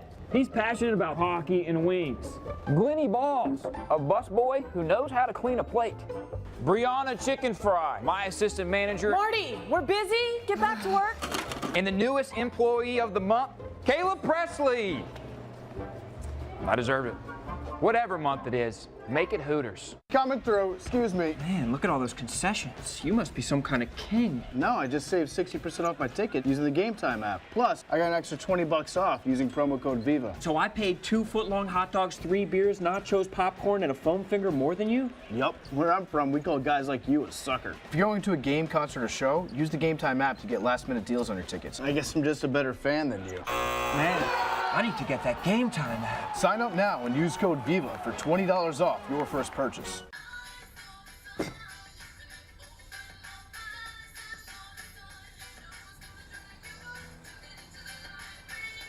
Miller Lite has more taste and only 1 more calorie than Michelob Ultra. The Barstool Sports Arizona Bowl is brought to you by Omega Accounting Solutions. Call 800-309-ERC or visit OmegaTaxCredits.com now to learn more. And download the Game Time app to create an account and redeem code AZBOWL22 for $20 off your first purchase. Terms apply. We just figured out, Jake, while we're gone, there was a Poke fan yelling, "Let's go Pokes, let's go Pokes." It's Colorado State. Colorado State, they play for a boot. All right, so the defenses have reigned supreme so far. Ohio's defensive front making plays earlier. I got to tell you right now, the way the defenses are playing, I don't think Wyoming has, 1 first down in the second half? The fact that they could go 90 yards right now doesn't make me feel good. I don't know how you can trust the quarterback throwing the ball. He hasn't been accurate in the second half. They got to run it. Can you run it for 90? I don't know, Jake. Yeah, the last offensive drive ended in an interception thrown by Peasley. This first one goes right into that brick wall of the defensive front by Ohio. A couple of Bobcats causing the loss of 1, including Bryce Dugan. Yeah, they're kind of running out of options here on offense. 10 minutes left in the game. You got a quarterback who's been a little inaccurate, and you haven't been able to run in obvious running downs. Denzel Daxton in on that as well. Now's the time you got to draw up something, your best play, your jet sweep, something to change it up, because the run, and then pass with the quarterback who hasn't been able to find anyone. Yeah, or any trick plays, anything. Under 10 to go. Got to get it out of the shadow of your end zone. The fake on the option, and down goes Peasley. And this is going to be a very tough down and distance for Wyoming. Now here's something that I firmly believe in these situations. It's not looking good. It's 3rd and 15 from your own end zone. Most coaches will run the ball and be conservative. I say throw Hail Mary, and if it gets picked, it gets picked. It's like a punt. Maybe a Joe Flacco. The true freshman, Donovan Williams. Throw someone and try to get a flag. Yeah, flag somebody. It's just, why do a give up? Yeah, Wyoming only has 11 yards in the first half. That ain't good. Second half, yeah, and it was all on one play. They got 8 yards on one play. 3rd down and 15. Looks like they may be doing that unless they don't QB draw. No? Peasley in the end zone, caught for a short gain, if that. Yeah, it gives them a little room for the punt, but yeah, I don't think they trust throwing deep here. But again, if you throw deep in his arcing pass, a Hail Mary type pass, 4 guys or whatever in the thing, you're not going to give up a return. You just tackle the guy, and it's a punt. There's actually more bad stuff that can happen now on a punt. I never understand that. Just give yourself a shot to get the first down there. Agreed. And now we have Ohio has significantly outplayed Wyoming, but they haven't, outside of 1 touchdown, they got to try to put this game away. Ohio's killed themselves with penalties. Wyoming's just been kind of steamrolled. Clayton Stewart gets a nice boot on that one. Great punt. It's deep. Wiggless catches it at the 35. What a punt. For the fair catch. My goodness, Clayton Stewart averaged just 44 yards per punt, which was 2nd in the Mountain West. That one was 53. Huge punt when he needed it most. All right, and now let's throw it to a Hooters sideline interview with Caleb Presley. You ever touched long hair? Oh, we're going. So listen, we're with Joey Kamasa. It's his first ever football game. He's never been to a football game. What do you think? This is my first one. I actually thought this was a Super Bowl, and I was waiting for Rihanna to come out. Now I realize it's the Arizona Bowl, and it's even better. Is this really your first football game? First football game, and I'm sitting on the field, and there's so much sensory overload. There's so much going on. And what does that mean? Well, there was there's fighter jets going on. There's fireworks. I saw a toy pony on the screen on the field. There's a lot of dump trucks on the field. Good eye candy. What do you think about football? Is it something you would try or you would come back to? I would definitely come back. Just because it's exciting. The Arizona Bowl's been really, really fascinating. There's a lot going on, and I just love it. Have you met any interesting people? I have. I met a few of the Hooters girls. I met a horse named Little Joe. Sounds like you're making that up. No, I met a Cowboy Joe. It's a little horse, a baby horse. I met him on the field, and I met Taylor Lewan. First ever football game. He said he'll come back, but only if it is the Barstool Bowl next year, Arizona Bowl. Yes, sponsored by the dump truck. All right. Appreciate it, fellas. All right, thank you, Caleb and Joey. Go from Caleb Presley on one end of the sidelines. Let's go back down on the field to Roan.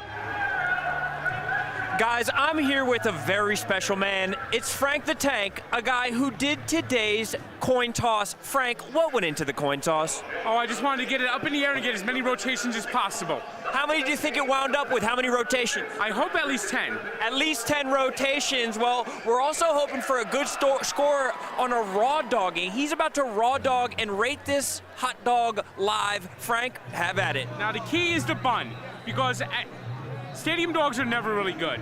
But this hot dog, the bun is stiff and stale, and well,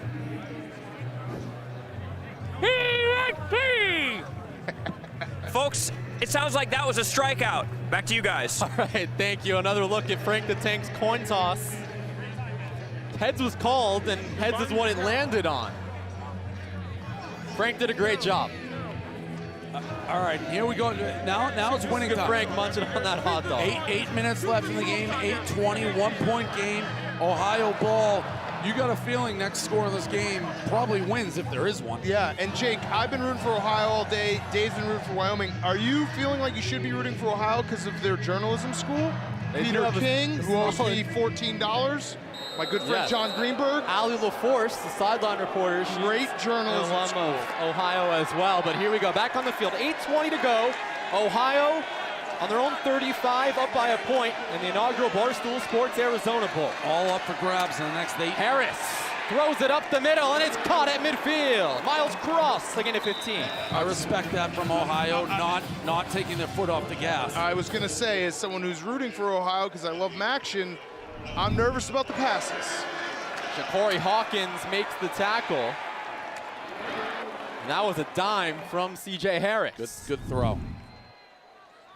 You feel like a field goal even would do them a ton of good the way that Wyoming has moved the ball here in the second half, which they got 11 yards if you just joined us in the second half.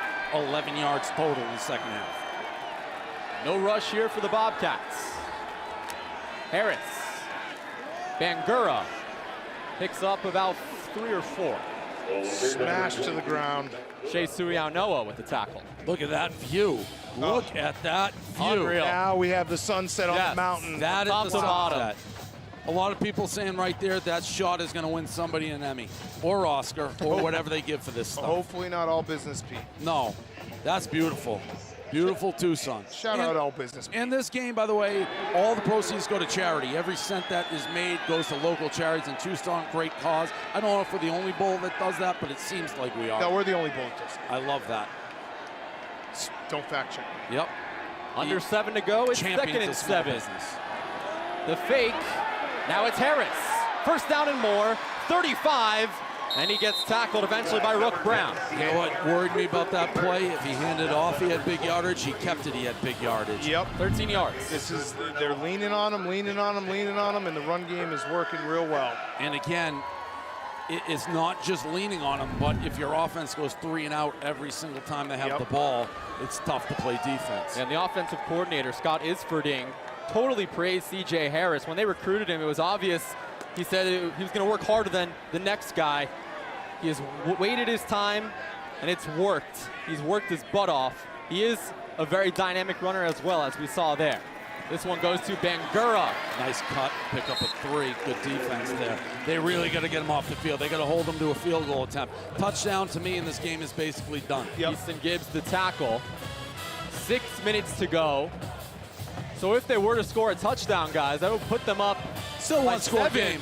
Unless they went for 2. Yeah, well, that would be lunacy. The old Billy football. Yes. That would be Billy absolute, football has always said that's the move, and it's not the move. That would be absolute lunacy. Here it might be, though. You can make it a 2-possession game. That would be lunacy. But knowing how Ohio's defense played, make them score a touchdown and get a 2-point Exactly. conversion. Second down and 7. In fact, we're even talking about Wyoming scored a touchdown when they got 11 yards.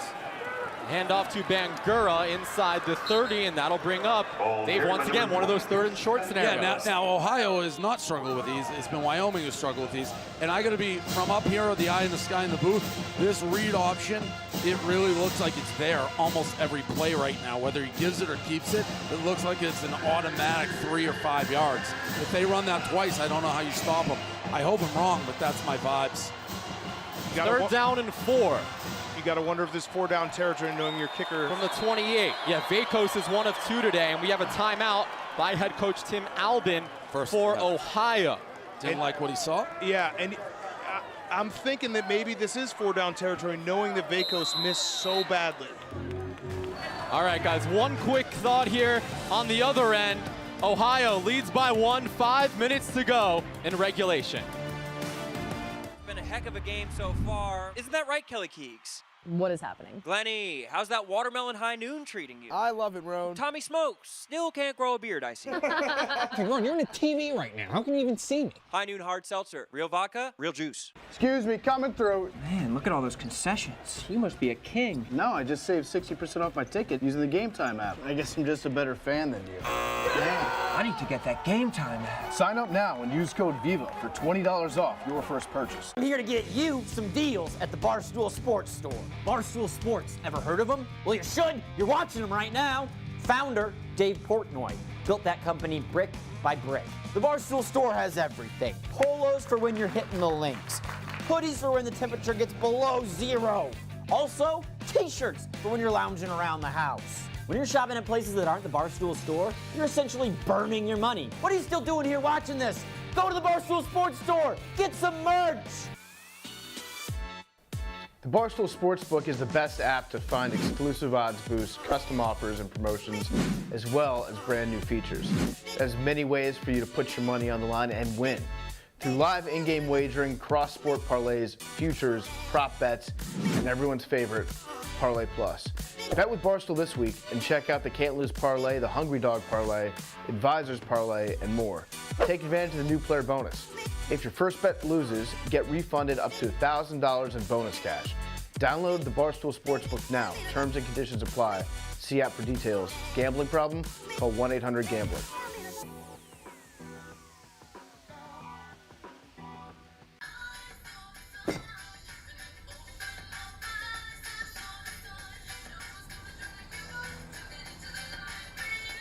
Miller Lite has more taste and only 1 more calorie than Michelob Ultra.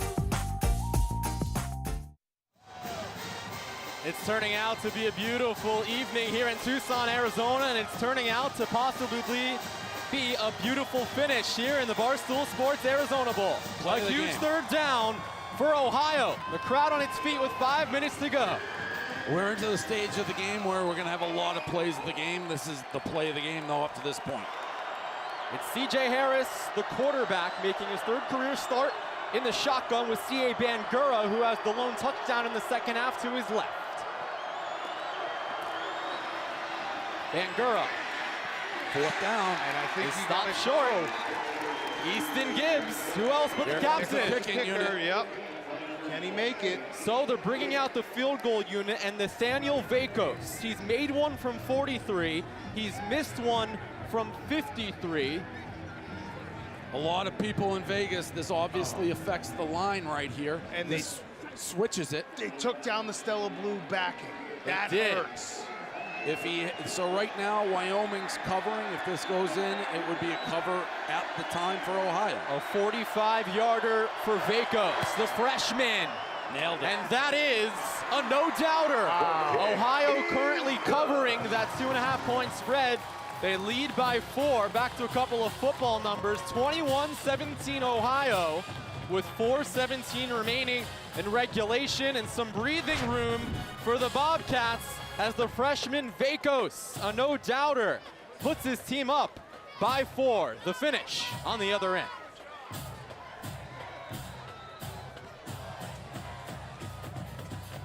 Been a heck of a game so far. Isn't that right, Kelly Keegs? What is happening? Glenny, how's that watermelon high noon treating you? I love it, Roan. Tommy Smokes, still can't grow a beard, I see. Hey, Ron, you're on the TV right now. How can you even see me? High noon hard seltzer, real vodka, real juice. So, what's for dinner?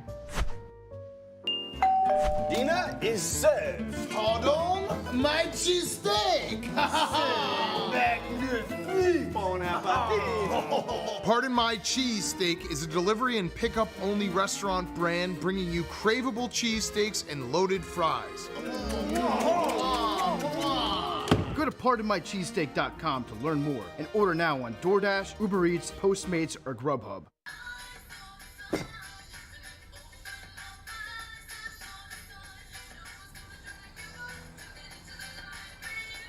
Miller Lite has more taste and only 1 more calorie than Michelob Ultra. Excuse me, coming through. Man, look at all those concessions. You must be a king. No, I just saved 60% off my ticket using the Game Time app. I guess I'm just a better fan than you. I need to get that Game Time app. Sign up now and use code VIVA for $20 off your first purchase. I'm here to get you some deals at the Barstool Sports Store. Barstool Sports, ever heard of them? Well, you should. You're watching them right now. Founder, Dave Portnoy, built that company brick by brick. The Barstool Store has everything. Polos for when you're hitting the links. Hoodies for when the temperature gets below 0. Also, t-shirts for when you're lounging around the house. When you're shopping at places that aren't the Barstool Store, you're essentially burning your money. What are you still doing here watching this? Go to the Barstool Sports Store. Get some merch. It's football season. That means high noon season. Time to rank the original 8-pack. I have pineapple #1. Who do you have, Brandon? Grapefruit is the #1 high noon flavor. No, I said pineapple. I actually think it's pineapple now that I think about it. It's unanimous. Real vodka, real juice, high noon hard seltzer. A gorgeous sunset here in Tucson, Arizona. Ohio now leads by 4 points inside Arizona Stadium in the inaugural Barstool Sports Arizona Bowl. Jake Marsh, Dave Portnoy, Dan Big Cat Katz here for the finish, folks. Get ready. Dave, Wyoming. How do they march down the field and get a touchdown here? Because they haven't shown any signs of life offensively in the second half. That's an understatement. They got 11 yards total in the second half, I believe. They've been anemic, pathetic on offense. But you know what? I've seen stranger things. It's college football. They got to get in a flow, get a couple first downs, and make something happen. And it's not just the second half. It's been since the end of the first quarter. Wyatt Wieland since with the fair catch. Since the end of the first quarter, Wyoming has had 8 drives, 6 punts, a 53-yard field goal, and an interception. Yeah, so they had the great first drive, and then obviously they benefited from the muff punt. But yeah, they right now have nothing going for them offensively. And this is not how Wyoming is built. Shout out my guy Tailgate Tent, who helped me out with some of the stats. We have a new T guy here, guys. Did Jerry lose his job? No, this is the Ohio guy. Oh, yeah, Jerry's the Ohio guy. Yeah. Wyoming is 111th in passing down. So when you know they're going to pass, they have struggled all season long, and they know they're going to pass. All right, it's the high noon first down marker. This first play, they do pass. It's Wheeland. You know, and it almost big tackle there, 11 on 11 crime there. That was Tariq Drake. Good first down play, even though it hasn't helped because they've struggled in short yardage. But you do get the sense that Ohio at some point were like, why are we playing off these wide receivers? They can't beat us deep. And the field's just in a bottle. And when they do beat us deep, the quarterback can't get it to it. But who knows? All it takes is 5. one They need to go 70 yards.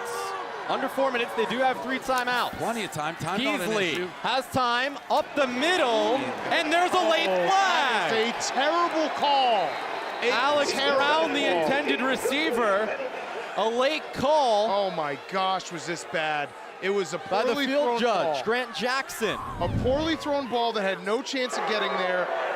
Pass interference. Maybe he held him a little. Defense. Did he hold him? Oh, Dan. That's a vicious hold. That's Roman Parodi out of Fort Lauderdale. All the people in Wyoming, if you want Dan's address, text me after the game. Man. That was as blatant textbook pass interference as you're ever going to see. That was that. You got to let the boys play. Good Guys, call by the ref. That moves the ball all the way towards midfield. Yeah, that's where that field goal is so big. Although you got all your timeouts. So we'll see what happens. Nothing's off the table because I think you need defense, but that's a big play.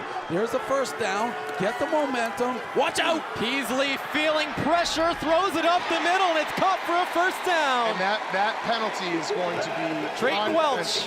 Because now Wyoming feels like they have a little rhythm. Get a little pace. For the first time all half, they're on the other side of the field. Good throw from the quarterback. He's played a great game, like I've said. Shane Bonner, look how close he was. Yeah, I wish they weren't huddling. I feel like you get a couple first downs, maybe go with pace, get them on your heels. But I'm not coach, I'm just in the booth. Peasley looking like Mahomes, a 13-yard gain on the 42 with 3 minutes to go. Wyoming needs a touchdown. Get the feeling this drive Peasley settles at midfield, throws it deep. This one's hauled in. Drayton Welch. It was all that penalty that they shouldn't have called. First and goal, no ball there, so you can get a first down. Ball is at 11. He dropped that one in the bucket.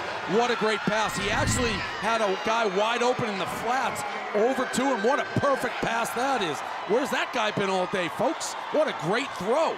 I'm no longer enjoying this game. No, 31 yards. This is passion. This is from football. captain to captain. Tucson, America. And it's Omega red zone time with 2.5 to go. All comes down to this first ever Arizona Bowl. Nobody will ever be the first Arizona Bowl winner ever. Couldn't ask for a better finish than this. Peasley, left side, Welch again. Ooh. Incomplete. Almost intercepted. Maybe thought we could have. Roman Parodi, who was called for that PI. These guys going to battle here in this crucial drive. Yeah, come on, Dave. No, let the boys play, but that's good. Good D. That's good D. Great play. Just like the other play that he got flagged. That was Look out, this is coming right in your kitchen. That's what they scored with on the first time. That's the play other side of the end zone, though. 2nd and 10. Ohio gets a little breather here because that was bang, bang, bang right down the field. All right. 11 yards away from taking the lead. Vaughn in the backfield. It's Peasley. And we have movement. Oh, he hit him in the knees. Now, it was on us. It's a false start. Us? What? Who said that? I thought the defensive guy actually moved first. False start. Offense, number 28. He gave him a little shoot. That's the running back, Jordan Vaughn. Guys, that's the second time today we've seen a running back have a false start. Kind of rare to see that on both sides. It looked like Ohio went and caused them. No. But again, that's one of the biggest storylines entering this game. All of the active running backs for Wyoming, if you're just joining us, none of them before today have taken a snap at running back. So you have that inexperience and it backfires there for the loss of 5. Yeah, it's a big penalty, no doubt. It's a big penalty, no doubt. 2nd down and 15. Not as big as that pass. Ball on the 16. It's Peasley to the right side. It's caught at the 5. Ryan Marcus brings down 3rd and medium. They can get a first down. They can get a first down, but Yeah, at the 1 they can get a first down. A gain of 11. It's a good play. Blauser Nice move, makes it manageable. tackle. Timeout. Timeout, Ohio. Timeout, Ohio. Spider wearing the hat cam. It's acting as our pylon cam. Could come down to that. Could you imagine the officials having a review based on the hat cam? yeah, I don't know if they have Spider's cam. Well, we'll get it to them depending on what we need. Well, There if is we don't need it, Spider. we Could you won't imagine use it. Spider wearing a hat could be deciding this A game? lot of people probably don't know Barstool. That Spidey works for us. Yep. He got a job because he was just carrying water back and forth in the office. Pick it up, move it one spot, pick it up, move it somewhere else. We just thought he was being busy. And I'll say it, Spider, I would say top 5 most indispensable Barstool employees. Oh, yeah. Jack of all trades. Yep. All right, guys, so it's 3rd and 4. You'd assume it's 4-down territory. Yep. Definitely 4-down territory now. The passing game has kind of had some success here. Do you stick with that on 3rd and 4, or knowing you might have 2 plays, do you run it here? To be honestly, they've had no success on these situations. 3rd and 4, I have no idea. What I would 6 throw for 14 on 3rd down. I would maybe do a quick screen to the outside, try to block. I would, yeah, but they haven't converted the short ones. Right. I would throw it twice. And they are playing off the receiver, the slot receiver there. That looks like it could be open for that quick screen. It is 3rd and 4 from the 5. As Big Cat mentioned, they can get the first. It's a handoff. Touchdown. Jordan Vaughn in the end zone for the 2nd time today. And Wyoming takes the lead, and the overhits. I don't think you were that excited for Ohio's scores, Jake. Let me tell you something. I don't about think you were even close to that excited for the Ohio great scores. state of Wyoming. They're Cowboys. They're tough men. They play in the cold. They follow their team. They have guts. They have courage. And I salute them and will salute them. That drive came out of nowhere. Well, 11 no. yards, the entire second half. It came out of That pass is interference. courage. Well, the guy mugged them. I don't the know. guy They've been mugged called the guy mugged them. Extra point good from Hoyland, and it's a 3-point game. 2 await remaining. Still one a ton of timeout time. for Ohio. Still a ton of time. Why Ohio took that penalty that they may want Guys, that timeout back. let's look at this drive. So Big Cat mentioned the penalty. Well, it's a This brutally mugged him. That's jail. extended the drive. He's complaining you're in jail half the states. That's not jail. That's mug. That's called football, Dave. Great pass there by Couple the of nice quarterback. catches by the tight end, Trayton Welch. This quarterback right there, you'll never see a better pass. That guy can play. This guy, he's been horrible the entire second half, except when it mattered. Those are the guys I like to play for me. And here's Cowboy Joe. I want to pet the crap out of Cowboy Joe. I want to take Cowboy Joe and feed him treats and pet that mane. I'm a Wyoming man right now. A lot of football to go, though. A lot of football to go, and I'm just going to say, I hope Jake has that same enthusiasm if Ohio's able to drive the field here. That guy who just... I'm down the middle, Big Cat. That was an exciting touchdown. That was not that exciting. It was like a 4-yard touchdown. And The drive, the moment. The drive was a pass This is the inaugural Barstool Arizona Bowl.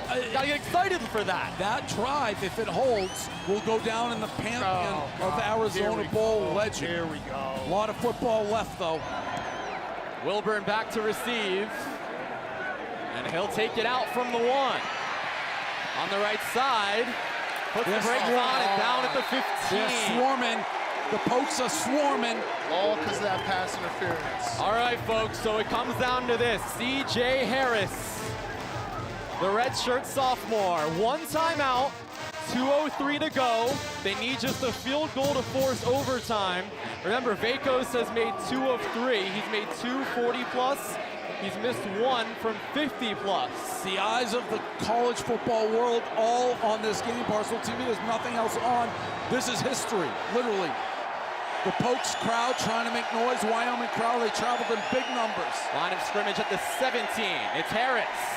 Good protection. Checks it down to Bangura. He's tackled after about a gain of 4. Listen, the clock is going to start to be a factor here. Oh, yeah. In Ohio, burn that timeout for seemingly no reason. Yeah, Ron we have Harrell with the tackle. And whoever did the graphics, the Bobcats' whiskers are covering up that 3rd timeout that they also burned. They got 1 left. You can see C.J. Harris can be a threat on the ground as well. Harris, right side, caught and out of bounds near the 1st down marker. That's the tight end, Will Kazmarek. Did he get that first? Are they moving the chains? It's close. This is intense. Shout out all the people watching in Laramie and Athens. They probably think that Dave went to Wyoming and I went to Ohio. I'm just calling it as I see it. Oh, yeah. 3rd down and 1. Bangura's in the backfield. He has 127 yards on the ground. Do they go to him to try to move the chains? You think yes. Crowd on its feet. Harris keeps it, throws it, and it is caught by Bangura. Gotta get on the line, gotta get on the line. Suiao Noah with the tackle. Very nice catch. Ball was slightly behind him. Fresh set of downs, and we have some whistles. Man down, number 5, Injury cornerback. timeout now. That's Deron Harrell for Wyoming. Another look here, 3rd and 1. Nice catch. The screen to Bangura. Listen, I hope number 5 is okay, but feels like maybe when, you know, the Bills, with Jim Kelly and the Bills, and give me a taking break. knee, we'll start running some tempo. That helped them. That's a free timeout. Okay. I was going to say the opposite. You got to wheel that guy off the field. Gives him a free timeout. Little momentum. I think he got hurt the play before, but also knew he got hurt on the run play. It looked like he got banged up. Situational awareness. I may be giving him too much credit. He knew they didn't want to stop the clock, I think. All right, guys, so if we want to rewind a little bit, on Ohio's first touchdown, they faked the extra point, got the 2-point conversion, and led 8-7. That changes the scenario here. If they kick the extra point, it's 24-20, and they need a touchdown. Not the case here, though, Dave, because of this play earlier on. Yeah, that's a huge point. But also, I am one of those people who don't think you can necessarily, because you don't know what would happen after necessarily. It's sliding doors. Yes. Sliding doors. Butterfly effect. But that's something to look back on. The Wyoming crowd. They're getting into it. Yep. Remember, it's about a 12 to 14-hour drive from Laramie, Wyoming, here to Tucson, a.k.a. Laradice. And I got to get to Laradice. Yeah. Preferably in the summer. I'm sure it's beautiful. Coming up after the game, we'll have the Barstool Sports Arizona Bowl trophy presentation brought to you by Hooters.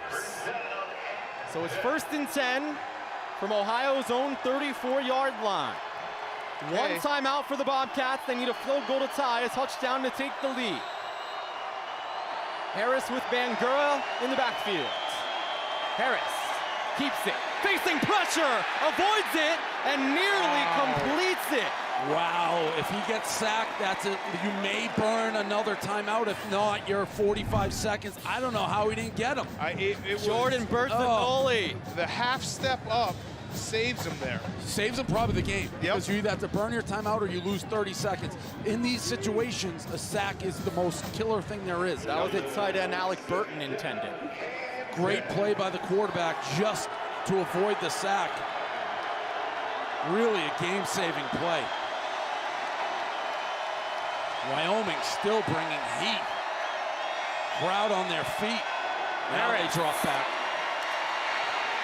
Avoids it, caught by the tight end Burton. That's no different than a Picks up a little bit, and the clock is running. Remember, you have that one timeout. Dave, when would you use it? I would use it now. Yeah, right now. They are not. Nope. That was no different than a sack, because the clock runs, you get a couple yards. Sack takes longer to get the ball. They actually got to the line pretty quick here. 3rd down and 9, 4-down territory here from Tucson. Harris throws it.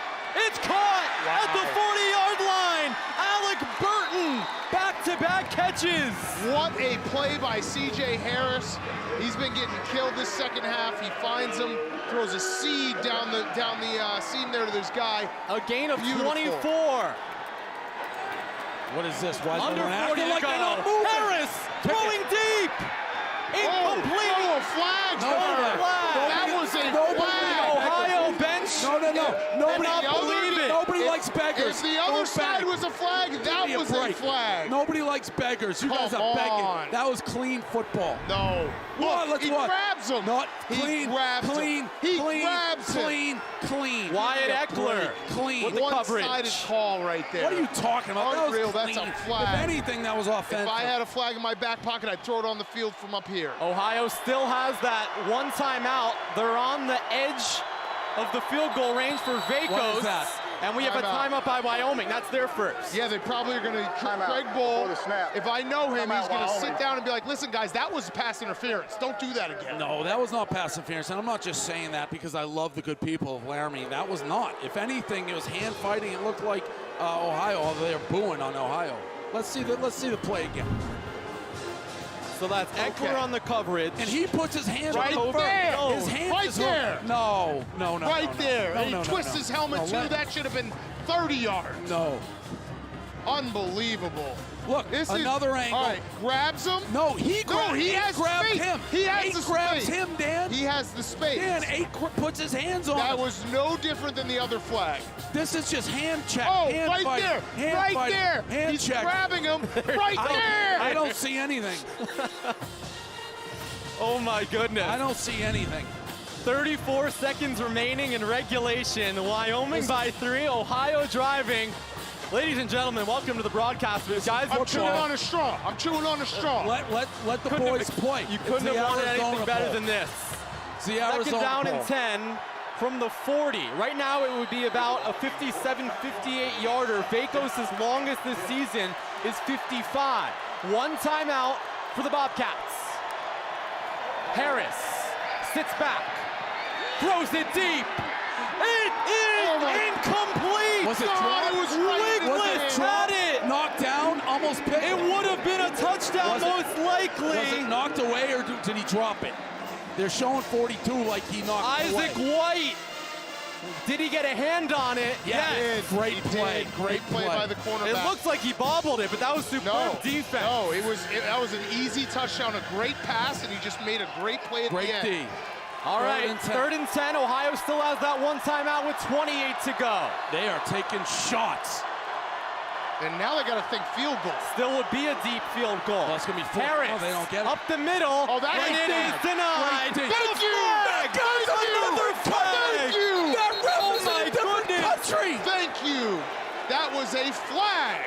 That ref threw that flag from I don't even know where. Phoenix. No, not Phoenix. He was in Canada. Wow. The most crucial call of the game so far coming up here from our referee, Jeremy Parker. Pass interference. Defense. Great call. That's a great call. I hate it. That's a great call. Is that a makeup call from earlier, I guys? don't care. I don't care. If you want to call it a makeup call, that's fine. Well, let me see this. Easton Gibbs was on the coverage. Grabs him, holding him. Oh, get out of all here. over him. That's a great play. He's got him underneath his arm. We signed up for a ticket to the ref show tonight. 24 seconds tell me left. about it, Davey boy. We're going to let the refs They're decide on the the first ever 32. Arizona It Bowl will be game. around 50 yards for this kick. This guy keeps taking shots at the end Fresh zone. set It's of gonna be a heart downs. attack. Uh-oh. Screen. Good D. Oh, that A could have few been yards Yeah, to it's gotta be Jacoby a timeout. Jones. So now you kick a field goal? And do they just call timeout and kick the field goal here? It looks like that's going to be the case. Kick the field goal for the tie. There's 8, 7. Oh, now there's a timeout with 8. Yeah, so it's field goal. All right, Yep. that pass right there, that could have been more yards. Ohio, third and final timeout. Wyoming does have 2. We could see an icing Yep. opportunity here. C.J. Harris throws that a little high. I like having it now. Again, I'm unbiased right now. I am as well. But I do like having that ball in the hash mark and not in the middle of the field. Just hypothetically, if I didn't want him to kick it in. What a Ball game. is currently at the 28. It'll be about a 45-yarder I don't think he has for it in him. Nathaniel I Vacos. don't think he has it in him. This guy's No, I ice don't. water. I'm telling you right now, I'm reading body language. I think No. this. Guys, I Vacos love is 2 this of kid. 3 today. I His love make this from Vacos kid. 43 and 45. His miss from 53. This is Oh, going to be a everybody misses from 45-yarder. This is money in the to bank. tie the game. Money in the bank. With 8 seconds left in regulation. Money in the bank. Money in the bank. We Greg, go to Remember, overtime. Wyoming has 2 timeouts. He's standing next to the ref. It's only the freshman, The first ever Nathaniel Arizona Bowl went to Vacos. overtime. A chance. He's calling the timeout. It's only fitting the first tie. Arizona Bowl goes to overtime. Timeout. What was that? And there is the timeout, and he missed it to the right. God damn it. Told you he was. No, now you'll never miss 2 in a row, Dan. No, you always miss 2 in a row. No, you Second don't. charge, No, timeout. you don't. 30 seconds. We just And gave late. him a. God damn, we just gave him a layup. I don't like the icing because he knows you're gonna ice him. Fake ice him. Fake, do the fake. Like if you're forming a T in the booth, I'm like, fake it. Don't do it. He looks, bang, he misses. You hope that Vacos has it in him because Morton Anderson, Hall of Fame kicker, once said you can't ice. So hopefully he's got that ice in his Well, hands. now, this is like a golf shot. I'd be on the PGA Oh, Tour if no, I could have Dave. 2 shots every hole. Listen. So it's in his head now because now you still got the other timeout. No, it is. He's in his own head. Before today's game, from the 40 to 49 range, Vacos was just 1 of 3 on the season. Are you reversing? Today he's 2 for 2. Well, no, he doesn't have it. He doesn't have the leg. I'm sorry. This guy is money in the bank. A 45-yard kick. How many times are you going from to do Nathaniel Vacos? You take a chip to tie the game in the final seconds here from Tucson. Money in the bank, overtime.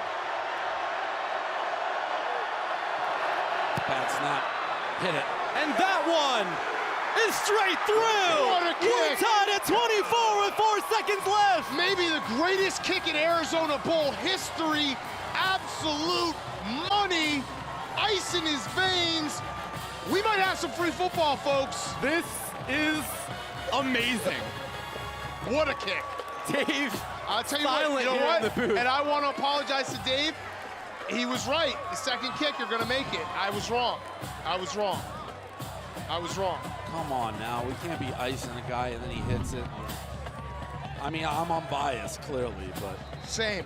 By the way, that wasn't a great snap. It wasn't the cleanest snap. I was going to say that. That's Jonah Wieland. And Tim Albin, a big exhale.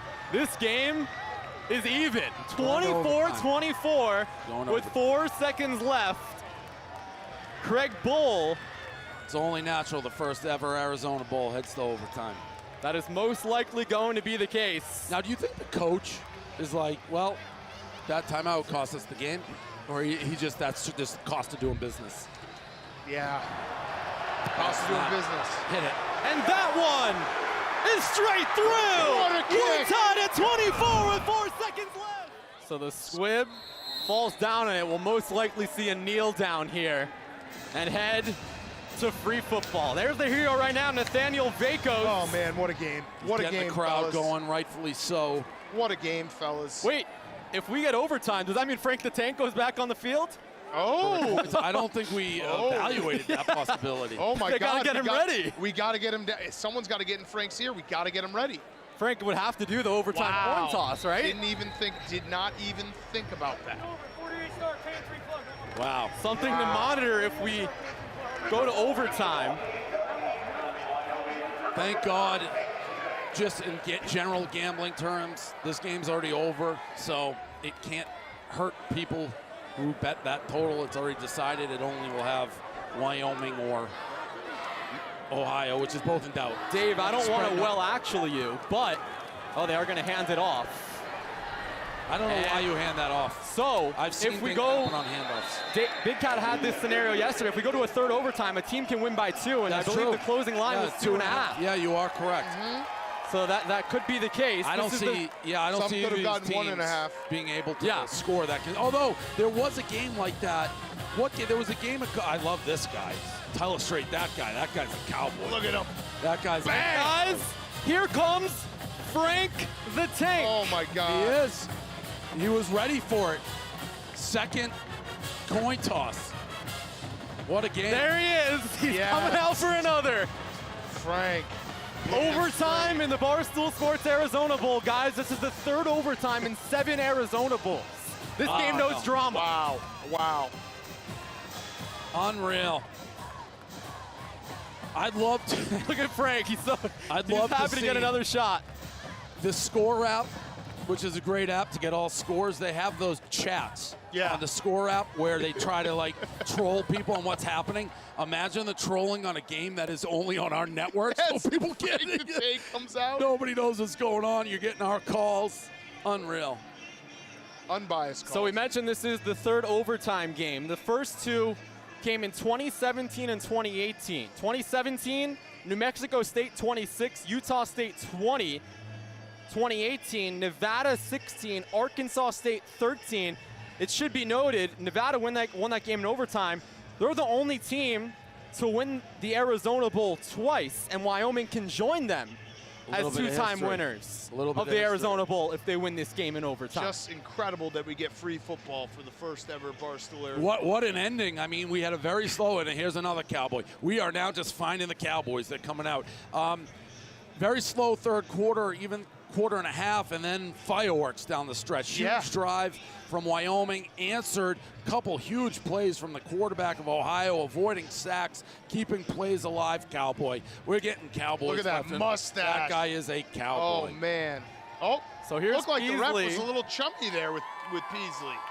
All right, so we have a couple of captains. Obviously. Bryce Houston, it was heads All right, gentlemen, before the game. You want to play defense We have overtime. here. In the first overtime, both can go for 1 or 2. It's your option. Second overtime, you have to go for 2. If we go to a third overtime, you both have to go for a 2-point conversion from the 3-yard line. You get 1 timeout per overtime period. Ohio, you get to call the coin toss. What would you like to call? Tails. He's called tails, so he's called the 2 heads on the opposite side. Frank the Tank, would you do the honors again for me, sir? Oh, beautiful flip. You have won the toss, Ohio. You want to defer. You want to go on defense. Defense first. All right. All right, so it is tails. That's bad. And Wyoming will start with the football. And that's a huge advantage in the All right. format of Ohio college football. has won the toss and elected going to defense. Wyoming, be playing on that end. Obviously, the reason for that is going second, you know what you have to get. If you hold them for a field goal, you can field goal, touchdown. So huge advantage, then they switch back. I also do think in a bowl situation, at any time, we're capable for a team going for 2 to end it. Right, so the first overtime, you can kick the extra point. The second overtime, you have to go for 2. The third overtime is a 2-point conversion off. Correct, but I could even see one of these teams going for 2 right off the bat. Who Yeah, knows? it's possible. So I'd welcome it. I'd relish it. I think that's how the game should end. If Wyoming is lucky enough to score a touchdown and Ohio answered, they should go for 2 out of dignity, integrity, and the honor of this Arizona Bowl. So you see the full list of rules. 1 timeout per overtime per team. First overtime, if you score a touchdown, you can kick the PAT. The second overtime, you have to go for 2. The third overtime, it's just a 2-point conversion off, kind of like penalty kicks we saw in the World Cup. And here we go. Only fitting. Only fitting. Arizona Bowl overtime. So Wyoming starts with the football.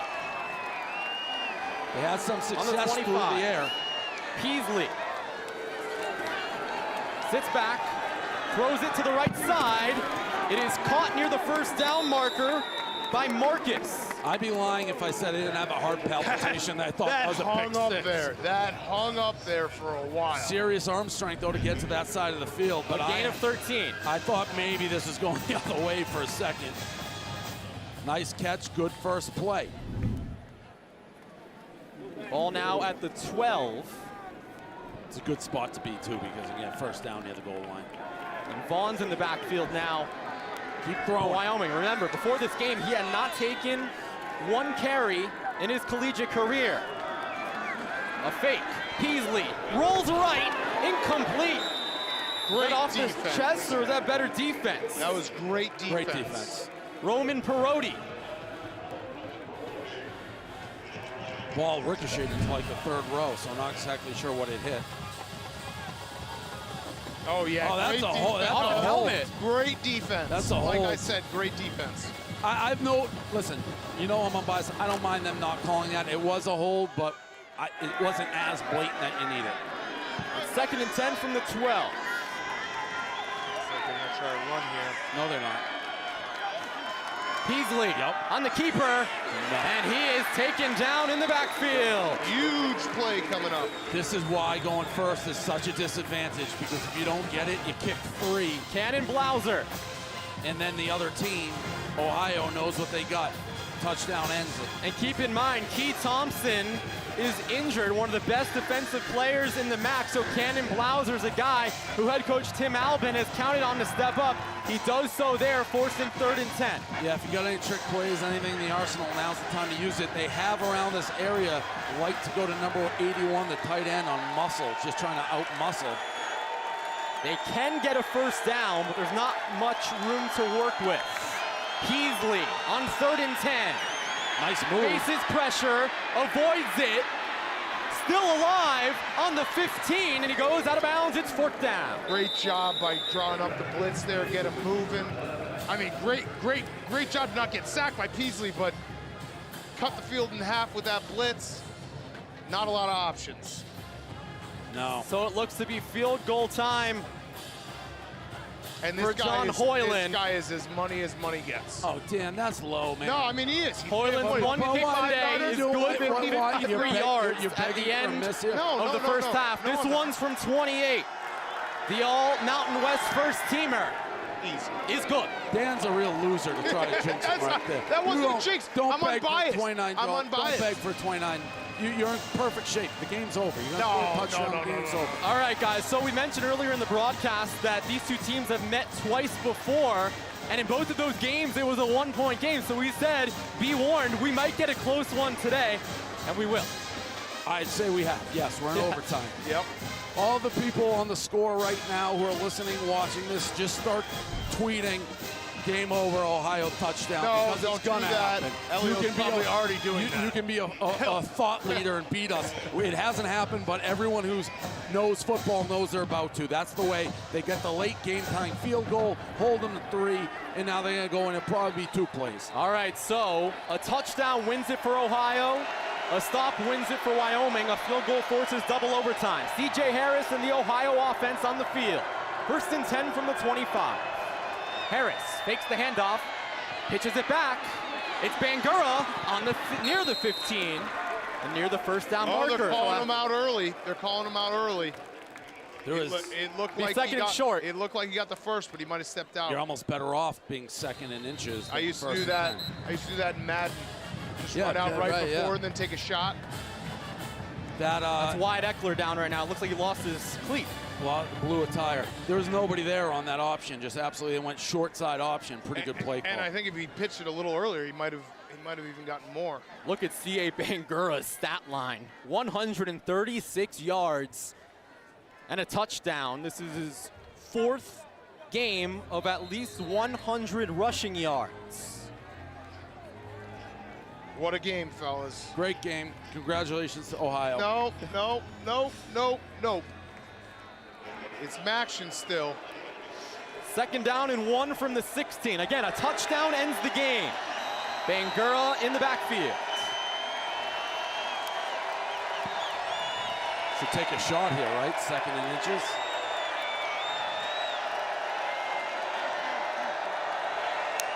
Harris fakes. Right side.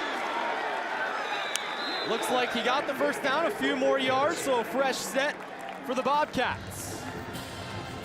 Ball will be placed at the 12. I wouldn't mind running that option play again as an unbiased observer. Yeah, my heart is in my feet. My heart is the in high my noon feet. first down marker. Again, a touchdown ends it. Need a good positive play on defense here. Put him behind the chains, unbiased.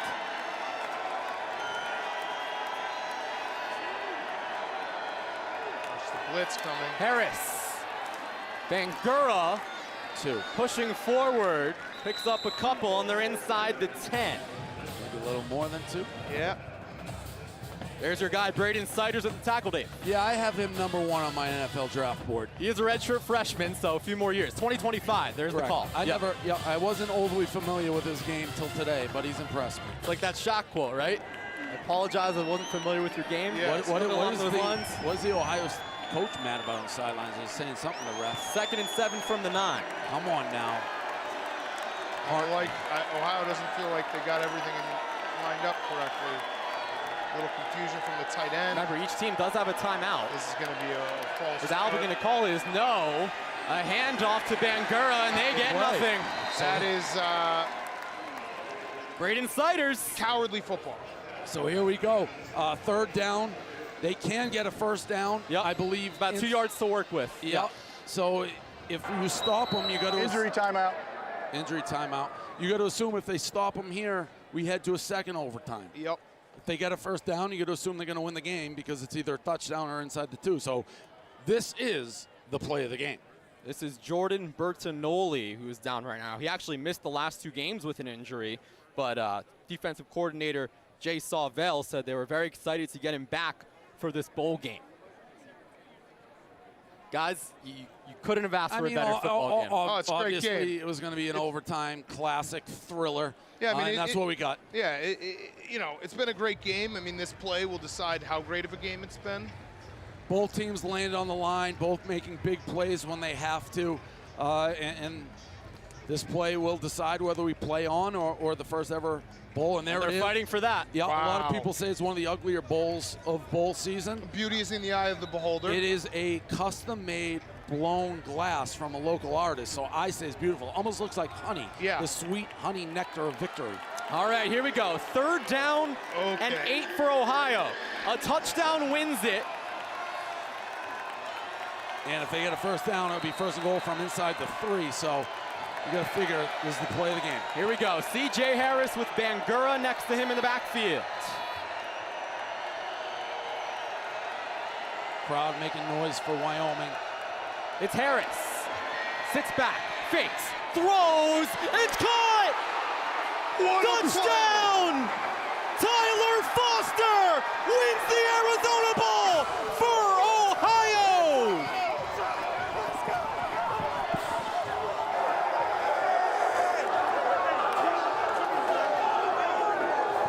The greatest touchdown pass ever thrown in college football history. You just witnessed it, folks. The Ohio Bobcats. What a game. Dave? Good game. It was a great game. Great game. That was a great play to end it. You have to tip your cap. Great catch. I thought that play was covered. Little pump fake from the quarterback. Ohio made, I guess, the plays they had to make at the end. The field goal, even though we iced them when he missed it, gave him a second shot. I'm watching this on the Jumbotron. Great throw, great catch. Guys, what if I told you I'm sad like her. that was Tyler Foster's first catch of the game? I would say I can't believe it, Jake. And what a time to make that catch. Sorry I said something on your game-winning call there. I was just very excited. I was very excited. No worries. That was action, baby. Insane. Now, we've called a couple games. We did the college basketball, Dave. You said that I was stupid to go against Maction. It's Maction, baby. Look at that. Oh, that's a Go catch to the in NFL too. Oh, that's a catch in the NFL, the CFL, wherever you want that catch to count. It counts. What a game. What a game. What a game. I don't have much to say. I feel like Harry Houdini died because he got sucker punched in the gut. I feel how Harry Houdini died right now. Even though it was a great game and I enjoyed watching it, it's the Arizona Bowl, and I'm glad for Ohio. I like Ohio people. Maction. I love Maction. I got caught up in Cowboy Mania and the Pokes, but wasn't meant to be. It's crazy. This is a game of inches. If you don't ice the kicker, right now we're doing a Gatorade bath for Wyoming. Instead, it's all Ohio, so congrats.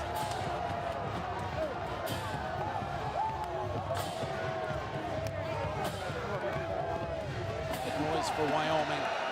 It's Harris. Sits back, fakes, throws, it's caught! Touchdown! Tyler Foster wins the Arizona Bowl for Ohio! And I'm unbiased.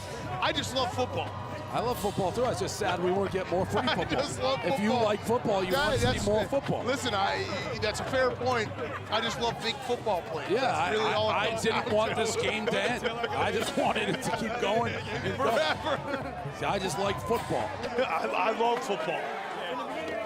Tyler Foster. I'm like Happiness these on sad one people. end, sadness on the other. Yeah. Yeah, they're crying. I'm crying. We're Final all games crying. of some of these guys' careers. They have nothing to hang their heads about. They played a great game. It was really back and forth. You get the feeling if these guys played 100 times, they'd be within 3 points of each other for 1,000 quarters. Yep. Two very evenly I mean, matched. think of this, Dave. We saw that graphic earlier. 3 games in their history, 5 combined points. And 1-1-3. Just to show how unbiased I am, just from Twitter, Harambe Bengal just tweeted me, outsider perspective, that was the greatest throw and catch in college football history. I have to agree. Look at the pageantry, the emotion of these guys. I mean, this is they poured out. It was a fun week. I think both teams were really happy to be here. God, I had a great time. It's a great game, great show. I might rewatch that overtime. I was told we had over 100,000 people watching at the end of it live together, concurrence. So thank you for everybody who tuned in. And you know, one of the things about the Barstool broadcast with these games, these guys laid out, gave us a great game. Can't have a better game, overtime. And I think you see the passion in the booth. Like, I mean, my neck hurts. I feel like I've been sucker punched because I fell in love with the people of Wyoming. I feel so good I could call another game right now. Yeah, let's do it. This time next year. Yeah. That was a great game. Great game. Instant classic.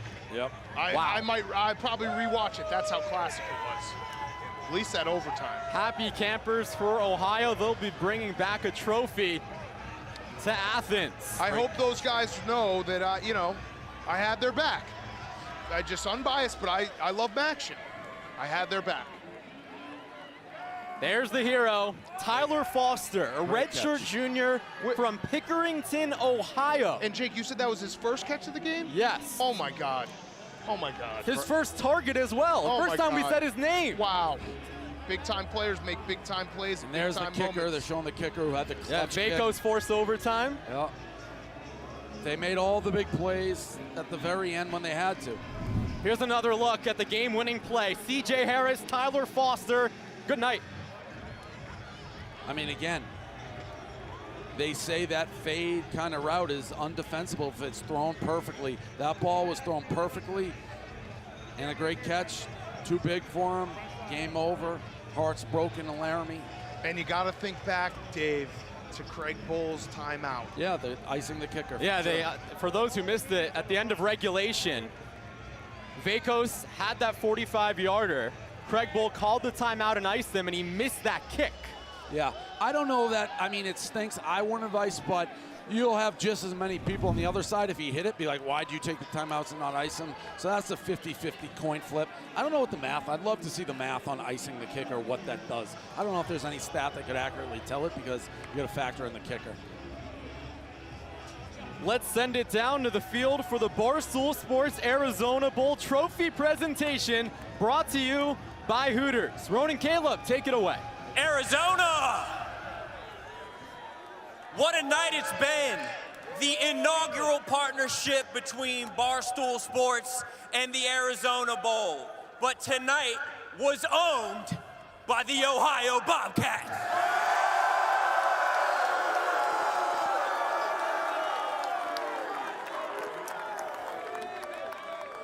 Stars, beautiful moments, overtime, nail-biting play.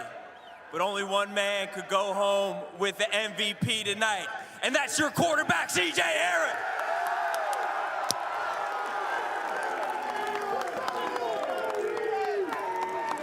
You just threw a game-winning touchdown in a bowl game, and your entire team sprinted down the field to congratulate you and celebrate. What's going through your head right now? Everything. I mean, like, I love these boys. Like, they supported me throughout the whole season. So, you know, they knew it. They had my back, so I had theirs, and I had to go ahead and make a play. It got close, but at the end of the day, you're going home with that hardware. So, without further ado, the MVP right there.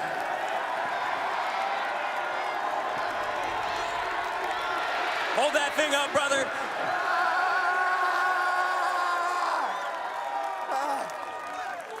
You earned it, but there's some more hardware to give away. We got a trophy to give away because you boys earned that thing today. So, the Barstool Sports Arizona Bowl trophy, we got to give it to you, Coach, because you earned that thing. Go ahead, Coach.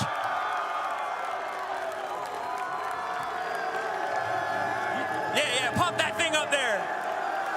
Let's go. 10, baby. 10. Coach, you guys came back down the field, tied the game. What does it say about the resilience of your squad that you never said die? Brick worthy. I told them at the hotel, gentlemen, that brick means something. That's going to prevail tonight. That's a brick. Maybe brick watches for this squad because they earned it with the way they played. What can you tell us about your quarterback over there, the MVP of this game? Unbelievable, very resilient young man. Never say die. Injury happened, stepped right in, didn't miss a beat. Had a tough one in the championship game, but what he did tonight was what he's about. Well, we've done a lot of talking, but now it's your turn to do some celebrating. Congratulations to the Ohio Bobcats, the winner of the Arizona Bowl.